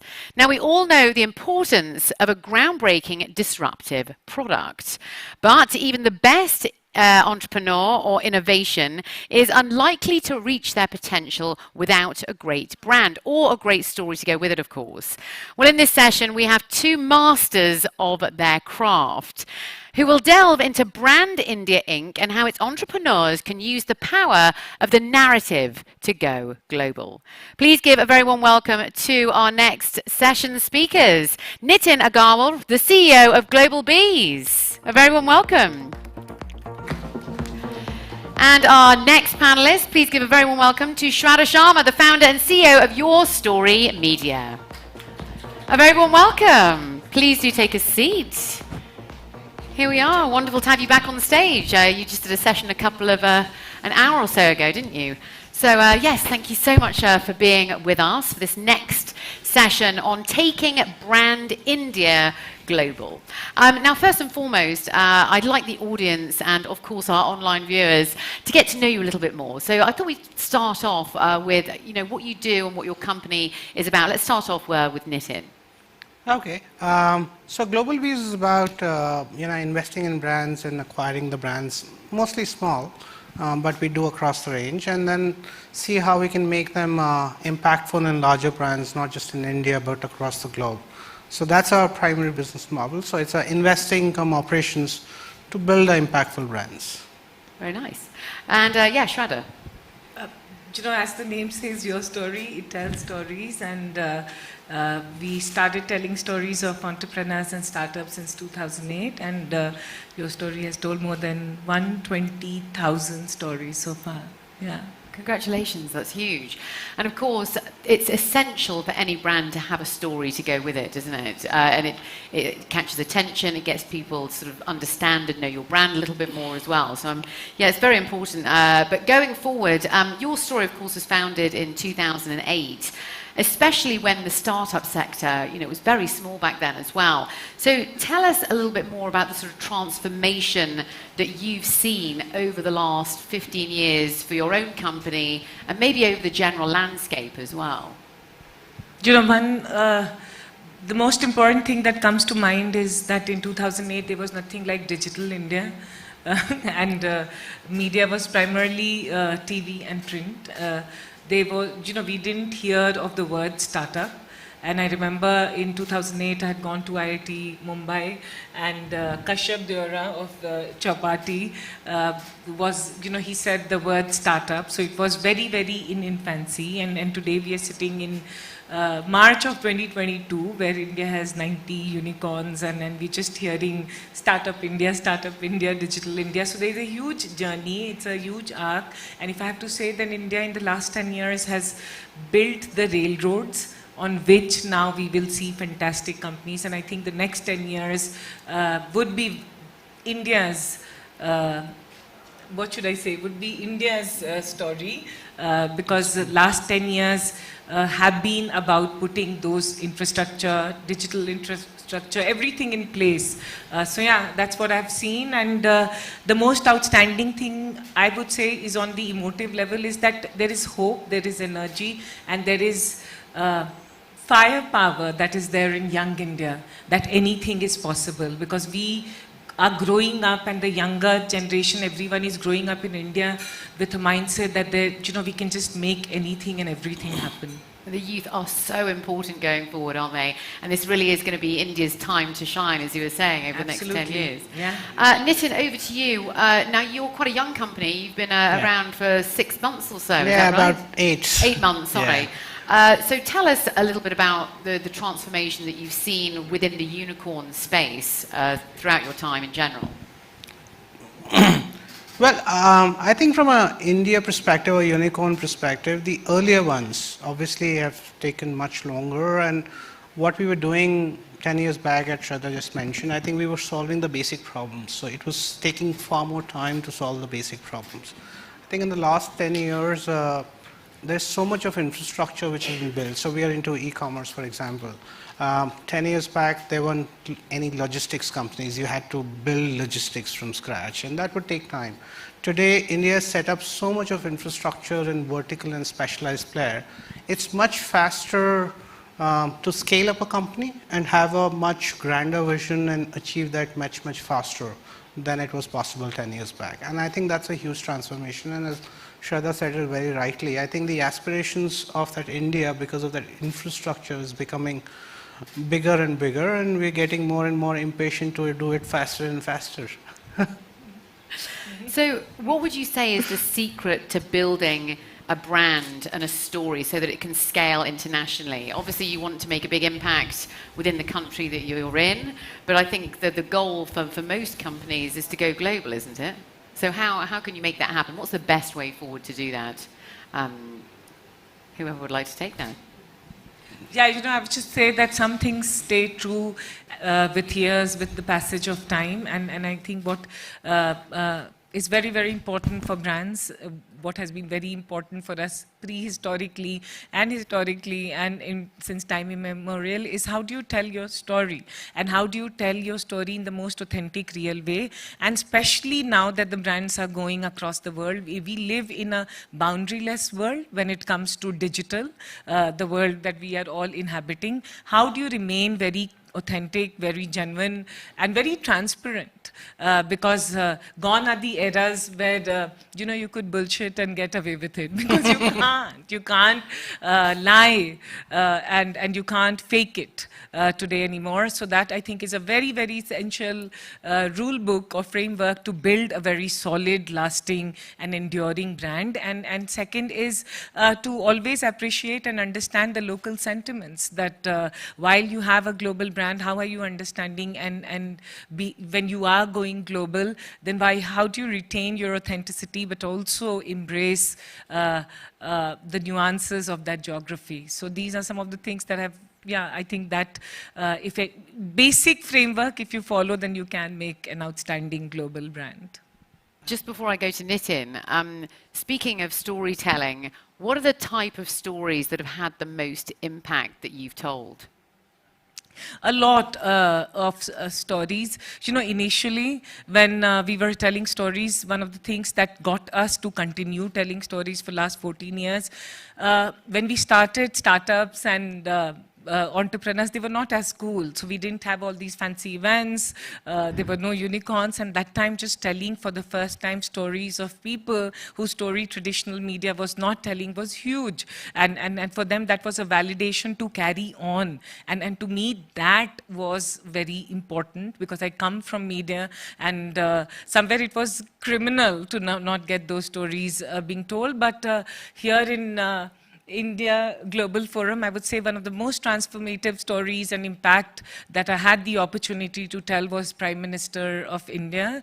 His story in 2019, I had an opportunity to meet him and get to hear his vision, what he's doing, how he's thinking, and what he's imagining for India. I think that was a very transformative experience, and that story was also very transformative.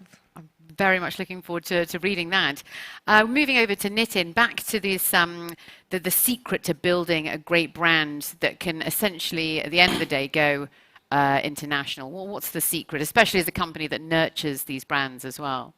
Yeah, so from a product perspective or industry perspective, I think there are two distinct paths. And first of all, you need to realize, one is, are you taking a product which you've built here and saying there are other consumers in the world for my product? Now that's a very, very different story when you want to build a brand like that. I think one great example that I see for a brand built from India is Vadam Teas. It's a very Indian brand made for US consumer, but they want to be associated with the teas of India, the flavors of India, and that's a great way to build a brand.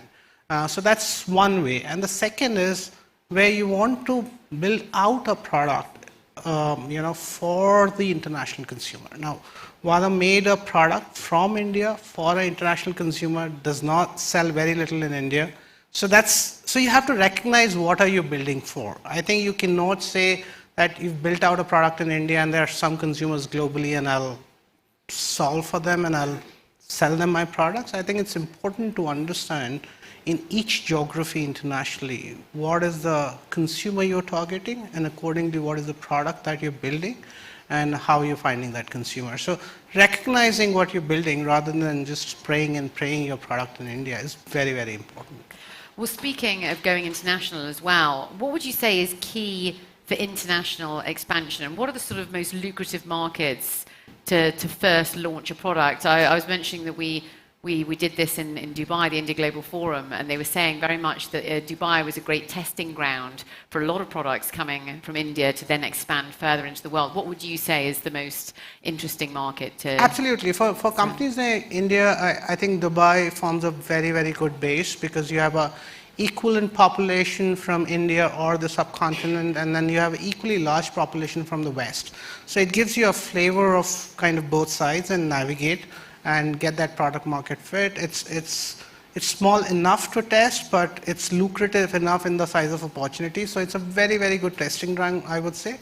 But then eventually, if you have a global aspiration, you'll have to go to larger markets and figure out what you want to do there. But yeah, as a stepping stone, it's closer to India. It's a shorter flight than Delhi and Bangalore in that sense. So yeah.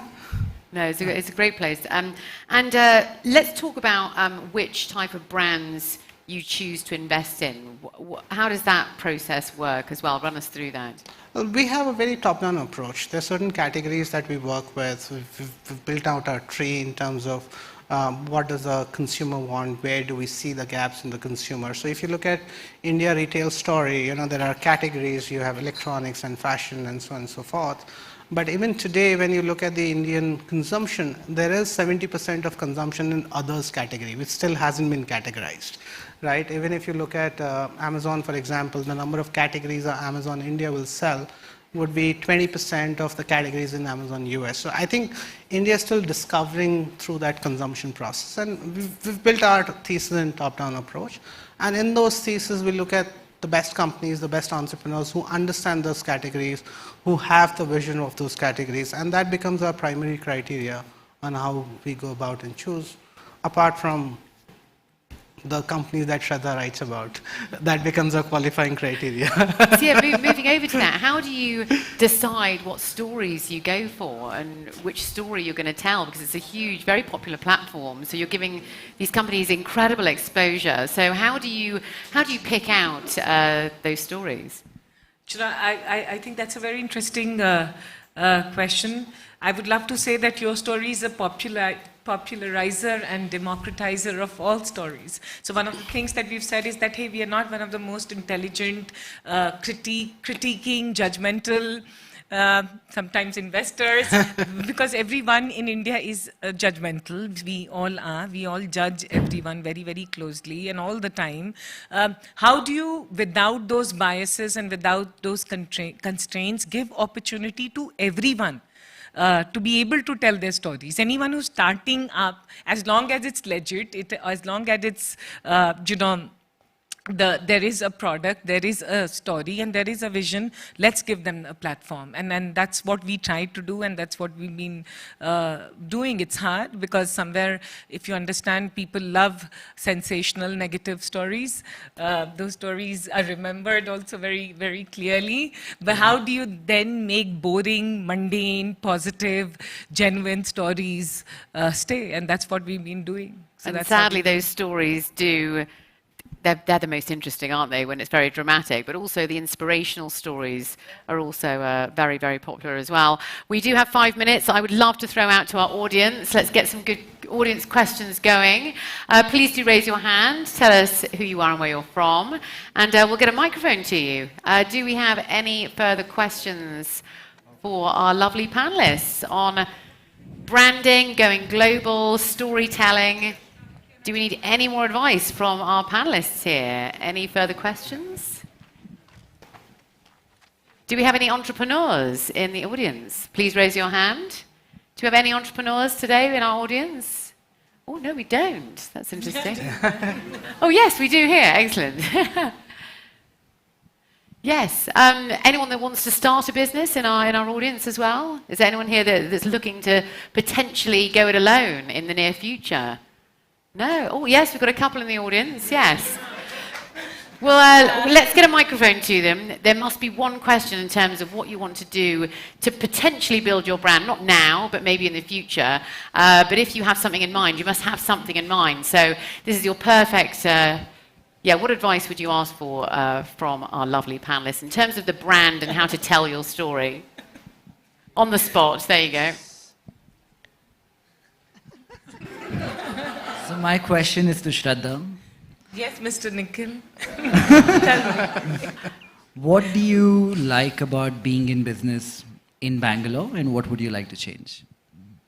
What I like about being in business in Bangalore, I think, and I always say this, is that this is the best city to stay in India if you want to do anything and do a business. I can't think of any other city, sorry, but I can't think of staying in Delhi or anywhere else, and Bombay is too expensive, so it's most affordable, most warm, you have the best talent and most friendly and amazing people, so you can't get a better city, and I would rate it as one of the best in the world, except for the traffic. What would I like to change about the city is traffic, and again it's back, and it's so sad after 2 years it's again back to madness.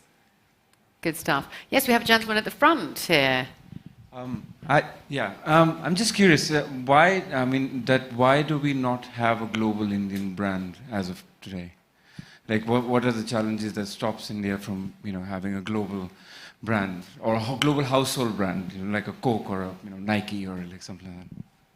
I think he's the best person to answer, but I've always thought about this because we all travel across the world, and whenever you're going to the fancy store, you think that why can't Indian brands be there? And and people ask you, you're sitting in a New York cafe, which Indian brands, and suddenly you're thinking, which one should you talk about? Having said that, I think it's very unfair to us as Indians to say that we've not had brands, because if you see, the Queen and the Princess are also using the Indian brands only, and the diamond, sorry to say this, but I want to call out, it is the Indian jewel, which is the Crown Prince and the Crown Princess and all the jewels. But having said that, we are, when it comes to building brands, one is that we have a huge market in-house, so we never thought of going global. Look at Fab India and all these. These are fantastic brands, and if you ask William Bissell, then he'll say, now he's thinking about going outside, because we have such a huge market inside. And the second thing would be, is that our packaging, our design, and thinking about external markets, I think we didn't think, but now with the digital infrastructure,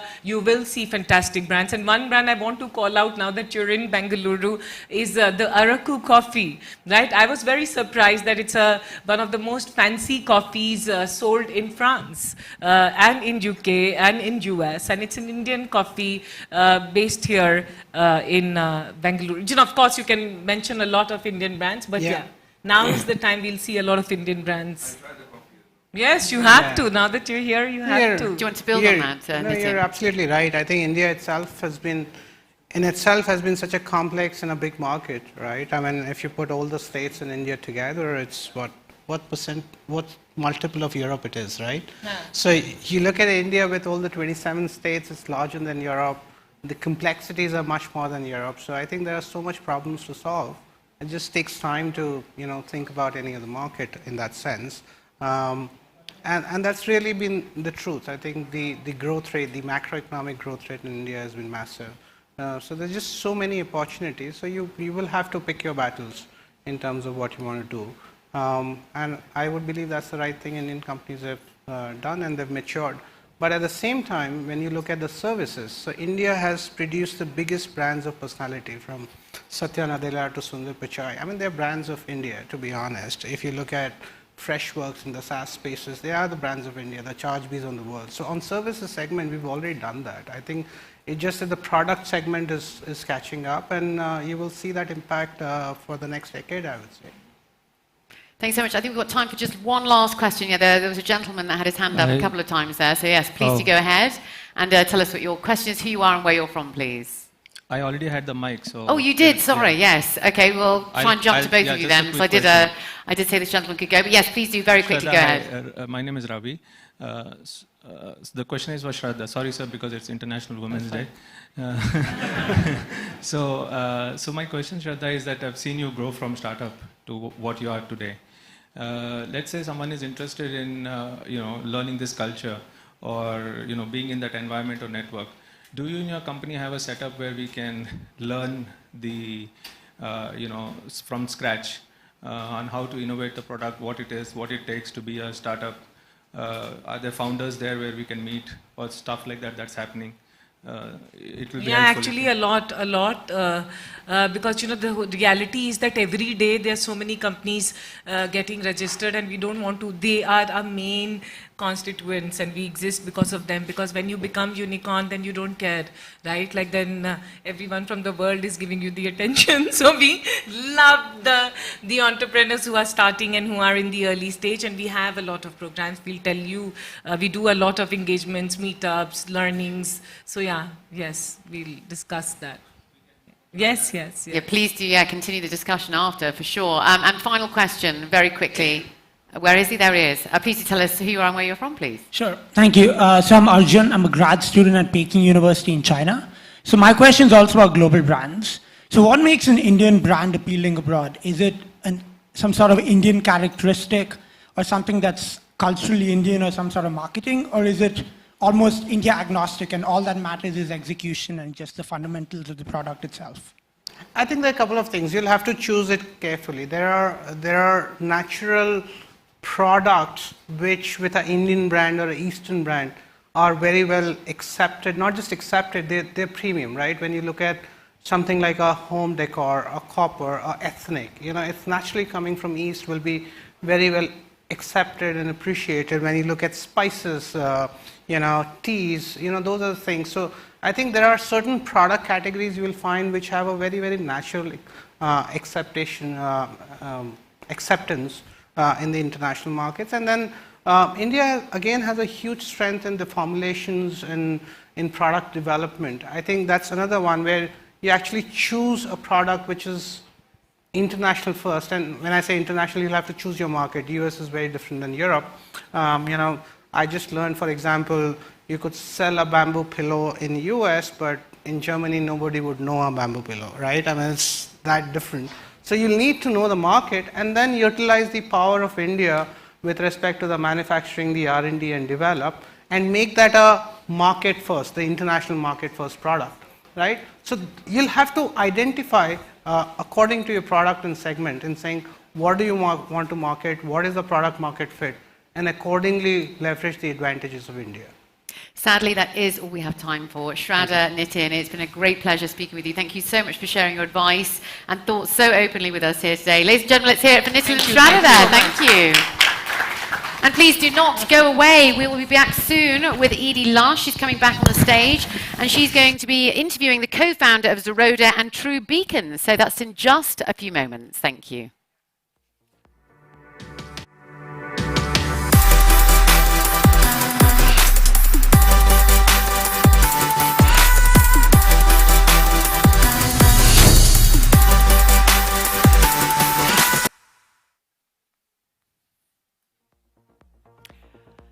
So I'm really excited now to bring you another chapter in our Global Disruptors series. And without any further ado, let's get on to stage the person you've all been waiting for. Come on down, the co-founder of True Beacon and Zeroda, Nikhil Kamath.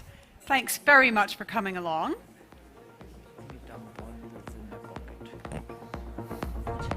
Huh? नहीं बस हो गया. How are you? Good, how are you? Nice to see you. Have a seat. Thank you. Happy International Women's Day. To you. So I want to get straight into it. Let's go back to your origin story, first of all. You started trading equities at the age of 17, and you were looking specifically at emerging derivatives and commodities. First of all, what drew you to that? Why did you want to trade stocks? Well, for the lack of a better word, to earn a wage, you have to do something. And I had people, both in my family and outside, who had some kind of exposure to equity trading. Mm-hmm. And I think, you pick up from them, and then you learn from trying, failing sometimes, and sometimes things work out. And it was very organic in that way.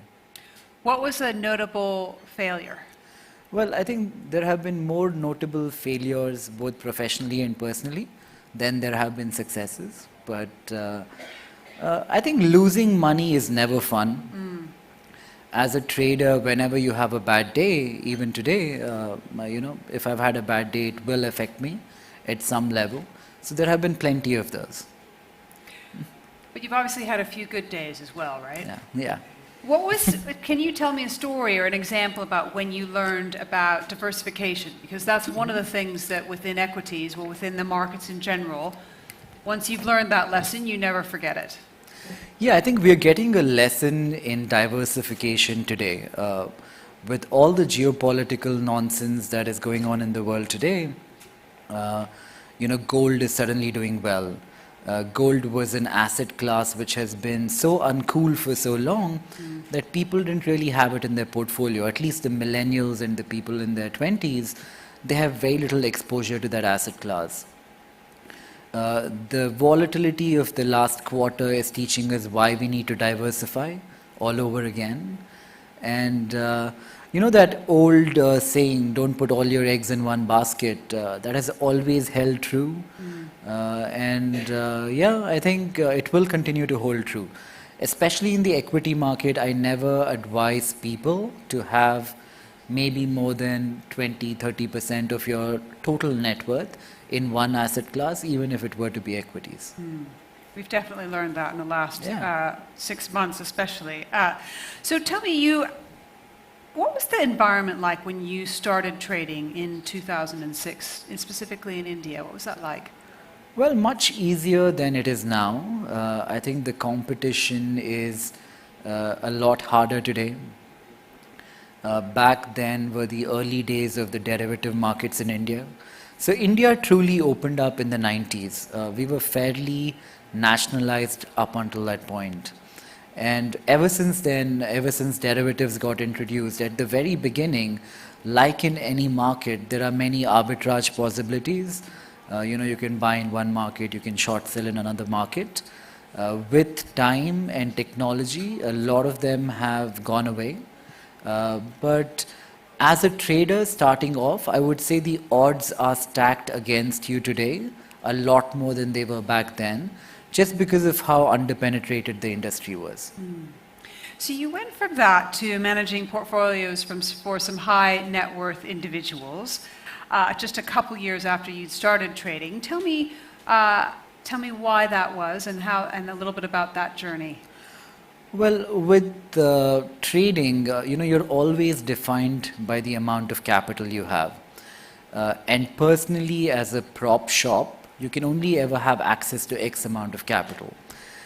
To really scale, you need to go out, raise money, build a bigger pool, and then you become more relevant both as a trader, but also like we were talking earlier in terms of diversification.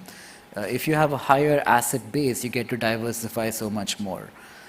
So it's a very natural progression to go from being a trader to being an asset manager, and I think it happened that way. Not usually for people who are 19 years old though, right? Tell me a little bit more about the trust that people were putting into you then. Well, to be fair, I don't think it was significant amounts of money. Looking back, it was like really small amounts of money, but people were always looking to take a punt on something new. Trading very much works on track record, much less on reputation. So if you have a track record and you've made money, you will often find people who will give you their money to manage. So now you've got over 4 million users. Zerodia is the country's largest retail brokerage platform, facilitating orders of $10 billion a day, accounting for about 18% of the daily equity volume in India. An incredible achievement. But let's pause here and think about this idea of financial inclusion. And if we look over the history of the stock markets, if you have been able to participate in the stock markets, then you have benefited, as long as you've diversified, right? But if you don't have access to those markets, then you haven't. And it's not just in India, but all over the world we see inequality growing on any measure you can find. So I'd love to get your thoughts on how we extend what you've been able to do to some of those folks who don't have access yet? Yeah, sure. So, education is a big need in India. I think we're not very pragmatic about our system of pedagogy in a way. We spend 15 years teaching somebody how to earn a wage, but we don't spend much time teaching them how to manage the money once they do earn a wage. So the Indian markets are not very large. By volume they are, but in terms of participation they aren't. Out of the 1.4 billion people that we have, only about 2% of our population has either direct or indirect equity exposure. Like you were saying, you were originally from the US. Your 401k, some part of that money goes into equity. We don't have such a thing. So you would probably have 40-50% penetration, whereas we have 2. So plenty has to be done to change that. But when you sit back and look at the larger problem in India, only about 3% or 4% of our country pays income tax. So you'll have to increase the banking penetration, get more people to pay tax, in turn get more people to save and invest using a formal method like the stock markets are. So I think we're a long way away, but things seem to be changing, and more people are coming onto the financial ecosystem today, which I guess is a good thing. So this session is around global disruptors, and you believe that there hasn't been enough disruption in wealth management, not just in India, but around the world. Tell me about what's behind that thought. Well, we started an asset management company recently, so I have to say that. But I think the industry is quite fee heavy. There are lots of inefficiencies in terms of the number of middlemen there are. And I think there is room for somebody to disrupt that. So tell me how you're doing it. By being a lot cheaper than anybody else. And what fees are you taking away? So we don't charge you anything if you do not make money, which is already unlike everyone else out there. And if you were to turn a profit, if you invest $100 and make 110 out of it, we take 1 out of the $10 as a fee. And elsewhere you would have had to pay many times that as a fee. And in terms of the amount you need to invest, are you disrupting that as well? Well, I like how this is becoming a marketing pitch for our asset management company. Don't worry, we'll move on. Yeah, but on average, our ticket sizes are around $2 million. Yeah. Okay. Tell me about the significance of the Gujarati International Tech City, the GIFT City. Tell me what you're doing there and why it's important. Well, GIFT is relevant because it has better taxation than being onshore in India. So the Indian markets, right, out of 100 rupees of turnover that happens, about 85 or 90 of that happens on a leveraged instrument called derivatives. And if you were to trade derivatives through GIFT, you pay 0 tax. Otherwise, you pay 42% tax, depending on what slab you fall under. So for reasons around taxation and the fact that compliance is a lot simpler at GIFT, I think GIFT is relevant. It also kind of eliminates the need for feeder countries. Up until now, we had countries like Mauritius, Singapore, the Cayman Islands, where people went in there. Say you as an American or a Brit would go into Mauritius and then come into India. But with GIFT, you get to avoid that hop, and you save the cost associated with that hop. And so it's a special economic zone. Yeah. And there's no taxation on derivatives and futures. And it is aiming to open India as a global destination. And for investments, are you seeing that already? Yeah, I mean, to be fair, we did not see too much traction in GIFT initially. But over the last year, things are really picking up, and I see a lot more traction around GIFT. I think the government is doing a good job in promoting it, and the fact that the regulator is also sitting inside of GIFT makes a big difference. So we spoke a little bit about how you get more financial inclusion. You've touched on that, but you've started an educational platform called Varsity together with your brother. Tell us about what that aims to do. A lot of financial education available online freely is often riddled with jargon which is unnecessary. So Varsity is an attempt to simplify what is already available, but is said in a very complicated manner. So me or my brother have nothing to do with it. We have a guy called Karthik who wrote the entire thing on his own. He's an incredible author, and he has kind of like compiled this knowledge over many years, and he runs Varsity.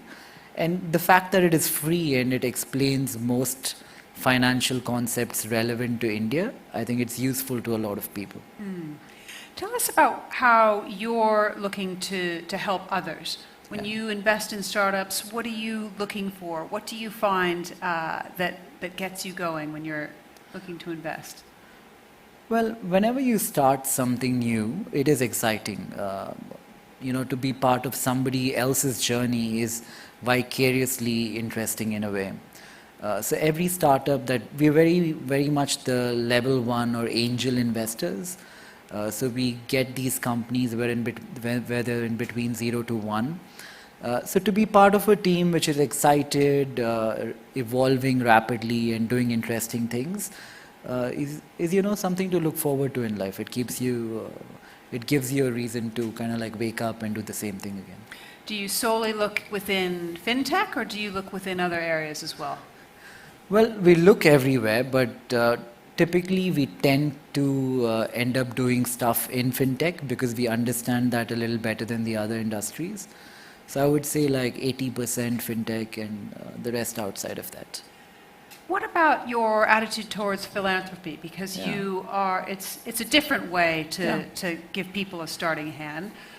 Do you have a different hat on when you look at where you give your money away to? Not particularly. I think you rely upon smarter people and people with more information in the philanthropic world to kind of determine where money should go. Like we have Amitabh here, the guy in the first table there. I think he's running an incredible charity called Young India Philanthropy Pledge. So it encourages young people to give away or commit to give away about 25% of their net worth.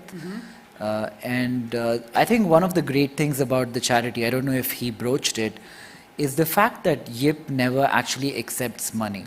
It's just a group of people who come together, decide where they should give money, and YIP is more the place where you ideate and figure out where the money should go.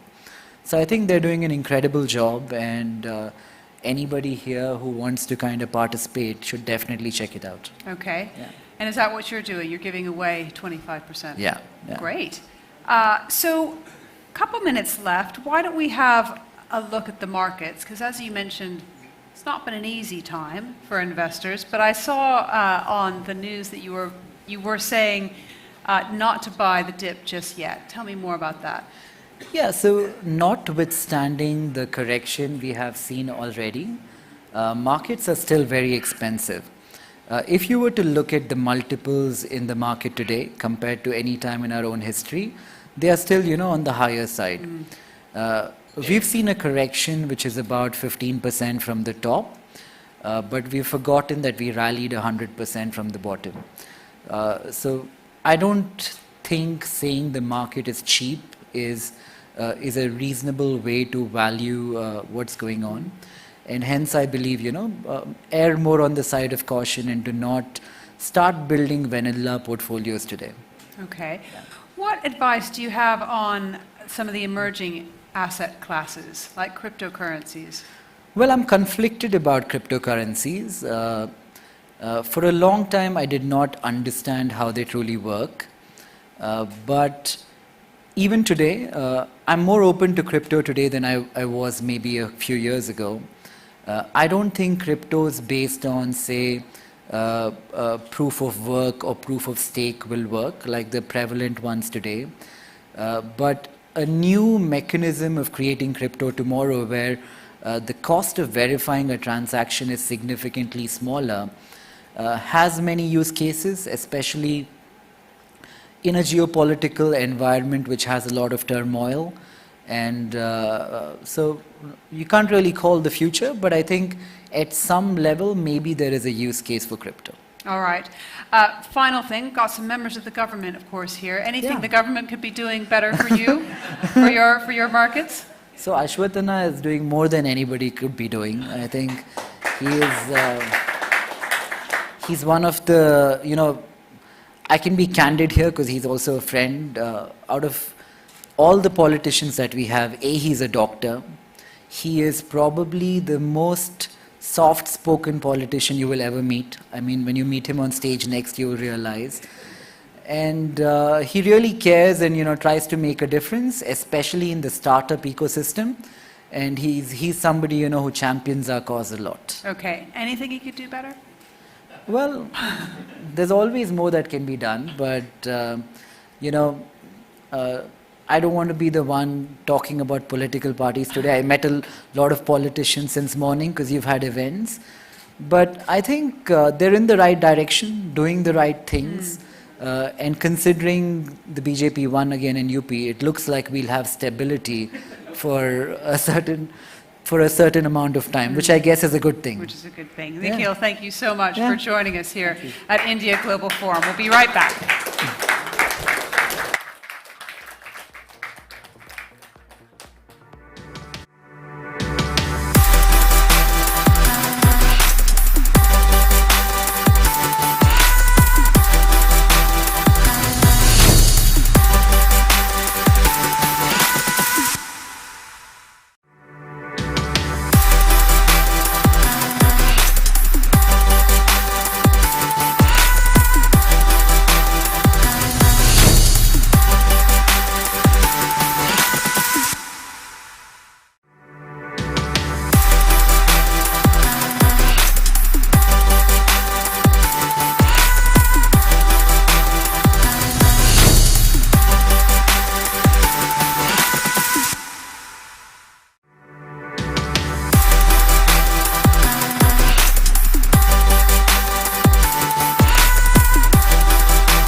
Well, ladies and gentlemen, a very warm welcome back. We move on now to our next session under the title of Made in Karnataka, Global Unicorn Breeding Ground.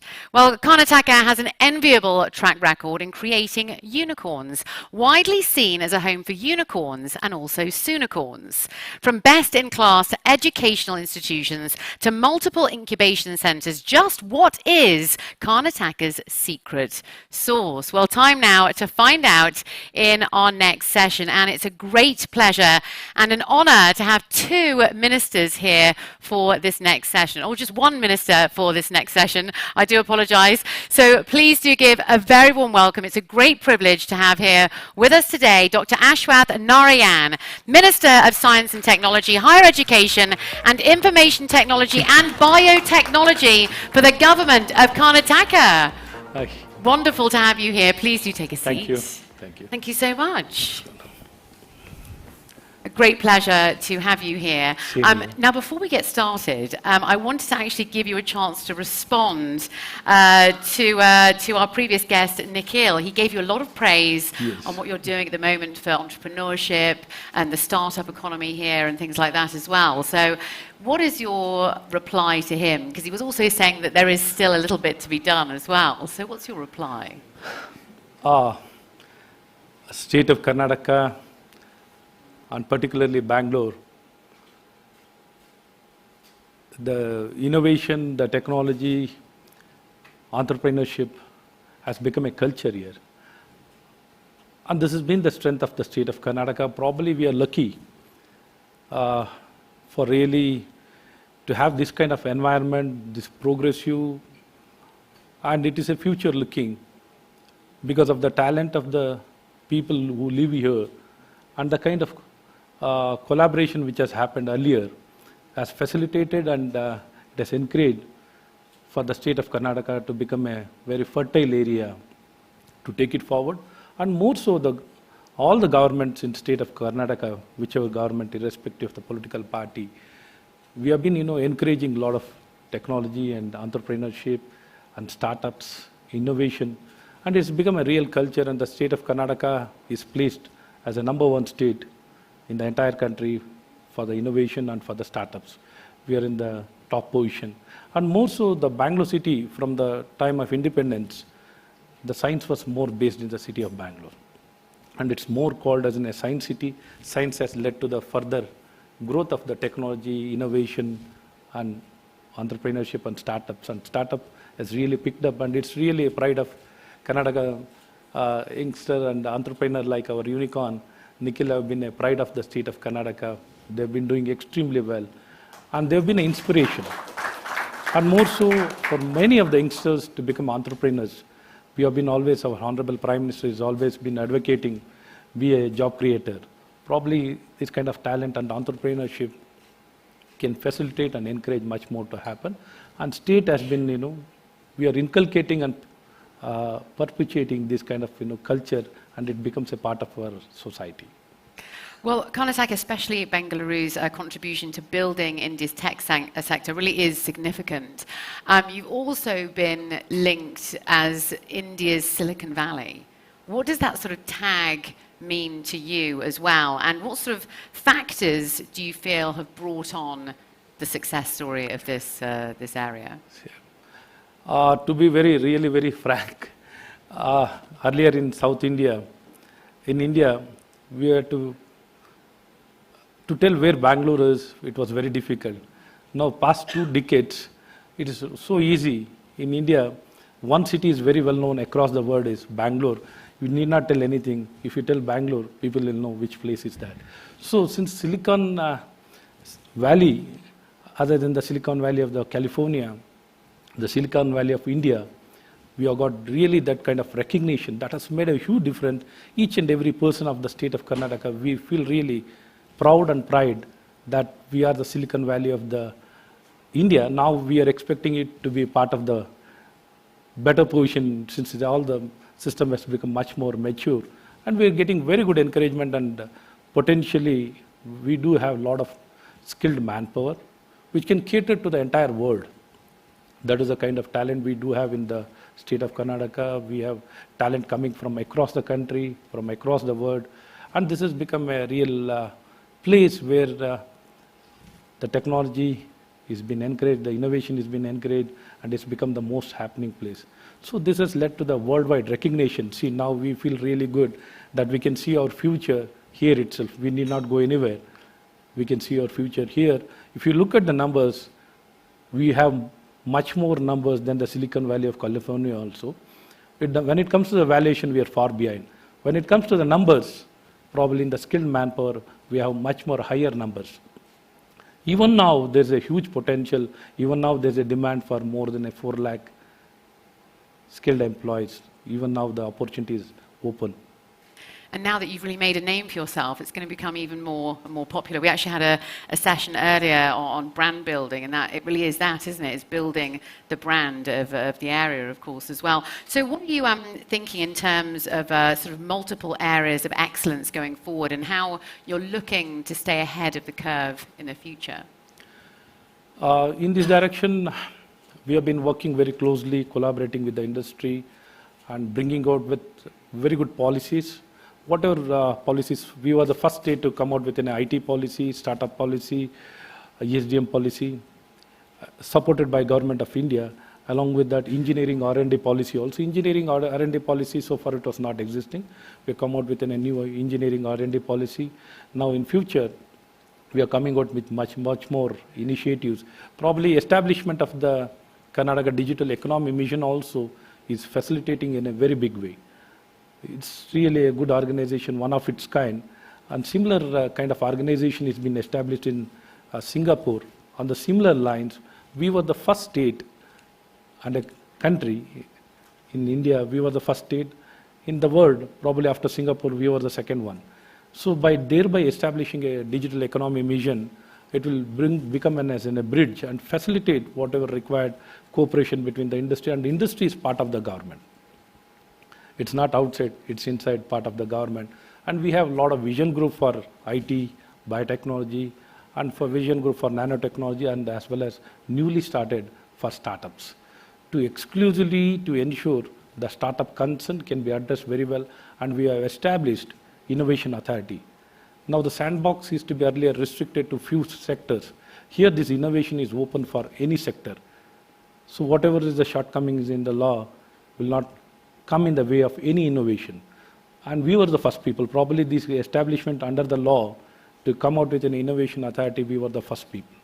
And like this, we have come out with many policies. In future also, we are coming out with many policies, incentives, and more so to ensure the availability of the skilled manpower also. We are improvising the quality of education and the quality industry ready. Once they pass out, they should be industry ready and employable, and a dynamic personality, a holistic personality with all kind of talents, diverse talents, we are ensuring, so that we should not be second to none in the qualities in the terms of skilled manpower and learning. So we are establishing in a very big way. Speaking of talent, when we sort of look at the global picture, are you doing anything to incentivize global talent to come here to Karnataka at all? Is there any incentives at all? Probably the opportunity is plenty here. See, we are not reached any saturation. There's opportunity, plenty of opportunities there for them to do business and to make a better future. Probably this is a most fertile, and the employees availability also at a very low cost, cost effective, and availability and ecosystem, the venture capitalists, the industry, the government is very facilitating environment, and more so the incentives. We are willing to provide land, whatever establishments, particularly with regard to the electronics. We are also in the terms of, we are discussing with Rajiv Chandrasekharji, is our Minister for Electronics and Skill Development. And we have been working closely to make Karnataka as the Make in Karnataka encouragement as a policy we want to initiate and ensure whatever the requirement of our country and for the entire world can be catered from here. So in this direction, we are coming out with a lot of incentives. Whoever wants to establish establishments, we are providing land. In the terms of incentives with regard to the plant and machineries, more than up to 50% it has been provided. There has been a phenomenal amount of unicorns that have come out of Karnataka. So why is the ground so fertile here to produce unicorns, essentially? It has happened because the chemistry is good, and chemistry is good, and the ecosystem is really built because of all the stakeholders. All the stakeholders have come together and made it as an ideal place. Probably it has clicked, and people from diverse background from various parts of the country, irrespective of state, people have come here and made their home, and they've been working. They are all the real cause for the success. And the government also, we have been very closely working with all the companies, and more so the government of India, the digitalization drive. The digitalization and encouragement from government of India has set the real foundation. If not for the government of India, digitalization and for the seeding of the Aadhaar has facilitated things to happen in minutes and days. Otherwise, in earlier condition, it would have been really difficult for any of the startups to do well. We need to really acknowledge our most dynamic Prime Minister, Narendra Modi ji. Because of his initiatives, the entire country has been performing, doing well. It's been forward-looking, right, left, center. The reforms are brought in. In every small sector, let it be a small or big sector, we can witness what is the need of the hour will be done immediately.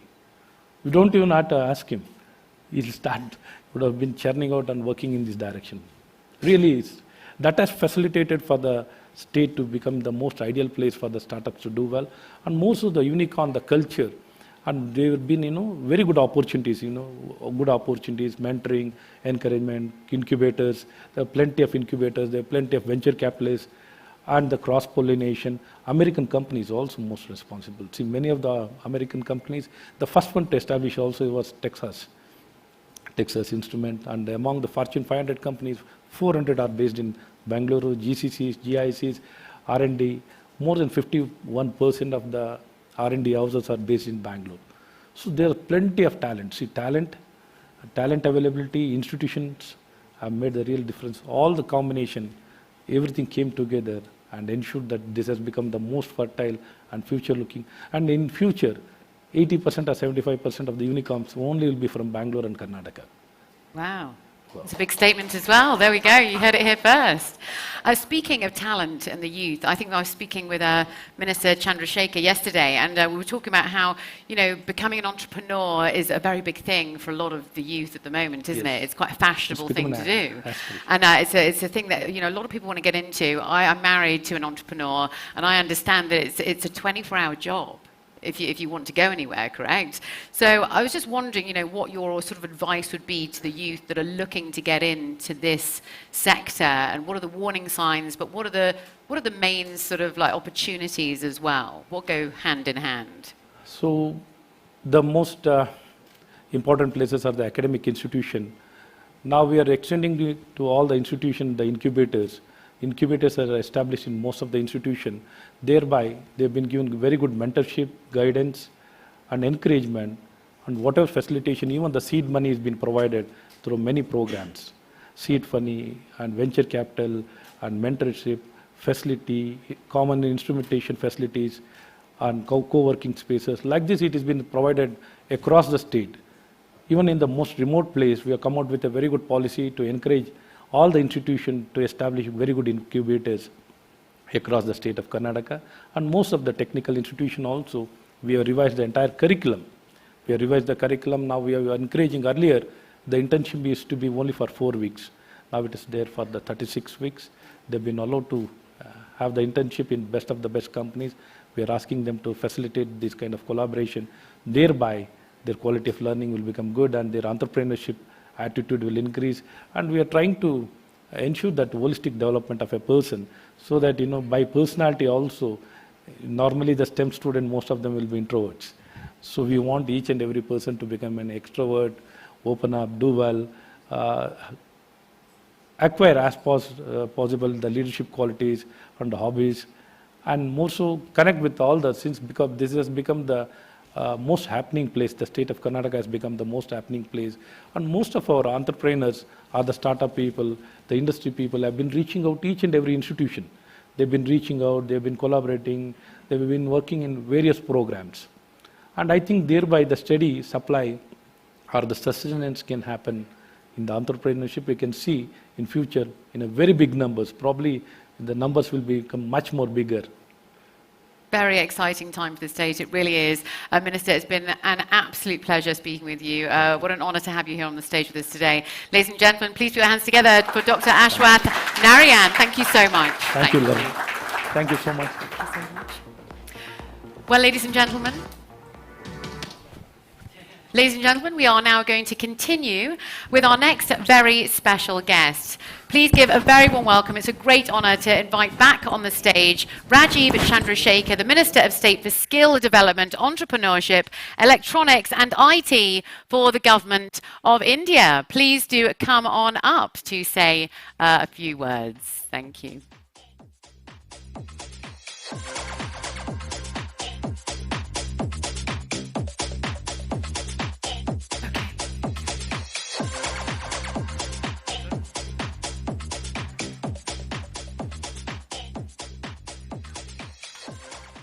Just me? Yes. Oh, really? Ambushing me a second. Let me come back and join you.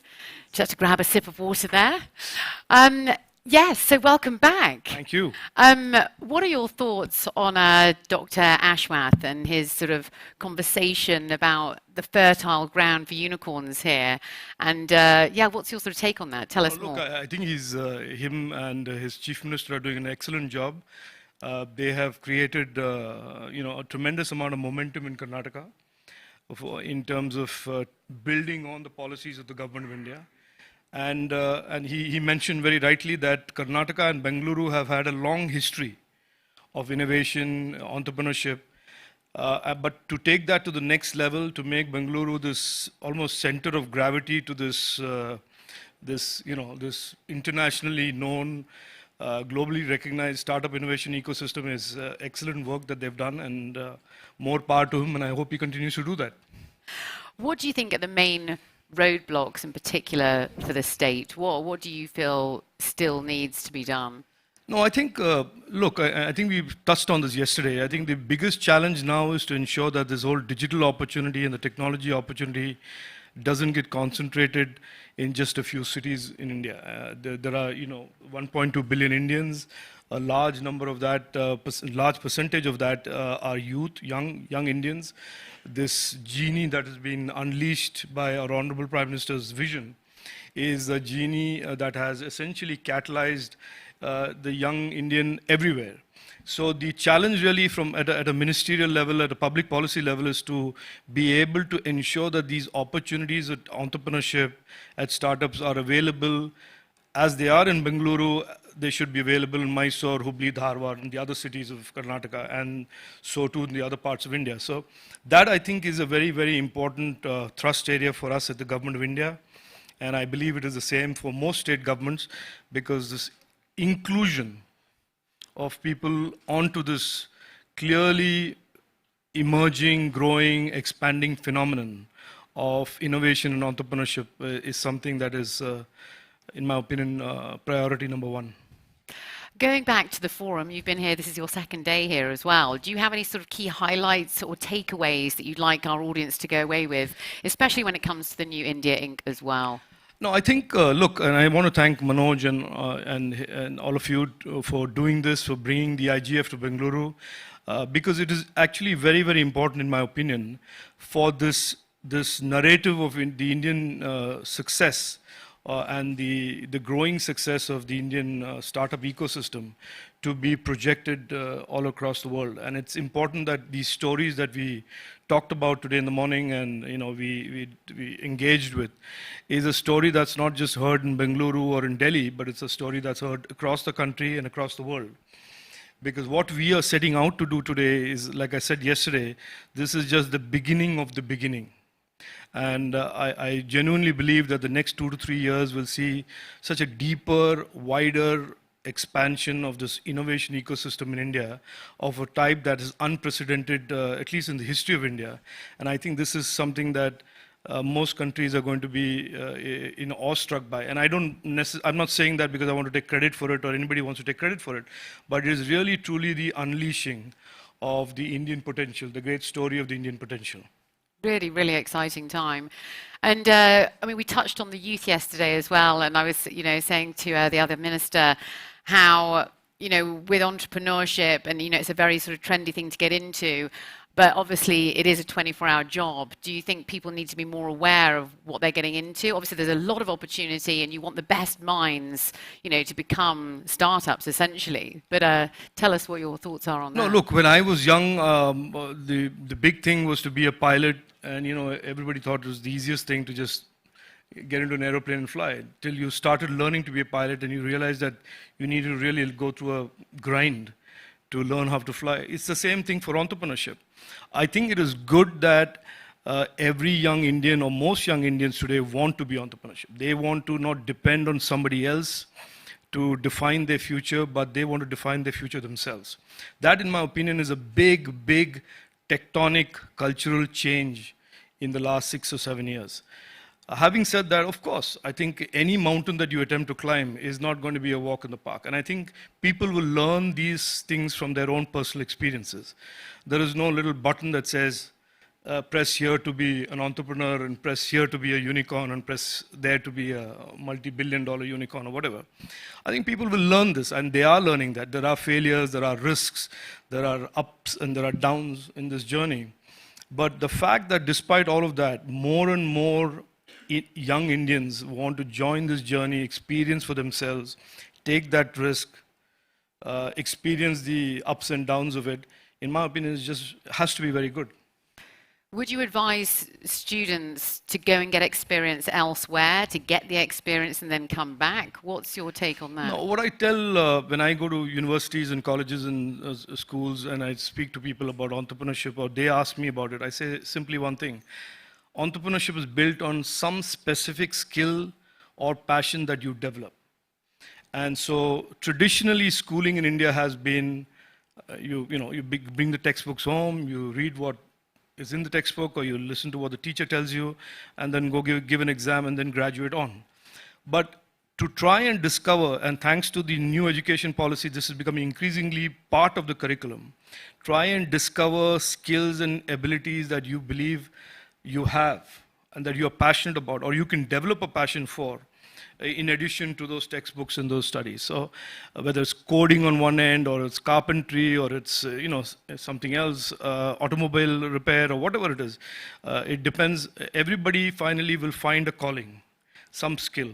And it is necessary to consciously develop that as you go through the schooling system.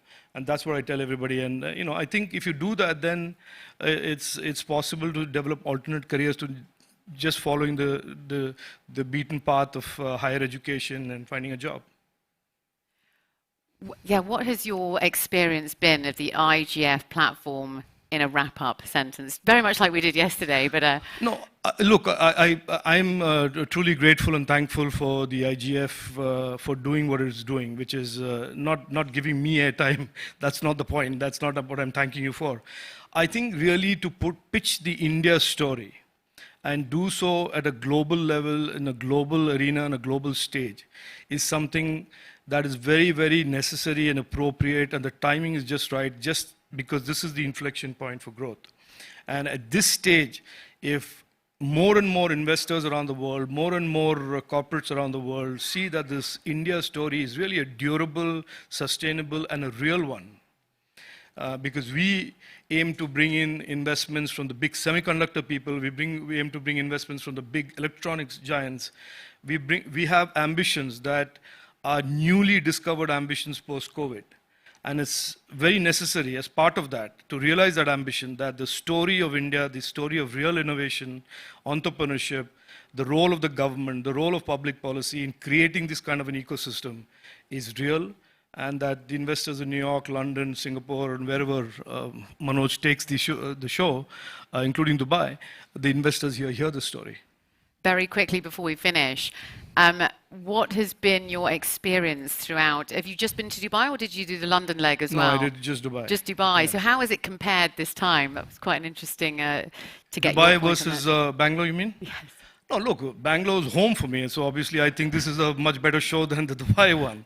But if I get a little sensible for a minute, Dubai was important in that it was showcasing to the world what India was doing. In Bangalore, it is about, in a sense, celebrating our success and talking about what we want to do more. So these are two slightly different conversations that we are having. Both are equally important, but if you want me to rank them, I'll rank Dubai 1 and Bangalore 2, in terms of importance, not quality. Fantastic speaking with you, as always. I'm so glad we've been able to share the stage once again. Thank you very much. Ladies and gentlemen, let's hear it for Rajiv Chandrasekhar. Thank you so much. Thank you. And yes, we will also be hearing from the Minister and Manoj a little later on for our key wrap-up, I think. Or maybe just Manoj. There we go. Wonderful to see you again. Thank you so much. Thank you.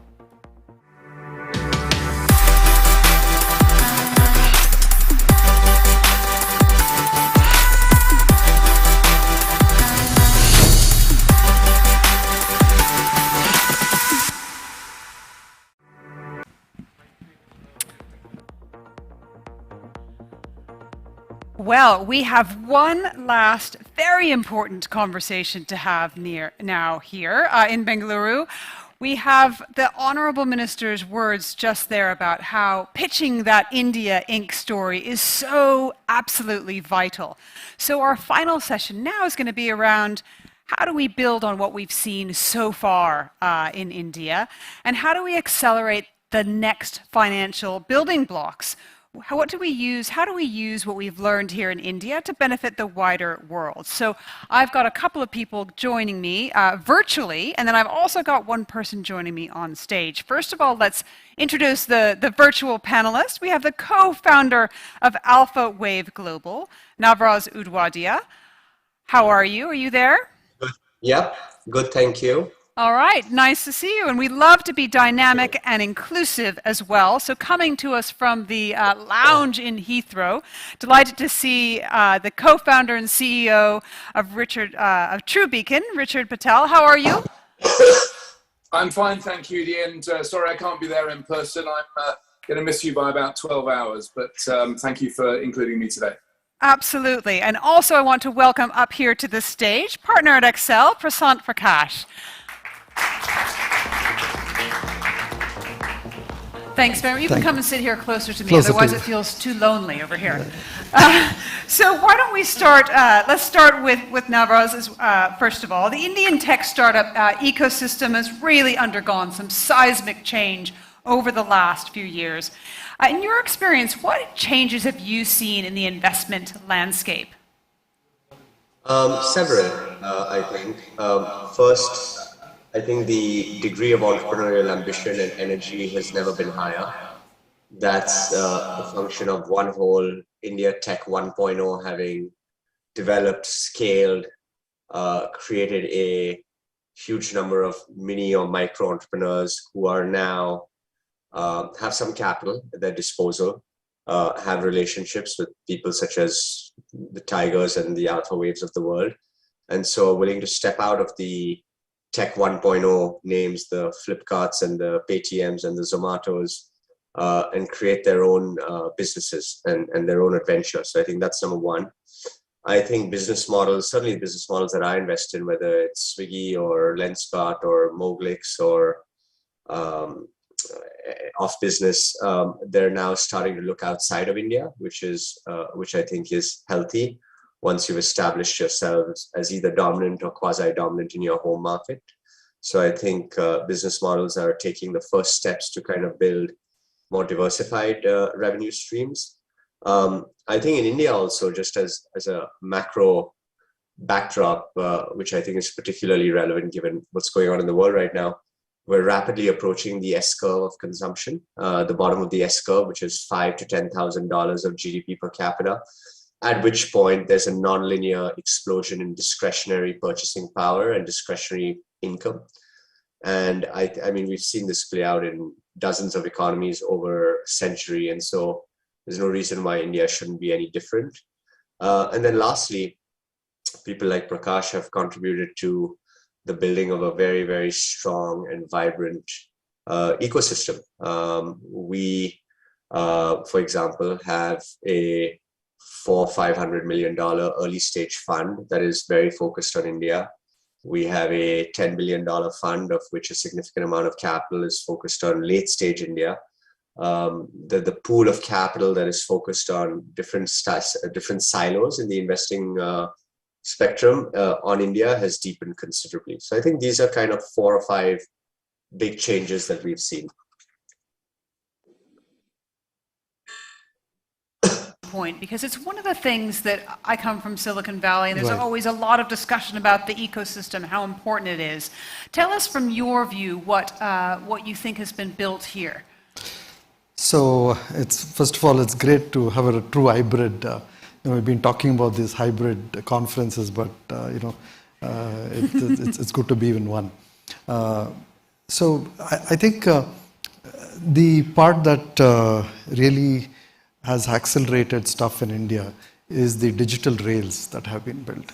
So if you look at the first large company that got built out of your Flipkart, for them to get to the first million customers took them maybe 4 or 5 years. The next big company, let's say somebody like a Swiggy, took them 2-3 years to get them to 1 million customers. And today, because UPI and the payment ecosystem and just the habits that have been formed from, I think habits and how people behave, and that juxtaposed with the Gen Zs and how they start becoming the key drivers of change. I think all of that starts kind of snowballing, and the time to get critical mass is getting more and more compressed. So I think that is the biggest change that we have seen in the ecosystem. And once you see that compress, I think there is more capital that comes in, because capital goes where you can get money in and make more out of it faster, right? So we've benefited a lot from that. And finally, the China plus one thing, right? So where people started really seeing this ecosystem as a more broad-based entrepreneurship. I think people miss that. I think India not only builds technology for all the great opportunities we have here in India, but we are actually the technology powerhouse, digital powerhouse for the world. Like the minister was saying, I think that talent is, of course, there to build for the back offices of the world. The Google of the world is going to build the next product from here. Intel is going to build the next product. But there are new entrepreneurs who are building technology products ground up in India, not serving just the customers in India. Very few of their customers actually are in India, but in 40 other countries. So that is the other big change, where entrepreneurs are building enterprise-grade products, which is what Israeli entrepreneurs were able to do, and quickly migrate value to the US and build sales and marketing. So that is starting to happen. So there's this nice twin engine now working in India.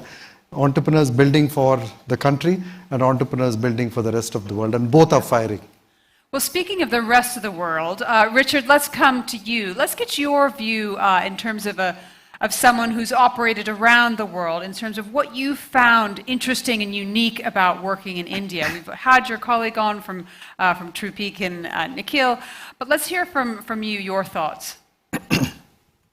Yeah, I think particularly now it's an incredibly exciting time for India. I think that I'm now very fortunate to live and operate in Bangalore. I've become an entrepreneur very late in life, but I think in terms of India in general, but perhaps Karnataka in particular, you now have a unique crossroads where human capital has been connected to vast opportunity.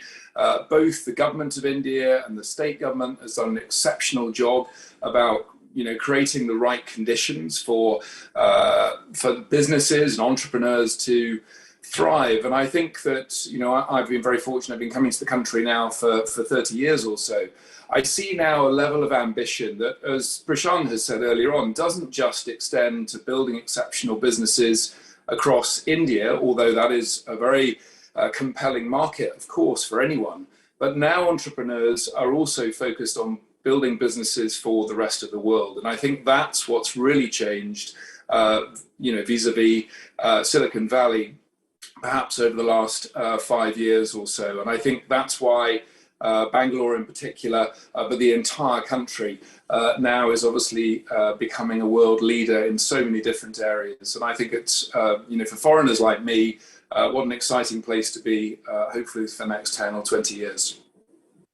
So, Navraz, let's ask you, if we're building businesses here in Bengaluru that could go everywhere else in the world, how do we finance this next stage of growth? What sectors are investors, do you believe, looking forward to investing in?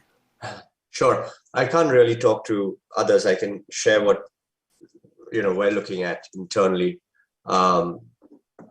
I spend approximately 50% of my time on Web 3.0. It is a critical part of how we think about the world going forward. We have a dedicated team, literally what I would call my SWAT team internally, where all they do is spend time in this space. We have $1.5 billion out of our new $10 billion fund that's dedicated explicitly and exclusively to Web 3.0. And it is the only aspect of our investing that we haven't slowed down in this current market environment, which I'm quite pessimistic about, not just in terms of where starting point valuations were, as Nikhil alluded to on the panel before me, but also the global read on what's happening in Europe with Russia and Ukraine and how that could impact India. So whether it's L1s and L2s, or whether it's critical parts of infrastructure like market makers, wallets, or dApps, we are spending a lot of time on the crypto landscape, and we've made, I think, about 20 investments over the last year in that space. The other more traditional spaces that we're focused on are fintech and SaaS, but in both cases, there have been fairly significant multiple re-ratings. 5 years ago, you could buy best-in-class global SaaS names at publicly listed at 10 times revenues.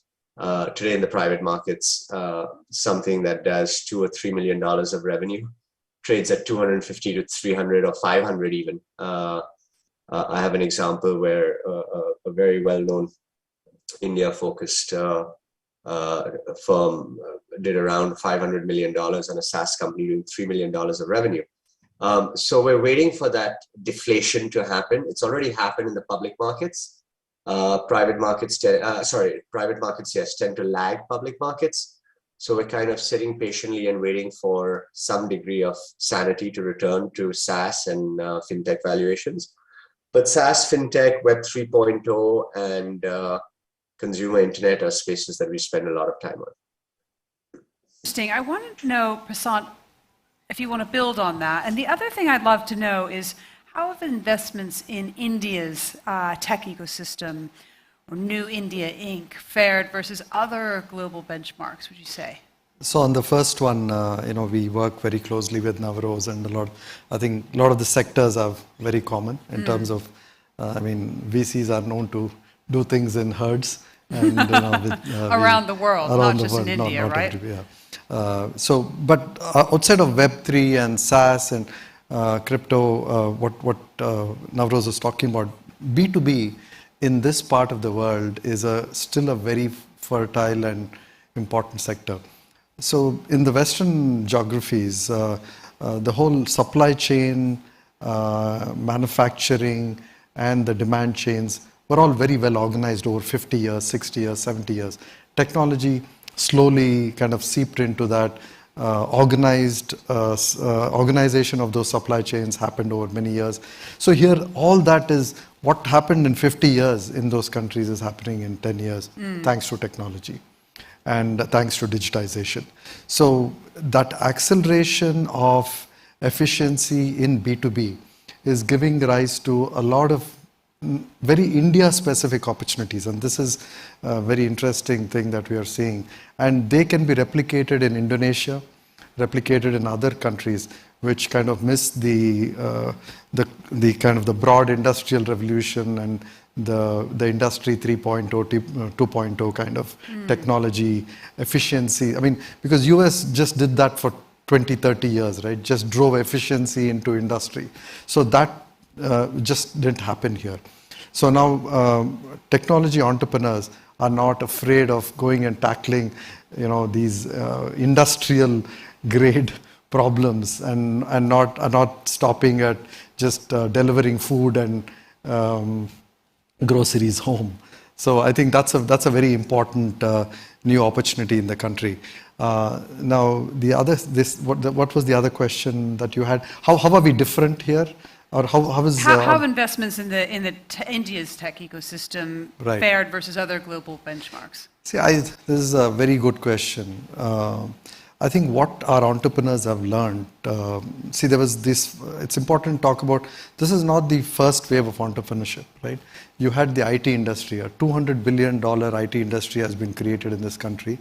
There has been a large wave of entrepreneurship, and what the IT industry has done well, of course, they took time to do what they did, but I think they have been able to build very enduring, robust, profit-generating businesses. And today, if you look at the top 10 IT companies globally, 6 or 7 of them are Indian, right? So that's how big a transformation they have done for an industry, which is $1 trillion industry, and it's about 200 to 250 billion right here in India. Now, in the startup world, we have created $250 billion of market cap. But will this market cap endure? If it has to endure, you have to really understand how to build durable economics. You have to understand, these entrepreneurs have to understand how to now shift from just scaling to scaling profitably. And when you go IPO, there are a whole other set of challenges. How you kind of take companies public and answer investors quarter on quarter and deliver predictably quarter on quarter. So all these have not been areas that the current unicorns have been tested with. So I'm just kind of, that's a word of caution that I think this is something that tech startups in the US have learned over decades in the technology, not in the services space, but in technology and product. These companies have done it over years, and I think it's time for Indian entrepreneurs to demonstrate that. And I mean, just to put it, maybe it's a little bit of, I think there has to be over time less natak and more true delivery. You know, heads down delivery of profits, and that's what investors will look for. Get on with it. So I want to bring Richard in. I'm nervous about you missing your flight, so I promise we'll let you get onto the plane on time. But I know that something that you think quite deeply about is GIFT, the Gujarati International Financial City. I'd love you to tell me about that and its significance. Yeah, GIFT was started several years ago. The Prime Minister of India had the foresight when he was Chief Minister to really grapple with the issue that India needed a financial services centre that could be a gateway for international capital to come into the country, but to also be an ecosystem. And so for those who haven't been to GIFT, I would strongly recommend going there just outside Ahmedabad. But it is what they've created there is not only world-class infrastructure, but also more importantly, since they have adopted a unified regulator around 2 years ago, enshrined all of the tax treatment for investors properly into the tax codes of India, they've really created a very highly competitive jurisdiction for international investors, both for monies and investments flowing in and out of India, but more importantly as an ecosystem. So I think that for international investors who perhaps had to grapple with other jurisdictions such as Mauritius, Singapore in the past, now they can have the best of both worlds. They can have a financial center that's in India, but it has offshore status. So we were very proud in Trubeacon to be the first operational hedge fund there. You've got many of the international banking and financial services centres setting up in GIFT now, and indeed obviously all of the domestic players too. So I'm very excited about where that jurisdiction can go in the future, and I think it's high time that India had a world-class centre. The infrastructure is there. We're still building obviously the human capital that will make it a very competitive ecosystem, but I would say to anyone who hasn't experienced GIFT, go and have a look at the centre, go and talk to them there. Highly entrepreneurial, and manages to combine world-class regulatory standards, but with a very entrepreneurial spirit. Now, Rose, what about this question? How can India continue to benefit the wider world with the lessons of its own digital and technological transformation?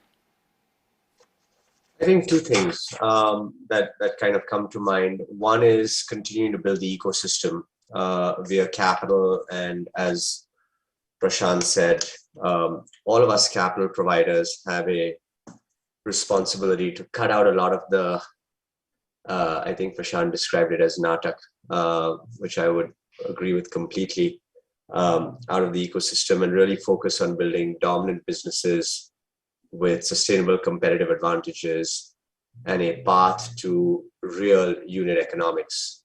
There's been a lot of press recently about one of India's major fintechs and all of the natak that's been going on there.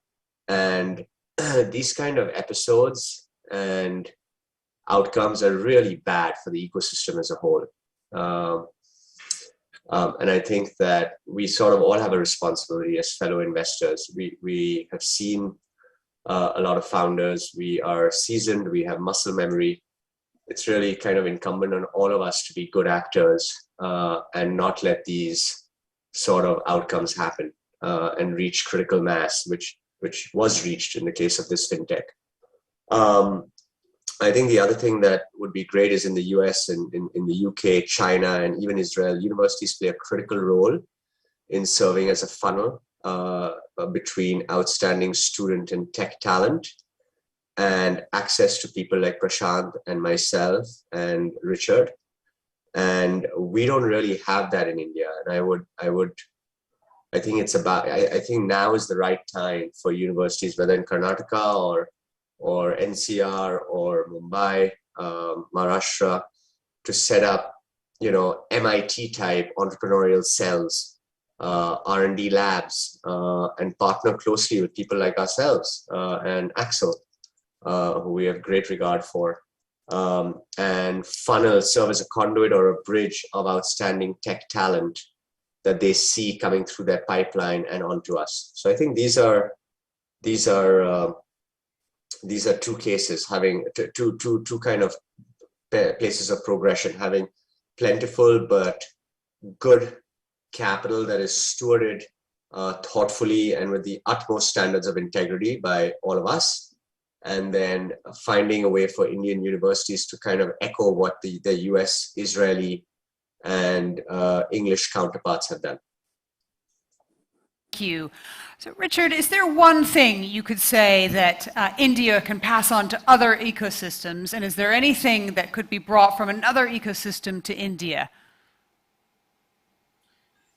Yeah, I think, on the plus side, without doubt, what's happening in Bangalore in particular, but across the country, is this remarkable human capital, young men and women who are highly educated, high aspirations, starting to have more of a global mindset as well. And I think that that for me as a foreigner living in India right now is the thing that really stands out in terms of what is going to drive India over the next several decades.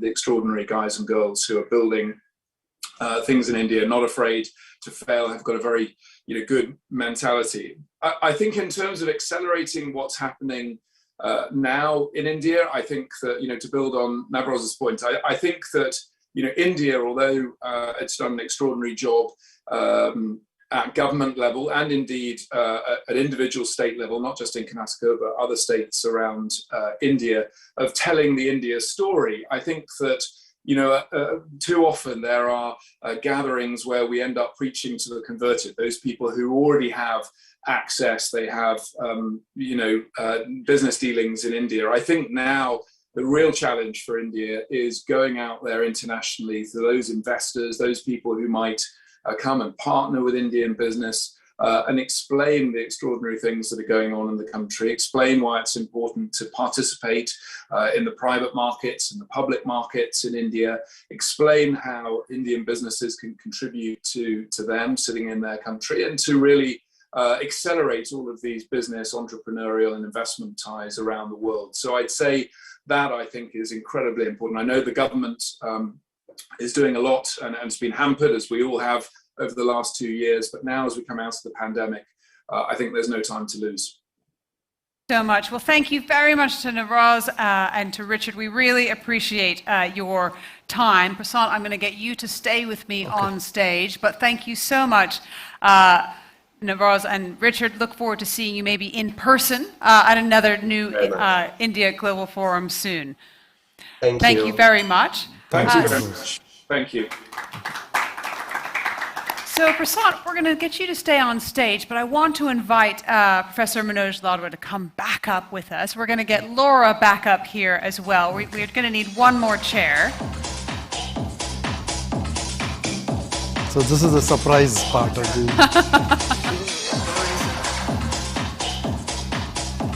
That's very kind of you. Get the comfy chair. Thank you. So, what an amazing couple of days it's been. Absolutely phenomenal. I wonder what you've heard of New India Inc., what it means to you, Prasad. See, I think this has been a long time in the wait, right? I mean, something like this had to happen here. So it's really great, Manoj, that you kind of incubated this or seeded this conference here, because I think Bangalore, of course, everybody for a long time have known the outsourcing part of the city. Exactly. And they've known the fact that there's a lot of tech talent, but the tech talent now playing a role in producing global quality products, right? I think that narrative it's still not there.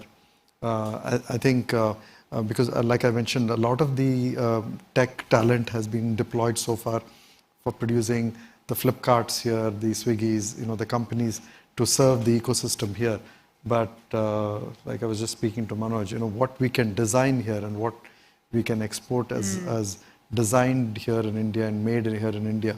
And the reason that's happening is, I think the ability of today's youth here to absorb this global phenomena is at a different level. So Navroz was talking about crypto and Web3. That's really going to test Indian, because now you don't... Testing the world, to be testing honest. the world, but just India, even more, because there's no boundaries anymore. So there's no country in crypto, right? So there's no country in Web3. It's just a new universe. It's just a new world that we are all going to live in.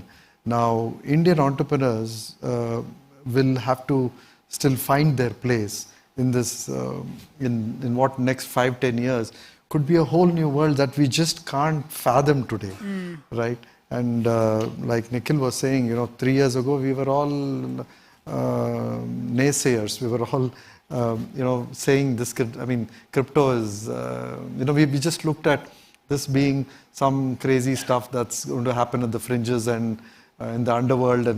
But now the digital currency aspect of crypto, I think is just going to transform as much as what from gold to, the current monetary system to whatever stock. This transformation is going to be as significant, and it's interesting to see how our ecosystem, our entrepreneurs, actually take on to this new challenge. It really has been a very exciting couple of days full of very rich discussions, which is why I wanted to ask Manoj, what has surprised you the most on this leg of the tour, so to speak, because we obviously had Dubai in December. So what has surprised you the most, do you think? Well, a couple of things have. And if I look back, my very first visit to Bangalore was actually 25 years ago, almost 25 years ago, to the first IT.com. And at the time, the city was already being seen as an IT capital, but an IT capital for outsourcing, body shopping. And 25 years on, and just over these last 48 hours or so that we've been here, I can see that there's a real mood for a major step change, and to be the real center for innovation that will innovate for the world, a place where not only are ideas brought to, but ideas are created and ideas are shared. And that real step change I saw not only in my conversations with the unicorns, and you've backed many of these unicorns and startups as well, but also with people that haven't even started their entrepreneurship journey, but are finding inspiration from these discussions. The other area I found of interest, and I was listening very carefully, was how perhaps the genie is not yet out of the bottle as far as startups in Bangalore and Karnataka thinking global from almost day one is, and I guess India Global Forum is about giving that opportunity or opening that possibility for that. I wanted to also respond to Prashant, but he used, as a tech entrepreneur, the word seeding and seeding ideas and so on. Well, as India Global Forum, we seeded an idea about doing something in Bangalore. I guess we're a startup, but I've just had a conversation with the Honourable IT Minister, and I've promised him that we will be back here same time next year. Right on. Not quite as a unicorn, but certainly as a scale-up. And therefore, we'll be seeking the support of everybody here as well. And so we're really, really encouraged by that. So if I may ask a question, Manoj, the Honorable Minister Rajiv ji, he mentioned that there were maybe some few things more in Dubai that maybe Bangalore didn't bring to the table or we weren't able to do this time. So if there is something that we can do here in Bangalore to make sure that your next one is better than Dubai, happy to play a role. I will send a note to the minister. And I'll send a note. So we'll have a reflection and certainly a consultation amongst all the stakeholders. And I regard everybody here as a stakeholder. And given that we've launched our IGF Investors network, of which you've kindly also agreed, I think that gives us many more excuses for interact and then really work out. But I am on a mission, and I'll tell you what that is. I've been listening for several times in the course of these 2 days how Bangalore is India's Silicon Valley. Well, you know what my mission is? I want a city somewhere else in the world to say, we are the next Bangalore. Or Bengaluru.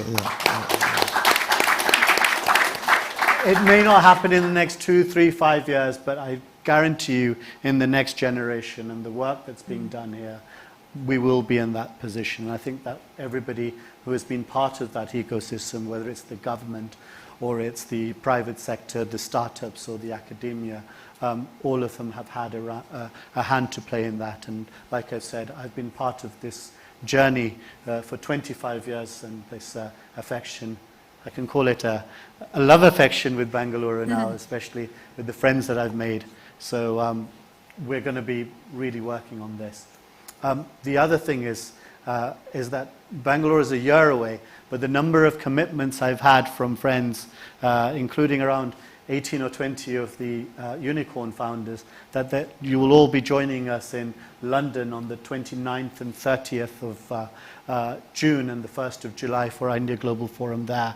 That will really be that next step forward in our collaborative journey between Karnataka and India Global Forum. So I'm really pleased, and you've got no excuses. You've got to be, I'll be there. part and parcel of this journey. So thank you. Thank you so much. Thanks. Now, we've spoken about Dubai and the India Global Forum here in the beautiful Bengaluru. We're now going to play a short video before we talk about the London leg. Yep. We're live from India Global Forum, Bengaluru, bringing India to the world and the world to India. Our next India Global Forum will be in London on the 29th to the 30th of June. Join leading politicians, world business leaders and thought leaders as they discuss, debate and deliberate global geopolitical developments and their impact on India, the UK and how businesses can thrive in the face-changing global events through resilience, reinvention and regrowth. Plus, on the 1st of July, we'll be hosting the 4th UK India Awards, where we'll be joined by a star-studded group of over 300 VIP guests and influential figures from the world of politics, business and entertainment.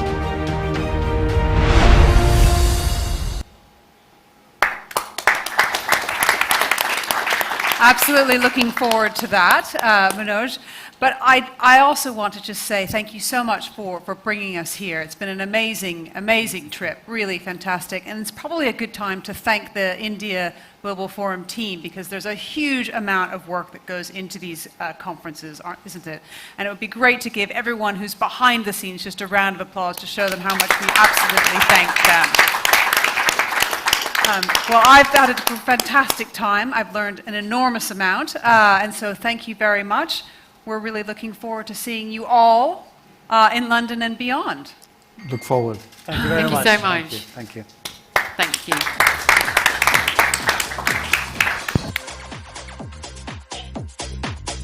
Love